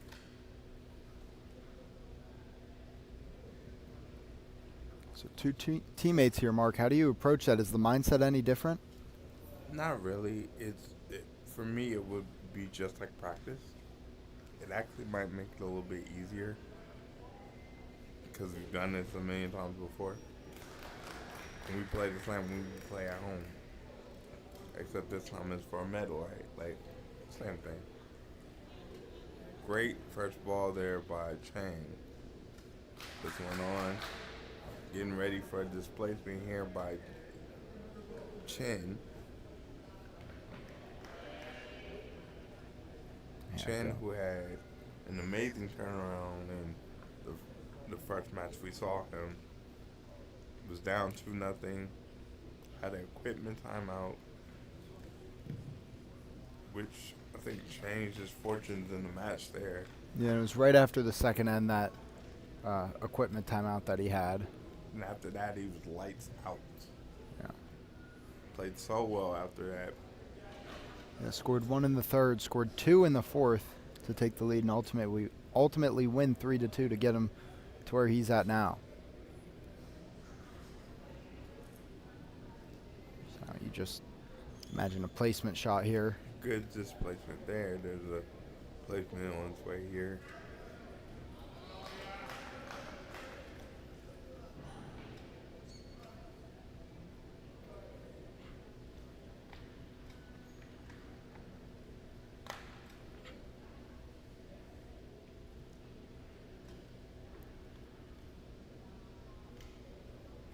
He's going to go nice and low.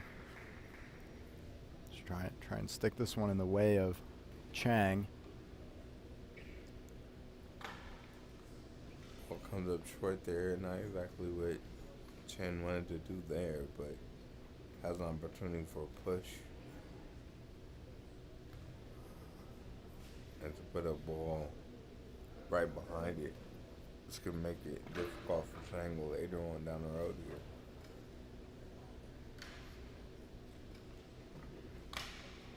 Absolutely. I guess we've been preaching the same phrase, ball count.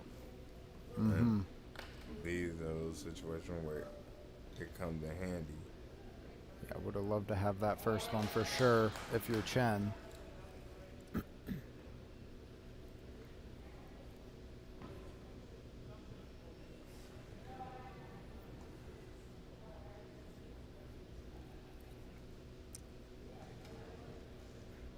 It's a great push there.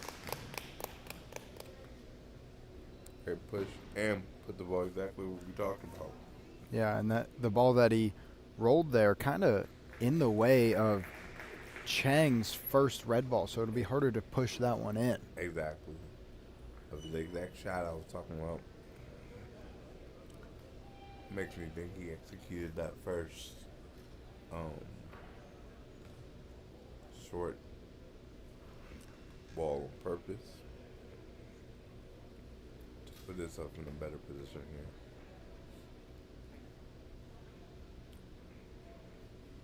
Definitely think there's a displacement coming. It's just a matter of how much he would like to displace his ball, I think. Would be the question. Does he want to smash and blow the entire thing up? Kind of looks like that's what he's thinking about here.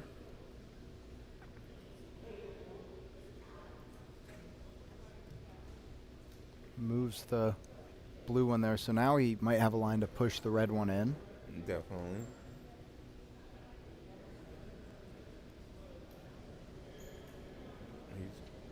Or he can do the exact same thing if he would like, and just blow it completely up. Just move the other blue ball as well. But I think he's gonna keep it close to the vest here. Looks like he's going up top.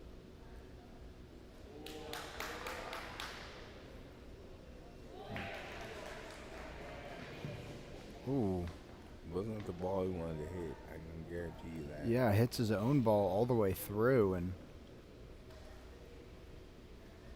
That shows you how much velocity that ball had. that was a hard ball too. It just kept rolling.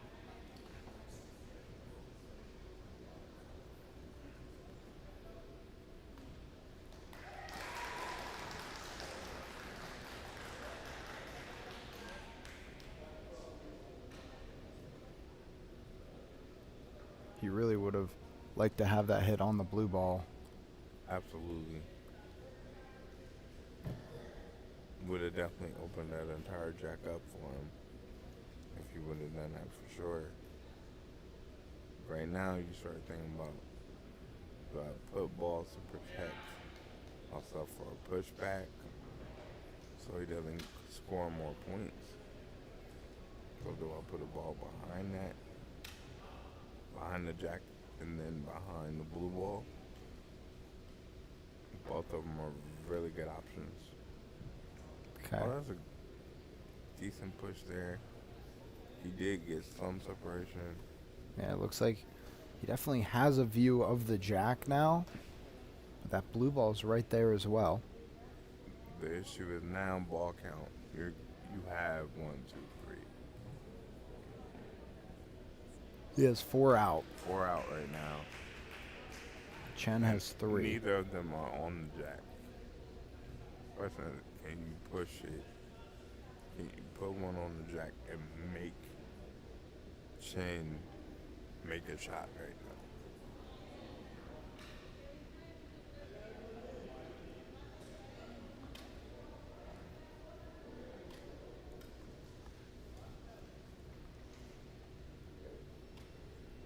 It looks like he's just going to go for a placement shot now.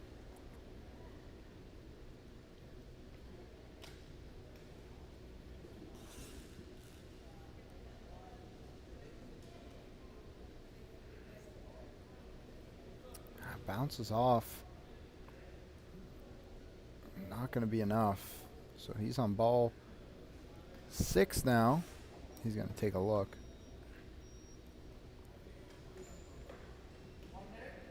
Trying to see Chen's lane to see where he needs to put a ball. I would almost stop one short.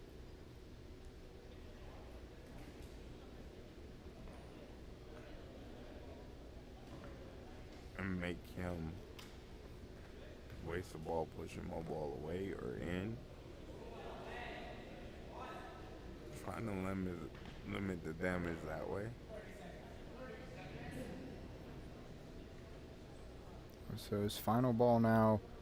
Oh, able to push the blue a little bit, get a red in there. Can't tell from here how close it is, but certainly not a bad shot. Definitely close enough. Don't know if it's scoring or not, but it definitely, even if it's not scoring, definitely has a blocking ball there and makes Chen make a shot. Just wish it happened maybe 2 balls earlier.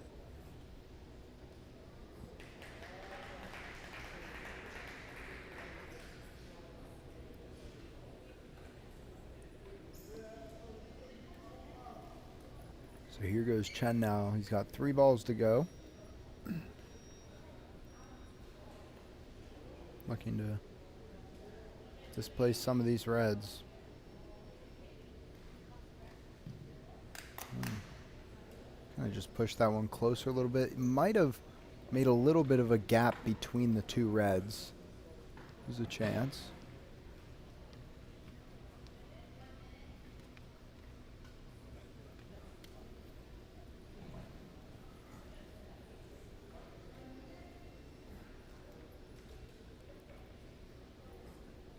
So Now 2 to go. It looks like Chen won't be going as high up.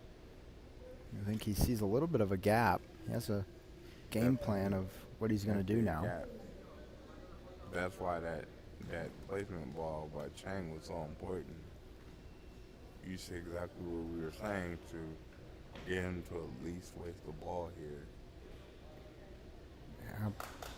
Yeah, now he definitely has a look at the jack. And he's got 2 blue balls behind it as well, so could push it back. Regardless, Chen definitely in a good spot.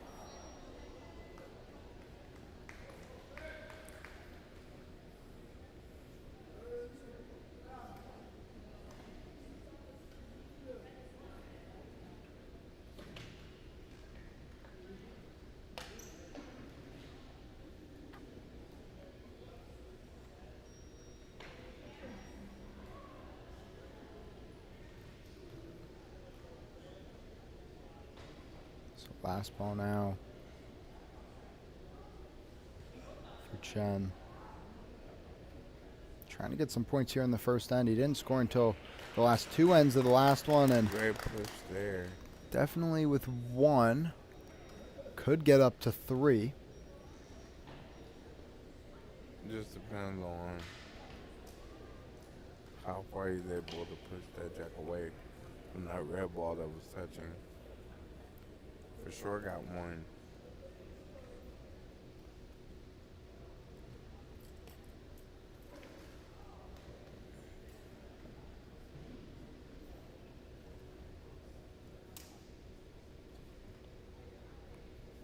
The referee's measuring.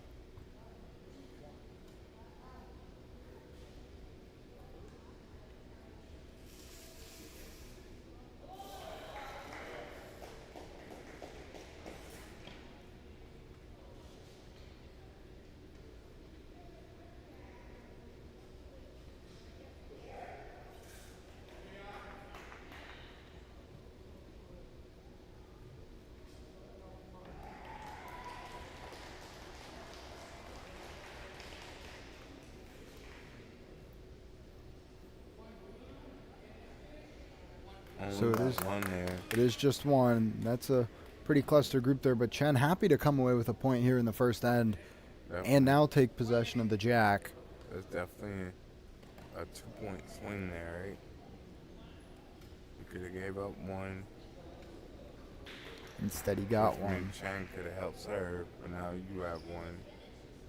That's literally a 2-point swing there.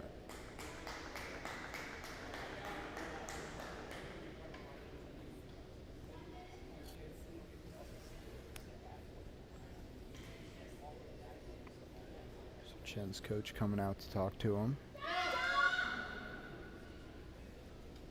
Telling him to carry this momentum over into the second end, and again, already off to a much better start than that first match we saw him play. Definitely. He struggled early in the first game that we saw him. First and second in. Was able to regain his composure after a small break and was lights out after.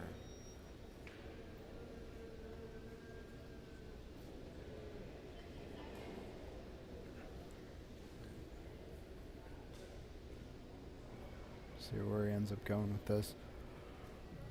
This jack ball looks about where he was going in the first match. Yeah, I think he's going to stay pretty consistent. I think both of these guys aren't going to go too far over V. Yeah. He's going to go, he's going to go about 3.5, 4 meters. He feels comfortable there. Looks like Chang is going to stay over the V.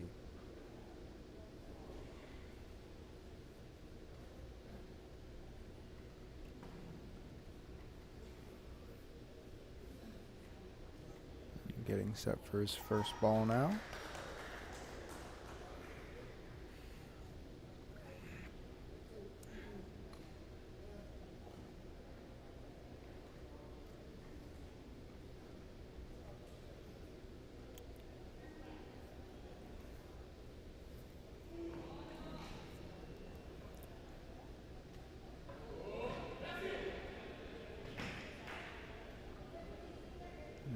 goes for Chen. That's a great first ball. Absolutely phenomenal first ball. Wish it could be a little bit more to our left, but it definitely makes Chang make a displacement shot here and a follow up.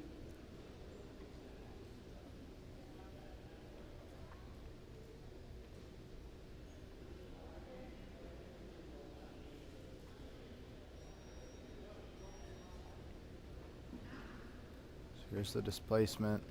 Oh, great displacement shot. Really moved that blue off. Absolutely. And that's what I was saying about the way that particular ball was placed. Chang had an opportunity for a really good displacement shot there. But at least Chen made him use one. Now I have to use another to put the ball in.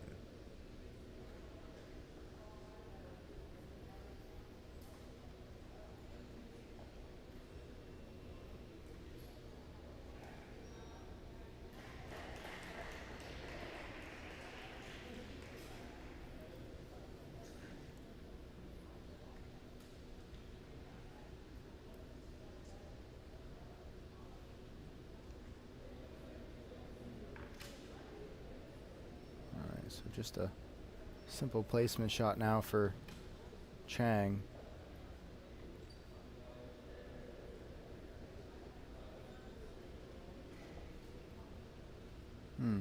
Puts it on the jack. Doesn't really block much, but it's on the jack. Better than having to use an extra ball. It's definitely beside the jock here. We much rather prefer that in front, even if you're short. Even if you're short, just because you can serve as a blocking ball there. But she has a great look at it, clean jack here. He's about 50% of it.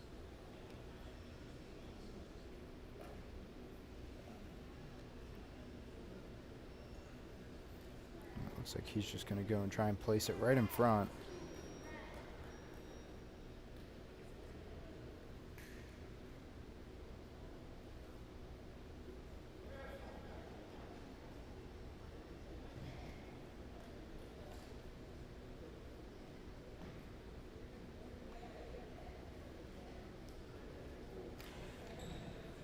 That's a good shot Great there. ball there. Just a little shorter than he would like.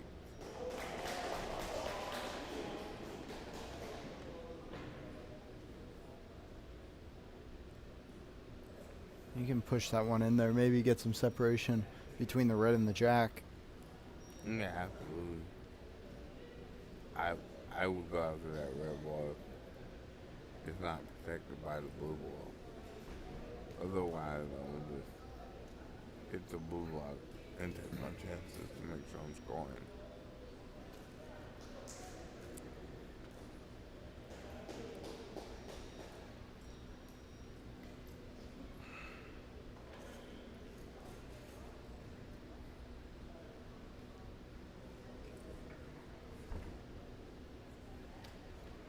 Yep.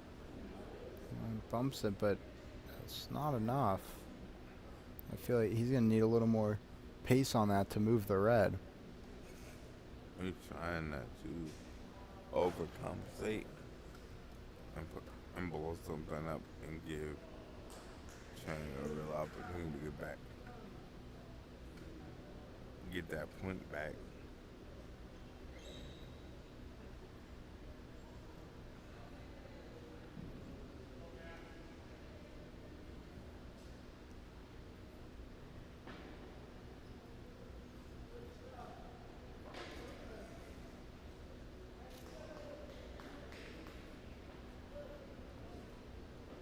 Definitely looking for another push once you commit to it in this situation. Yeah, looks like he's up higher on the ramp to try and get more speed on it. Yeah, wanted to get a little bit more power.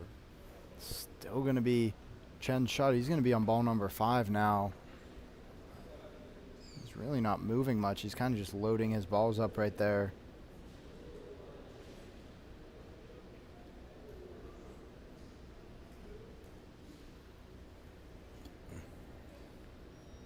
Quickly shifted ball count here too. Like he's gonna be.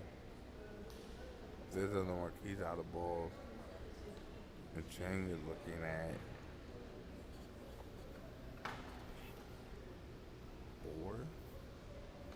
Yeah, Chang's got 4 left.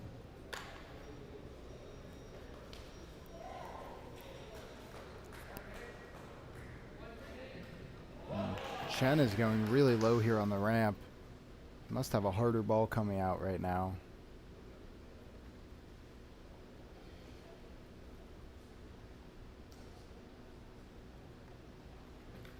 That definitely was a harder ball. Now he's trying to push his ball in that time. Just stops moving now. That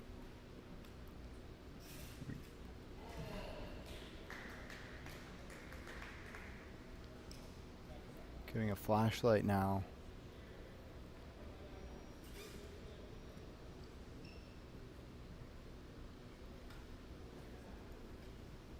Finally got the Definitely speed he looking needed for- to push his ball. They're Looked like- definitely looking for a flashlight possibility. It looked like he was looking for a flashlight, and we're getting one brought over right now.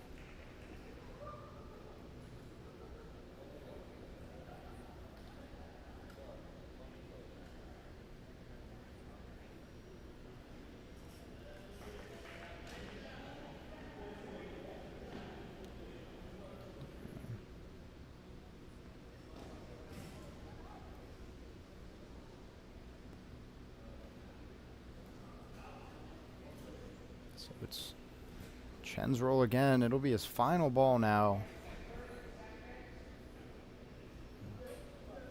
Again, Chang with 4 balls left. So how do you approach this with your final ball if you're Chen? I mean, at this point, I will put a. It's hard, right? Because you keep inching the ball, it's just not scoring. You gotta go after it and hope that your ball moves.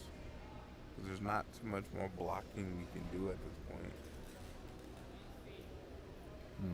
Chang's going to come out and take a look.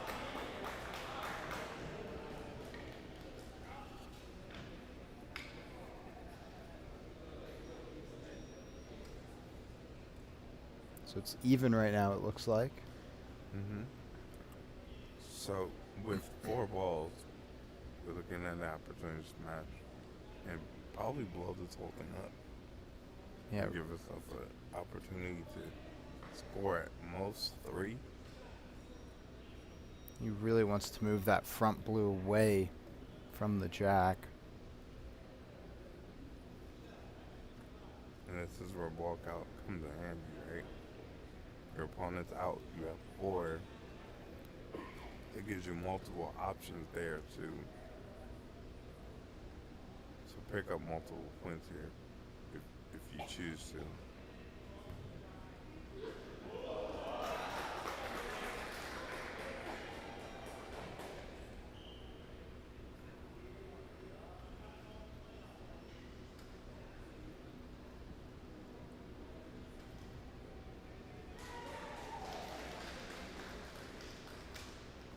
Chang talking it over with his assistant.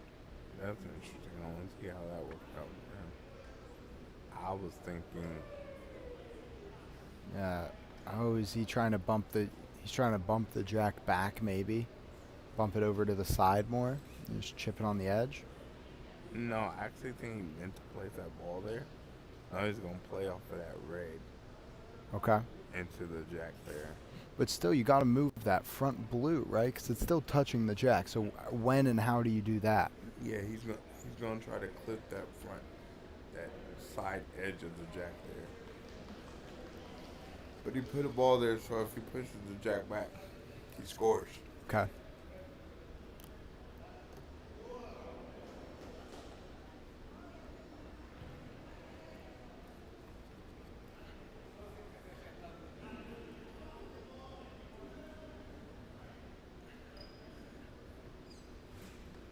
that just a miss there? I think. No. Well, He still has an opportunity. he's If he telling. pushes that blue ball, that jack's gonna go forward. He's looks like he's telling his assistant to move it. And he's like nudging it, but it's not quite really moving enough to make a big enough difference. Now it looks like he's got a hard ball coming up. He's releasing it really low. Would that be correct? It's Yeah, probably a harder ball. I'm just trying to process what he's doing right here. Oh, Okay, that's a there it good was. one. He wanted to go for the wedge there and get an extra point.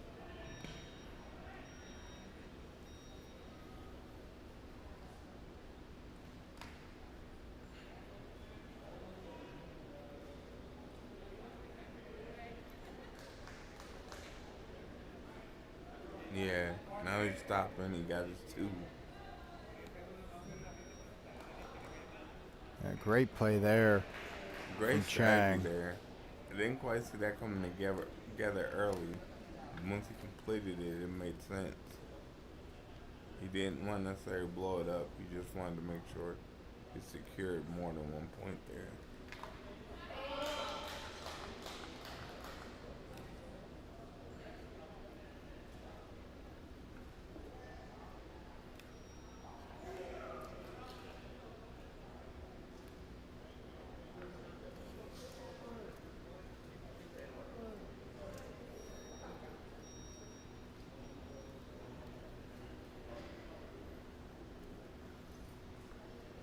So Chen currently with a 1-0 lead.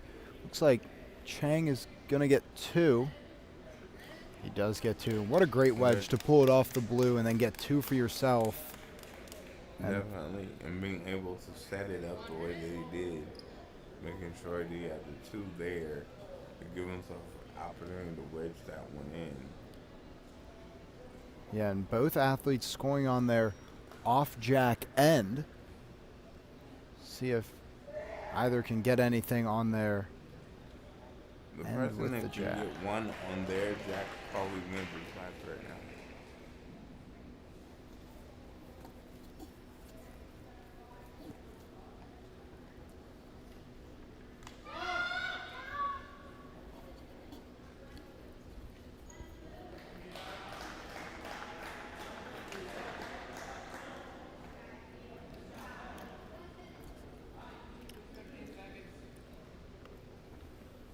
So now Chang in possession of the jack, up 2-1. That was a great end from him. Really played that great. And now again, that wedge, I mean, he's playing 2 moves ahead of us even being able to try and spot Really something like almost that. 3. I didn't quite see that. Yeah, he set Started it coming up. together. I thought he was just going to play off of it. He put the second one there to secure the wedge. It was a brilliant move by Chang.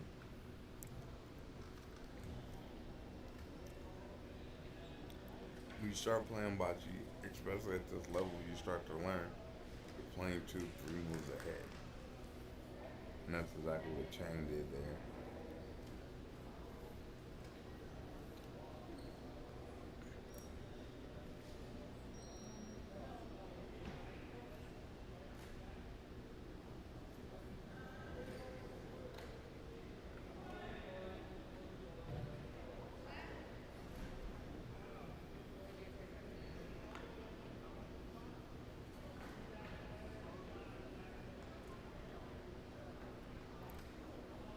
I'm going right over the jack, about 2.7, 3 meters at the most.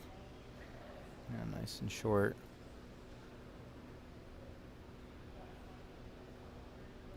Great ball for first serve.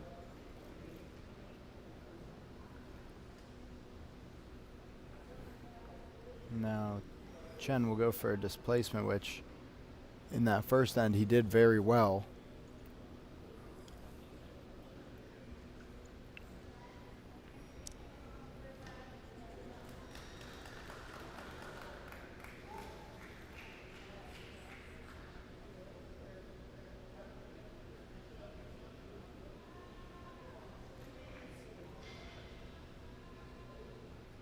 Chen not using the entire ramp like he has been for displacements, going down maybe about a foot. You might not want to. Okay, give us a look here. Out.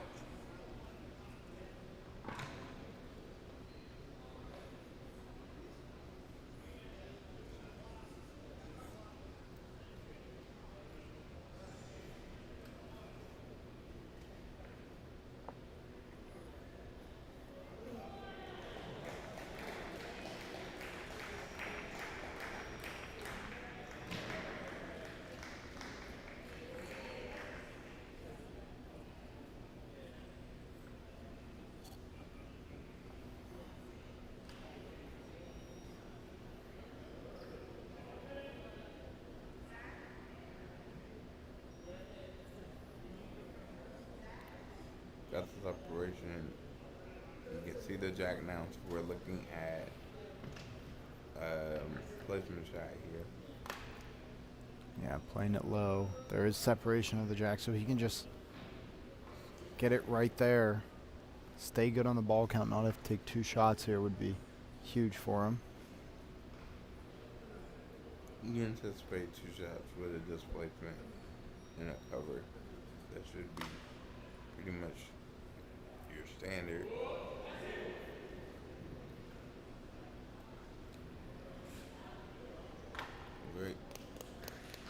Great shot there.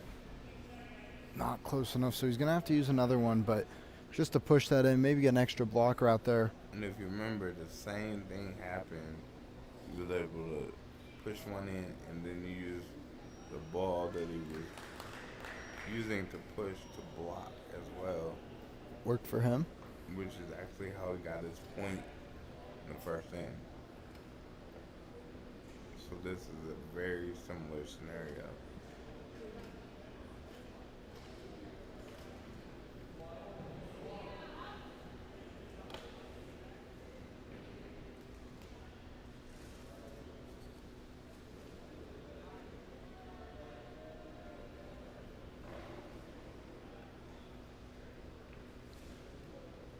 Great push. Great push in there. It's going to be a tough displacement for Chang. And that ball is head on with the jack. Absolutely. Definitely should be a smash though. Wonder if that's what he's thinking. We'll see once he puts the ball in that what he's actually thinking. Or might have an idea what he's thinking.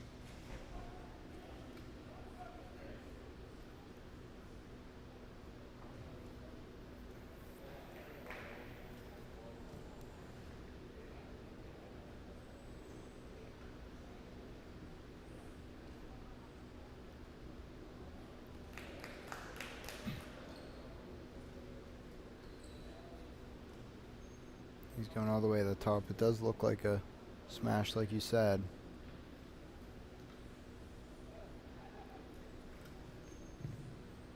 Hit the wrong ball there. He does get some movement there from the blue ball. It looks like he might be able to split the 2 blues out there, potentially get on the jack. Yeah, quite possibly. Or even if he does it hard enough, he can push. Once he hits it, it might push the jack off of the blue entirely.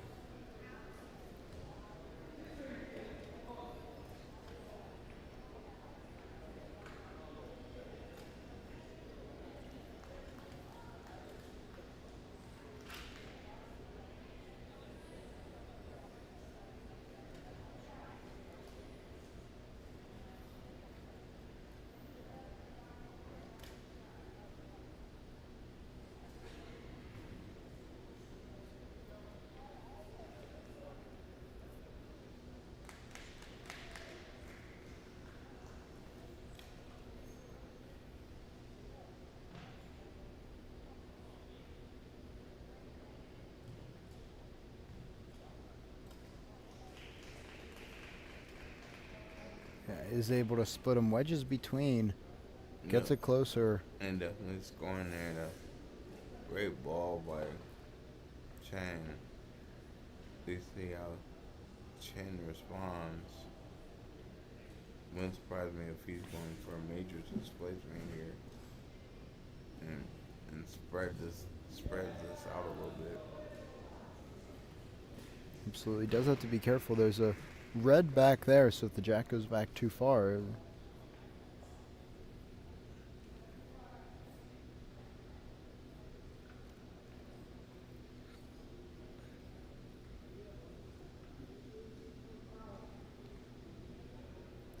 And the thing is, it's not directly back there, so if you can open up a lane there, he might be able to come back and cover again.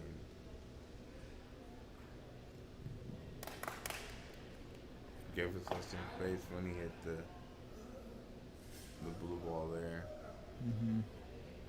He will be on his 5th ball.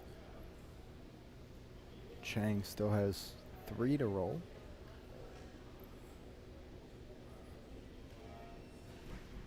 Might have given himself some room. He might be able to wedge one between the I think that's red his and best blue. bet at this moment. You're correct. Between the red and the blue ball.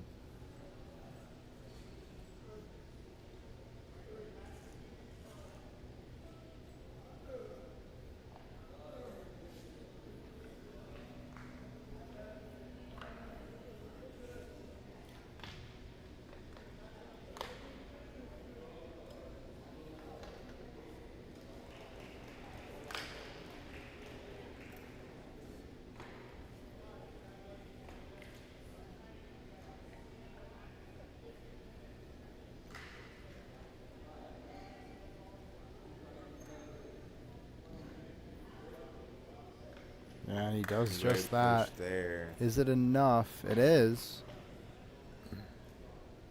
That was exactly the shot that was needed. See how And that's Chang gonna cause attacks. a displacement. Well, Chang could actually push his red ball up if he would like. Or he can displace here. The placement of the ball on the red will let us know what his thought process is at that moment.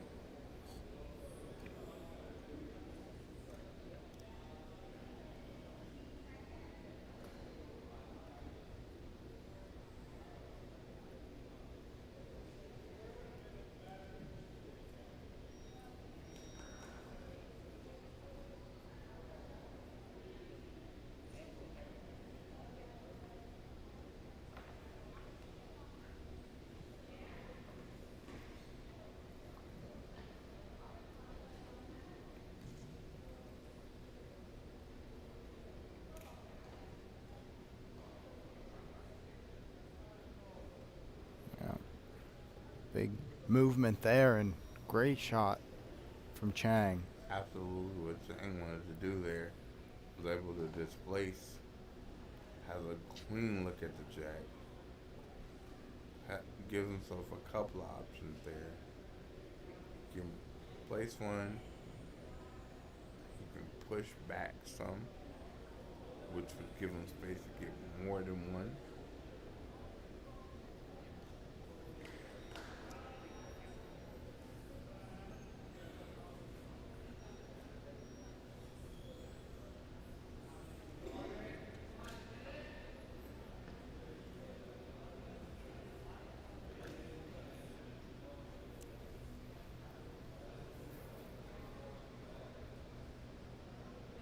Great placement. That was the pushback I was looking for. Yeah, and playing off that blue is just brilliant there by Chang. And Chen now with his last ball. Chang with one more. So Chen probably going to push that blue up front back.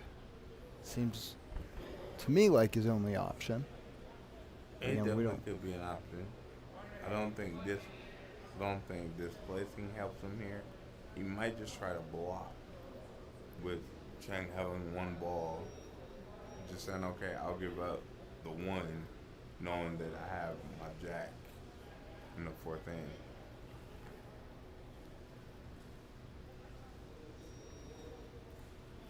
He's going to push and block.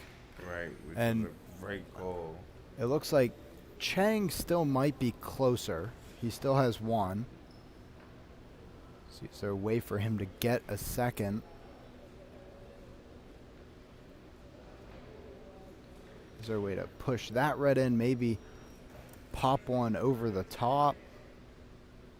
He could, I wonder. That back red is far away. Yeah, he Oh, pushed very outside pushing. one in. I think that might get him two here. Very Yeah. well might. It'll be two red. And he always had his eye on that outside red. He And just it- wanted to make sure that he covered. And with Chen pushing the blue that was by that red, it opened up the red to get pushed. Yep. So Chang just thinking 3 steps ahead once again. He'll go up 4-1 heading into the fourth end. Chen with the jack. He's going to need 3. And last time it came down to the fourth end for Chen as well, and he came up big, getting 2, but getting 3 here against an opponent like Chang is going to be very difficult. I wonder if he's going to go back to his usual spot with the jack. Or typically this is where you test yourself. Try to go a little deeper because you need 3.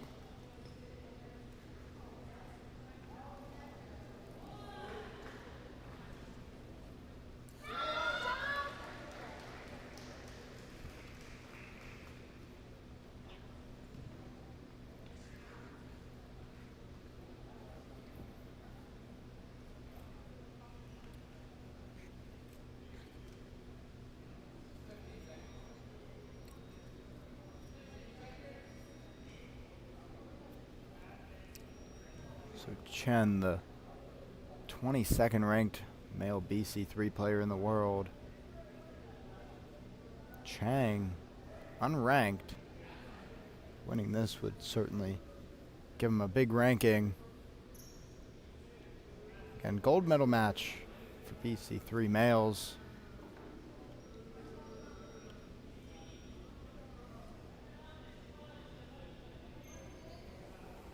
Fourth end.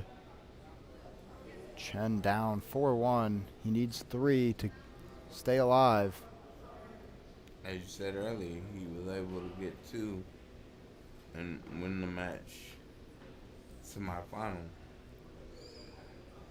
It Let's looks see like what the strategy is to get 3 here. he's going to go about the same spot as last time.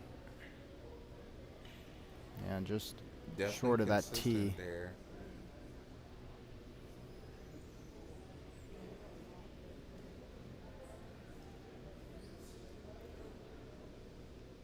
That's where he likes to put the jack. Didn't work in his favor last time, but he's sticking to what he knows.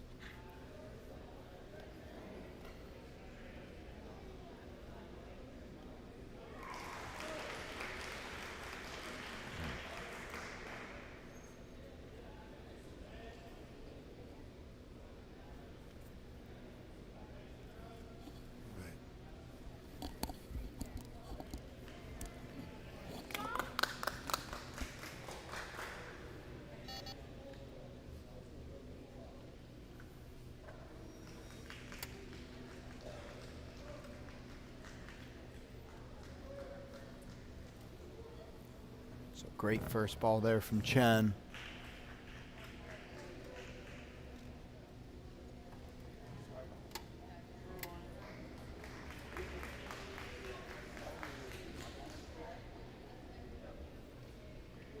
Partner Mark stepping away for a minute here. Chang going for the displacement.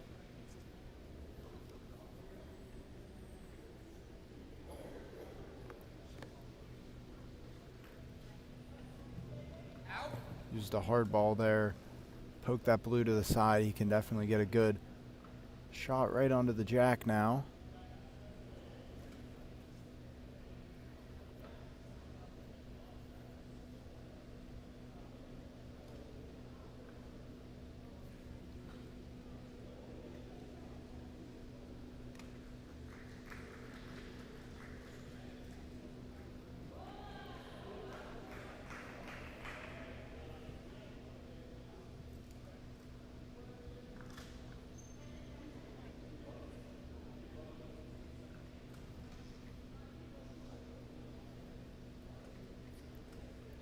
for a good placement now.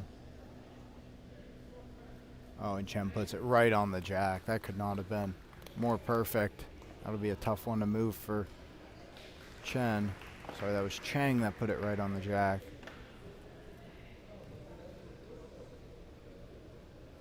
Chen now going for the displacement.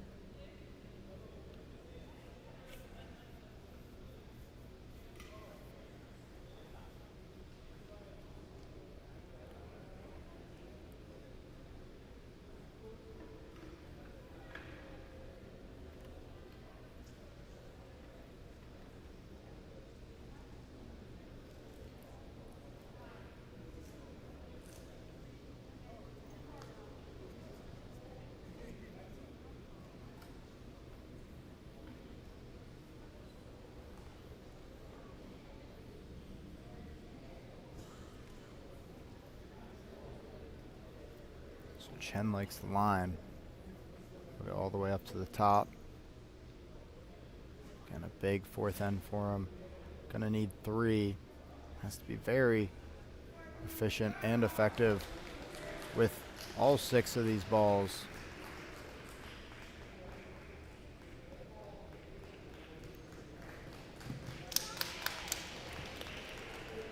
And gets that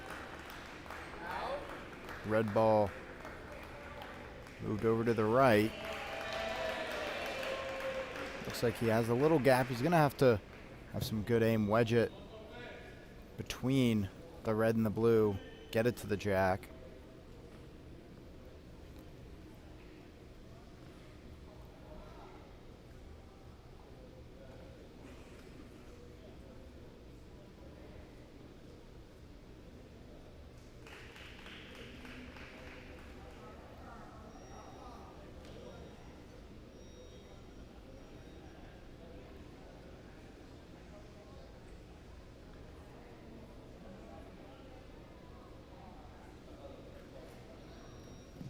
And uses another one to displace, and it was a good displacement, but now he needs 3 of his 4, last 4 potentially, to score. It's going to be difficult. And he has the next shot.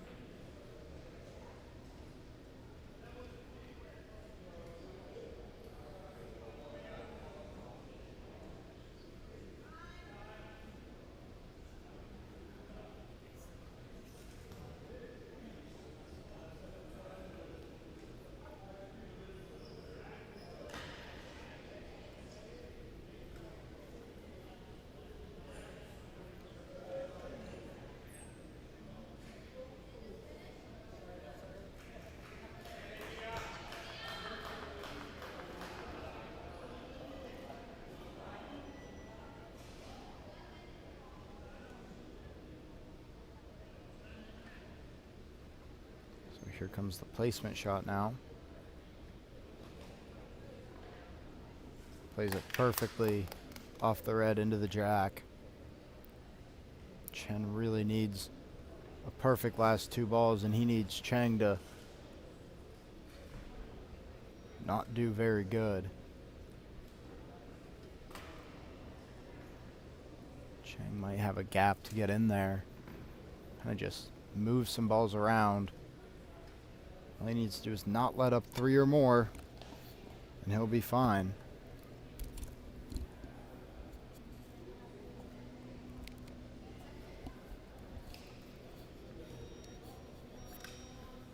So Chang still has 4 balls. Chen has 2.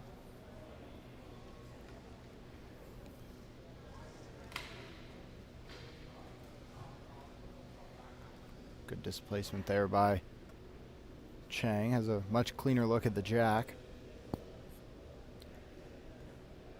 Really, Mark, all he has to do is play some defense, not give up 3 or more to secure the win.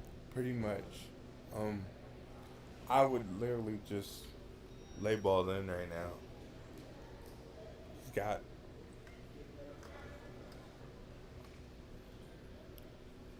3 balls to go. Chen has 2 balls to go, but there's one that the ball is on at this moment. So lay one in, play defense, try to score it, so then Chen has to use the ball and get change of possession there. That looks a little short. It's touching the jack, I guess, on the side. That actually kind of works for Chang there. Yeah. Because if that is pushed back of any kind, that red ball is still there. You And just now- can't afford to have it pushed back too far and have a ball be a blocker there. Well, and for Chen to be able to score, he needs these next 2 balls to score, basically, in order to keep this game alive. But He has to score both of them. And the issue is he would have to get rid of the red ball with one and then push back to his blues. it's a tall task, especially when Chang still has 2 balls to go.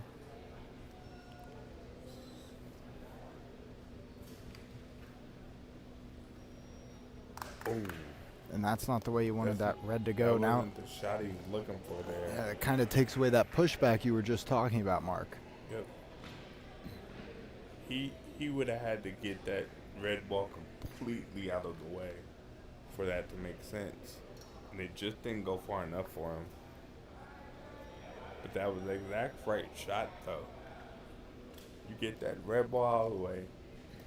He has to throw another ball. Hopefully he makes a mistake, which Chang hasn't shown a propensity to do in this match. Interesting here. Okay. Push the blue. A little bit of anything you can do, I can do better. Yeah, so now Chang will throw his last ball. Neither ball, a blue or red, touching the jack. There's a little separation for both.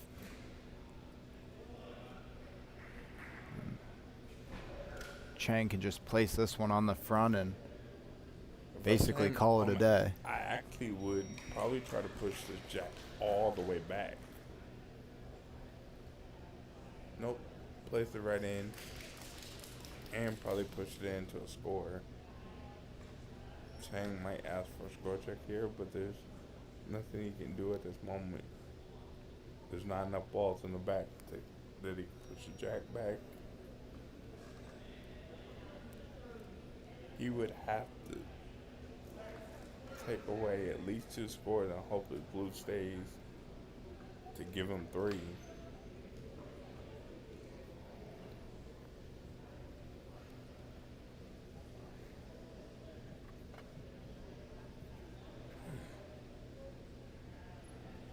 Great ball there. Yeah, so that, if anything, it's 1 or 2 But that for all intents and purposes, Chen could get. Chang just became the gold medal winner in BC3 division. Great tactical play by both players. We're playing 2-3 steps ahead. Absolutely, and props to Chang, the unranked challenger coming in, beating number 22, Chen, one of his teammates, regardless of what the scoring is here.